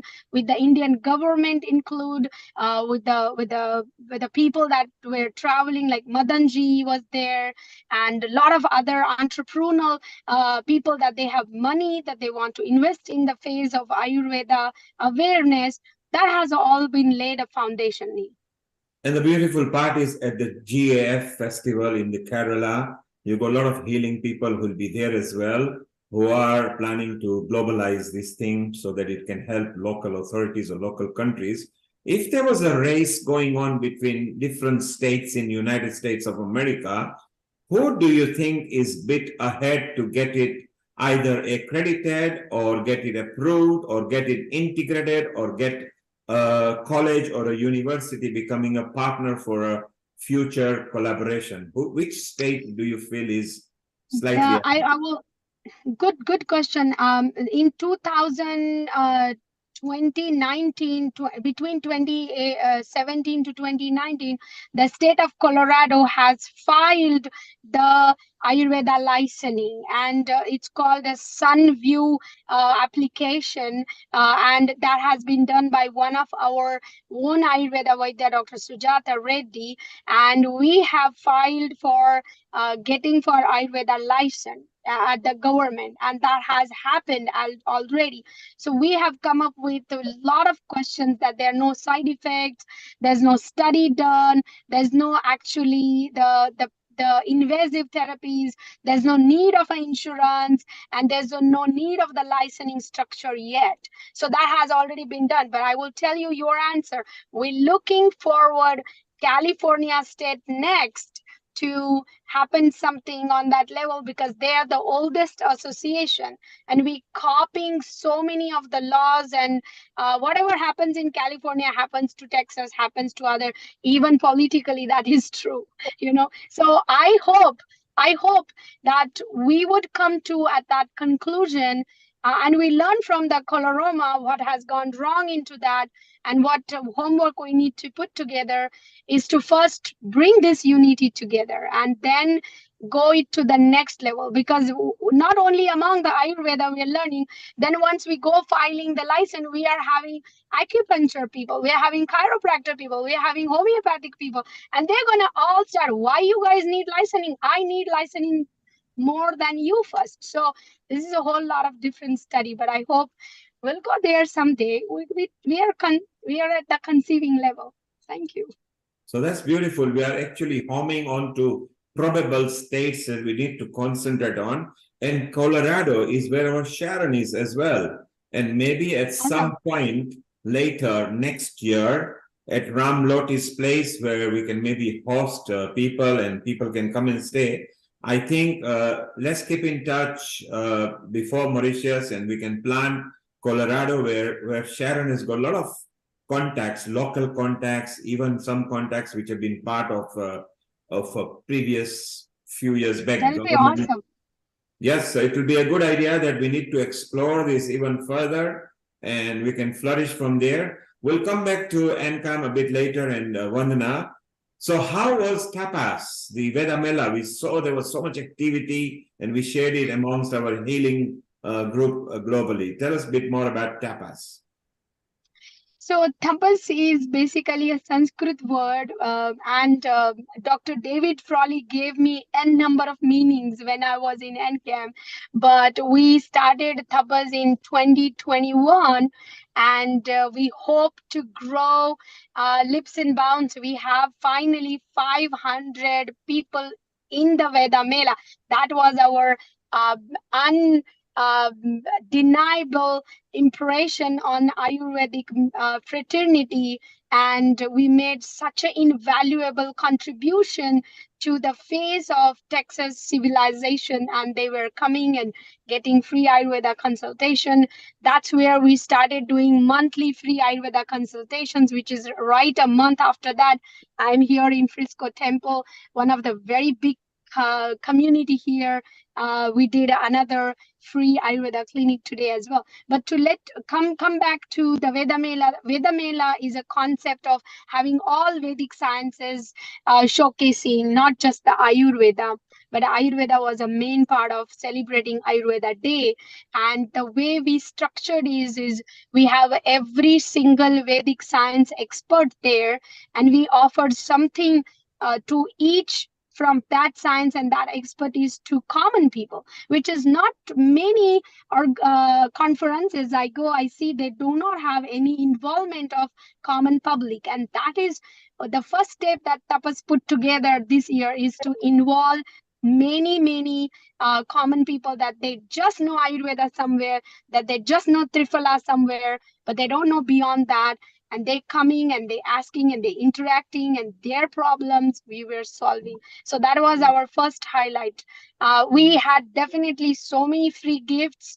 We had Veda bags, we have free samples of Ayurveda, we had music, we had the yoga shows, we had Bharatnatyam, we included CPR people, we included cotton. One of our vendor was selling cotton frocks, which is coming from all the way from India, the pure cotton frocks, which one I am wearing now. She gifted me, and it is so beautiful. Everybody was sold out. There was people, authors, they sold out their books. And one of the very highlighted part was we started from the spirituality at the entry of Veda Mela. We did a big homa of Dhanvantari Yag, and we embedded ourselves into the spirituality, where at the end we ended our Veda Mela with the drumming circle. And there was a local drumming African Kamachio people that they came and they celebrated the drum circle with everyone. And in between, there was a lot of people joined from Paris, people joined from India. We had a yoga community here that they did, and we had probably 30 to 35 associations from Hindu origin, from Vedic origin, and science origin, medical origin, and they were qualified Ayurveda physicians. They were sitting and offering their whole gift. And we had a person who sponsored the chai.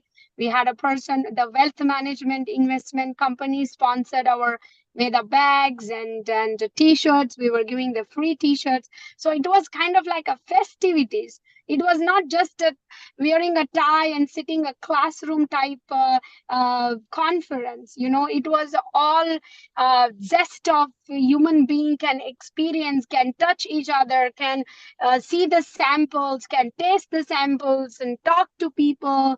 And that's called as a mela, as a festivities. We wanted to celebrate it with the people that became so vibrant in our community.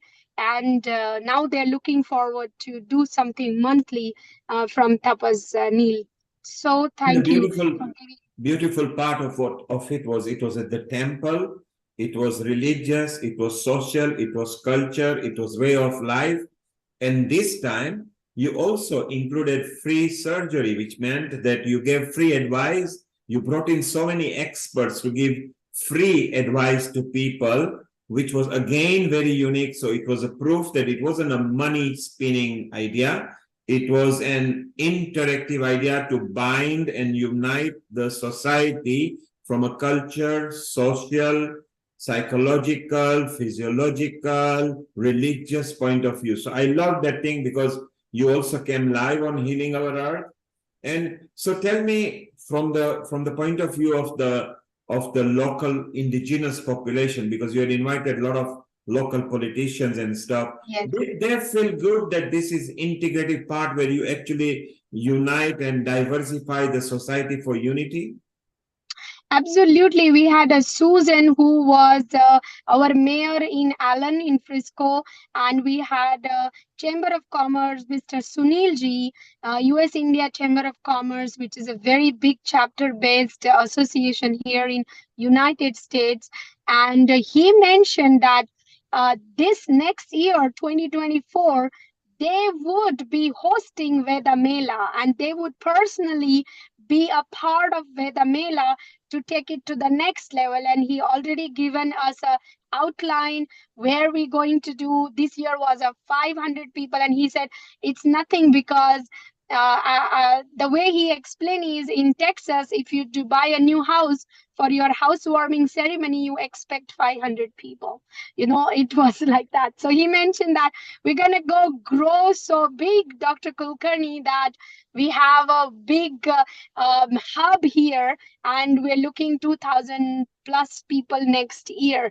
And to add the idea of having bigger vendors, we did not really restricted the vendors only at the Ayurveda and supplement and yoga level, but we opened it for jewelry. We opened it for people that are doing anything that counts in human life to make impact for being healthy. If they are doing CPR, if they are doing any other, like if they're doing hair color or other things, we wanted them to be inclusive, and it's a celebration of a humankind to be healthy. And that is what the Dhanatrayodashi or the Lord Dhanvantari was also be looking.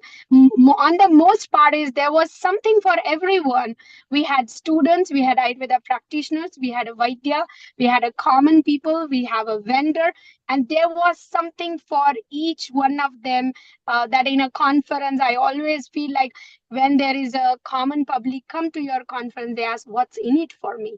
And we thought of in that direction, what could we give it to the students? So we had workshops like Agni Karma workshop, Marma workshops, and they learned that Nadi Chikitsa workshops. And for the Vaidyas, we had their service to offer to public so they could gain more spotlight, more interaction. There was new Vaidyas, they were able to tell that, yes, I practice here, come to me. So they ignited their practice. There were vendors that they get the public to interact and buy their products and be helpful. And we started with the spiritual aspect being Swami Mukundanandaji, and from Chicago we had Swami Bodhanandaji joined to tell the spiritual aspect of it. How can that be included into the health welfare of humankind? That was very awesome. profound. That's awesome, Dhanada, because you like today's theme, healthy life for body, mind, and soul. You included everything. And that's what Healing Our Earth wants to promote now. Healthy life for body, mind, and soul. And everything you said included here. We will ask Sharon in a moment that we want to bring this to Colorado. So if you can start discussing, and maybe next summer in Colorado. Before we ask Sharon, Amrita, you've got some questions, and what do you think of it so far? What a success. Thank you, Neelji. This was basically a very good success, I would say, and I would like to congratulate both of you for having such a successful collaboration. And this has, in fact, added a hair on the cap for the Ayush Ministry to work on the promotion and propagation of Ayurveda. When we talking about the Indian side of Ayurveda, staying in the ground of Bharat, and talking about Ayurveda, I can see the difference of how things have been working, what all challenges you all have been facing, and despite those challenges, how you are making the edges meet and bridging up the gaps for integrating all these things and making up a new blend of the flora of Ayurveda and traditional medicines worldwide, actually. So that's a very good effort. And specifically, Dr. Dhanada, that you have ingrained these concept of the Veda Mela, basically the Veda Mela's concept in the form of a fair and a festivity has, I think, added up the colors to that hat, because you integrated everything, and that's what people like. People want to know more about India, Indian traditions. The people love India in so many ways, and so they want to have all those things, and it was brought under one umbrella of that, and that has added up the beauty of everything. So and I think this has also raised up many other questions to solve so many problems that people worldwide have been facing on the personal basis, as well as we all as practitioners on global basis, to raise a voice and ring the bell. So congratulations once again. And Amrita, you are in touch with both of them, Vandana and Dhanada. Yes. So it's beautiful. Keep in touch. Let's enhance what they are actually doing. Dr. Vaidarajanji was also saying, so you've now got his support. He is our education lead, and he actually connects the education authority, whether they are university, college, or Ayurveda institution. So you've got a full backup with Vaidarajan Patankarji from now. He will get that kind of liaison going for you. We are going to go in a moment. Sharon, if you unmute yourself. So let us think of this in Colorado where you are there. Let us involve the indigenous population more so that we can get their ideas. And because you have got a lot of affinity, not just to India, but its culture and its way of life. What a beautiful things. I would like you to say hello to Dhanada Kulkarni here and Vandana Baranwal. Both are also part of Healing Our Earth now. And at some point, dialogue should be started. So how we can enhance and bring this into Colorado and maybe multiply, maybe speed up the process with the indigenous leaders of the local authorities and the state authorities. So your comment, Sharon? Well, this is a really wonderful thing that you're doing. And I think the world needs it very much. I have been healed by Ayurveda of things that Western medicine couldn't or didn't want to address. And I think that coming here, in the summer would be amazing because the summer is when we get a lot of tourists and it's so beautiful here. Also, September is gorgeous too. And we have, a lot of healers here. This place is known for having a variety of healing modalities. And actually, this place was where the Native Americans came, all the warring tribes, they would come here. It was called the Bloodless Valley, where they would come and not have any kind of a war, just talk to each other and learn about all their different healing methods. So this would be a beautiful place. It's very much like in the Himalayas. It's gorgeous, pure water, pure air, quiet. It's so quiet here. So I will go up and see Ramloti and talk to her about this idea and see what we can get going. So what we do, Sharon, have a chat with Ramloti, have a word with that.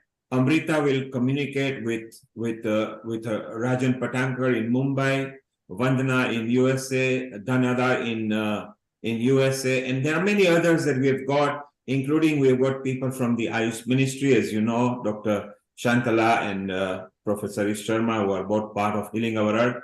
Let us get that ball rolling, which was the plan, what the Project Mauritius was. Let's get this ball rolling, and next year, let's bring this under the healing umbrella of healthy life, where we can use Ayurveda also as maybe the catapult to bring healthy life ahead. So all of us, let's take a pledge that we will explore this further. Amrita, you can set up a group. At the moment, I needn't be there. We'll make some points for you guys.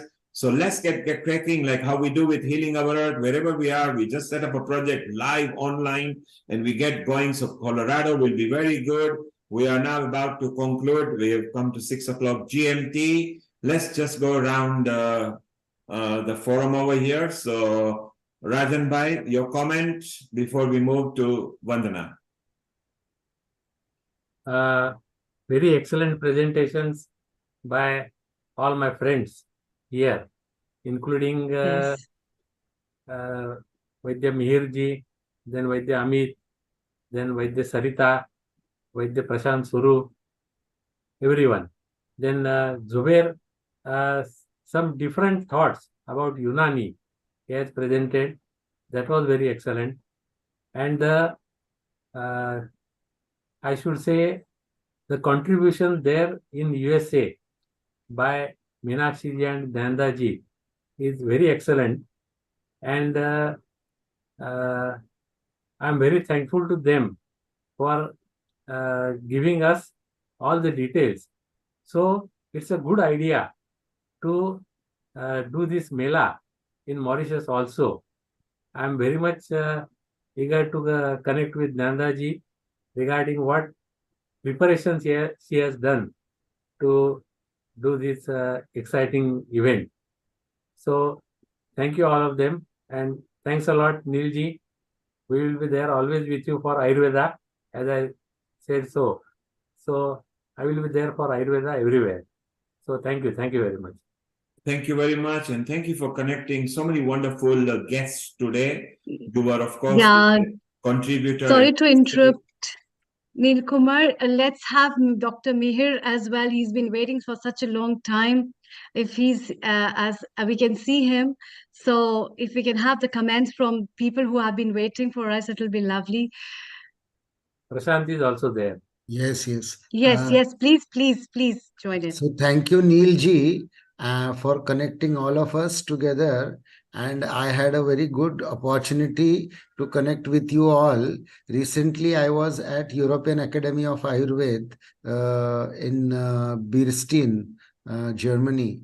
And there also there was a wonderful conference organized, and I was one of the speaker. And I would certainly like to interact with all of you and share my experiences, because basically I am a Kaya Chikitsak, that is a practitioner, and also a Swasthavritta person. And I have both the expertise, including Panchakarma therapies. And we would like to interact with you all with our mentor, Vaidya Patankar sir. Thank you all. Thank you, buddy. It was wonderful to have you. You are part of the family. And just keep in touch with Rajanji, because he's a senior part at Healing Our Earth. He's also the education lead. So you will be kept in constant connection, and you can move with a lot of people. You're also in touch with Dr. Amrita, Dr. Sarita, and Dr. Sarita, your comment before we wind down at the moment. Yeah, thank you, Nilji. It was a wonderful session, and whatever the inputs we right now got from Dhanada, Vandana ji, and it's going to be a wonderful future for Ayurveda, no doubt about it. And I think it's the time for us to bring Ayurveda not as an alternative treatment or alternative therapy, but it should be mainstream therapy. And once all of us we come together, I think this goal is quite achievable. We all are with you, and whatever efforts are needed, it should be united efforts. That's what I feel, and we are ready to do that. Thank you so much. And thank you. The time in India is coming to 11:30, I believe, and you are still there. So we are very proud of you. Thank you. Stay around, and we go to Prashant Suru. He was again a guest contributor today, brought in by our Rajanji. Your comment and how you feel at Healing Our Earth. Thank you very much. I am a disciple of Vaidyaraj Datta Shastri, as well as a disciple of Santa Jnaneshwar, who believed, He Vishwachi Maze Ghar, the global house. Rather, this is my home. As a one family, and together we can achieve the goal, what we explain, we expect, and we are expressing ourselves in these terms. So I must thank Dr. Patankar sir to allow me to share my thoughts. I must be real in depth of all of you.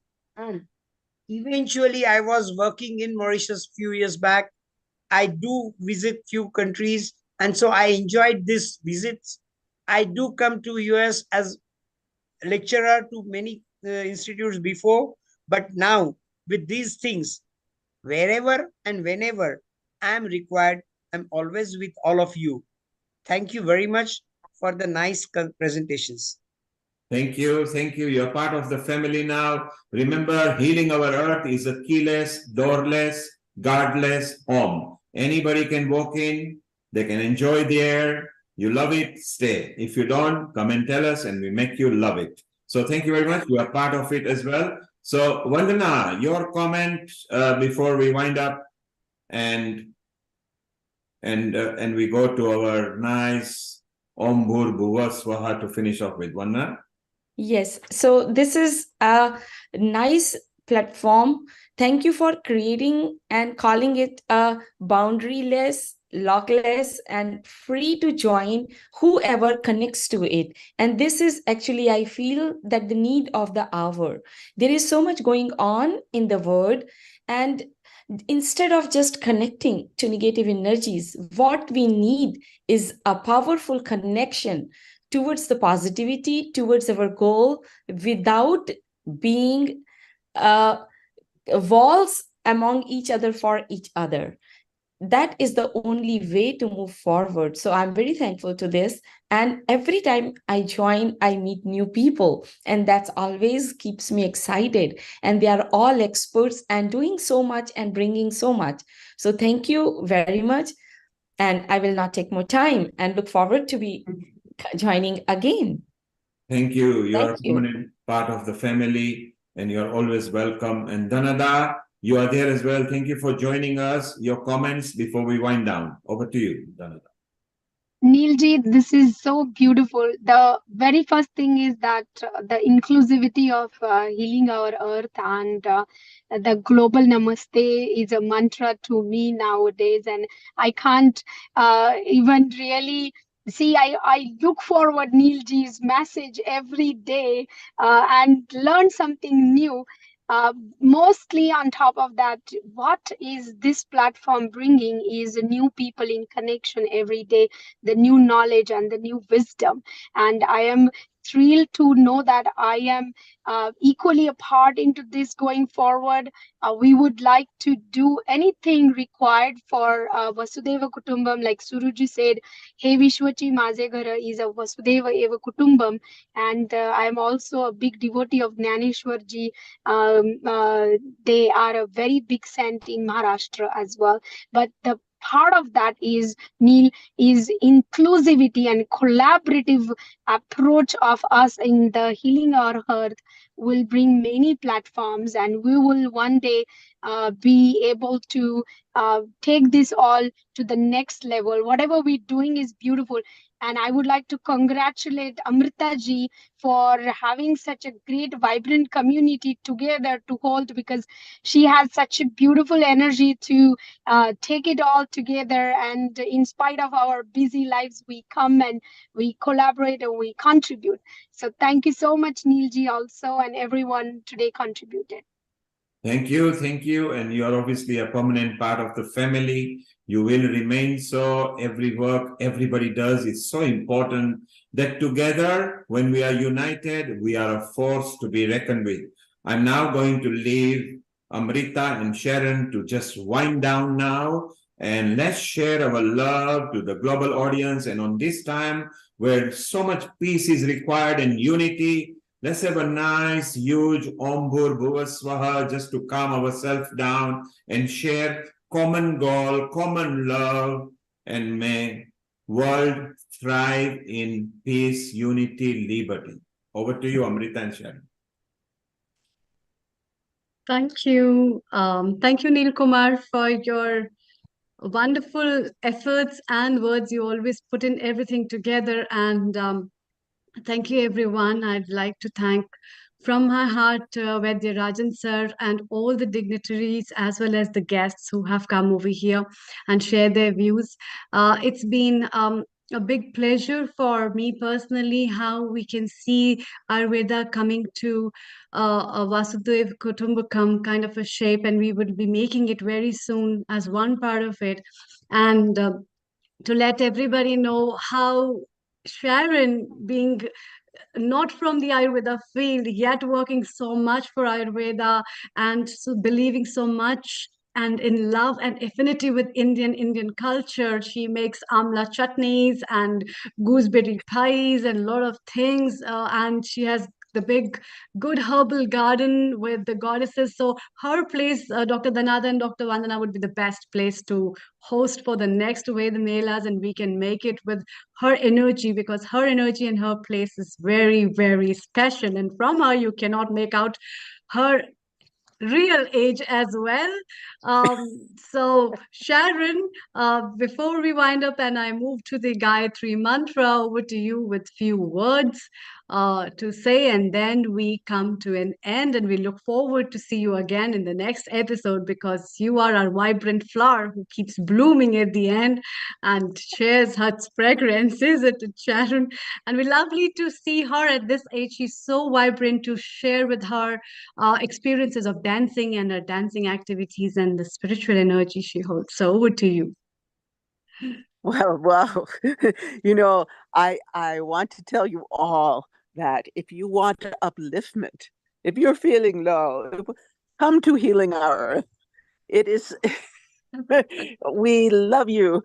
It's such an wonderful platform, and I'm so honored to be a part of it. And Amrita, I'm watching every show. You're just, I don't know, more and more beautiful and articulate and caring and loving, and it's such a joy to see you blossom in this way. It's so beautiful, and I'd love for all of you to come to Crestone. I'm thinking we have a lot of people of India origin who come down to the ashram from Denver and Boulder area and all around, even people from Aspen, etc. It's a very beautiful place, and I've been wanting you all to come here for a long time. So let's see what we can do. I'll talk to Ramloti about putting something together. And also, if you remember, we had Michael DiMartino, who's a musician I work with, and Michael Henry Dunn, who sings kirtan and all that. Well, I will ask them, because Michael DiMartino is a promoter type. He puts together conferences. So I will talk to him about this as well. Yes, definitely. Yes. Let's catch up soon and work upon with everything, and especially to all the teams, people in India who have been waiting and waking up since this time. It's about to be midnight, so a very I'm really humble and thankful to all of you for joining.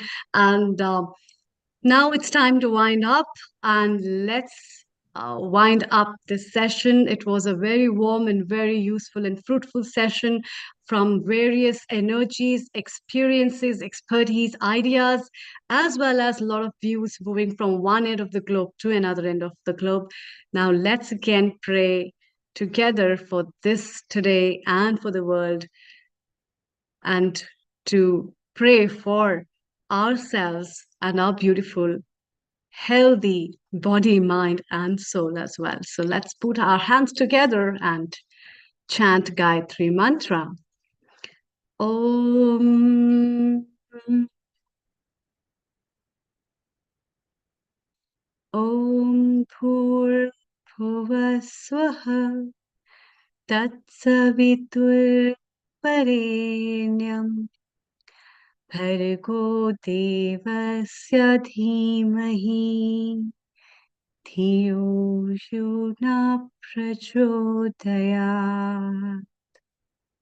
Om bhurbhuvasvaha tatsaviturvarenyam bhargo devasya dhimahi dhiyo yo na prachodayat. Om भुवस्वः तत्सवितुर्वरेण्यं भर्गो देवस्य धीमहि धियो यो न प्रचोदयात्.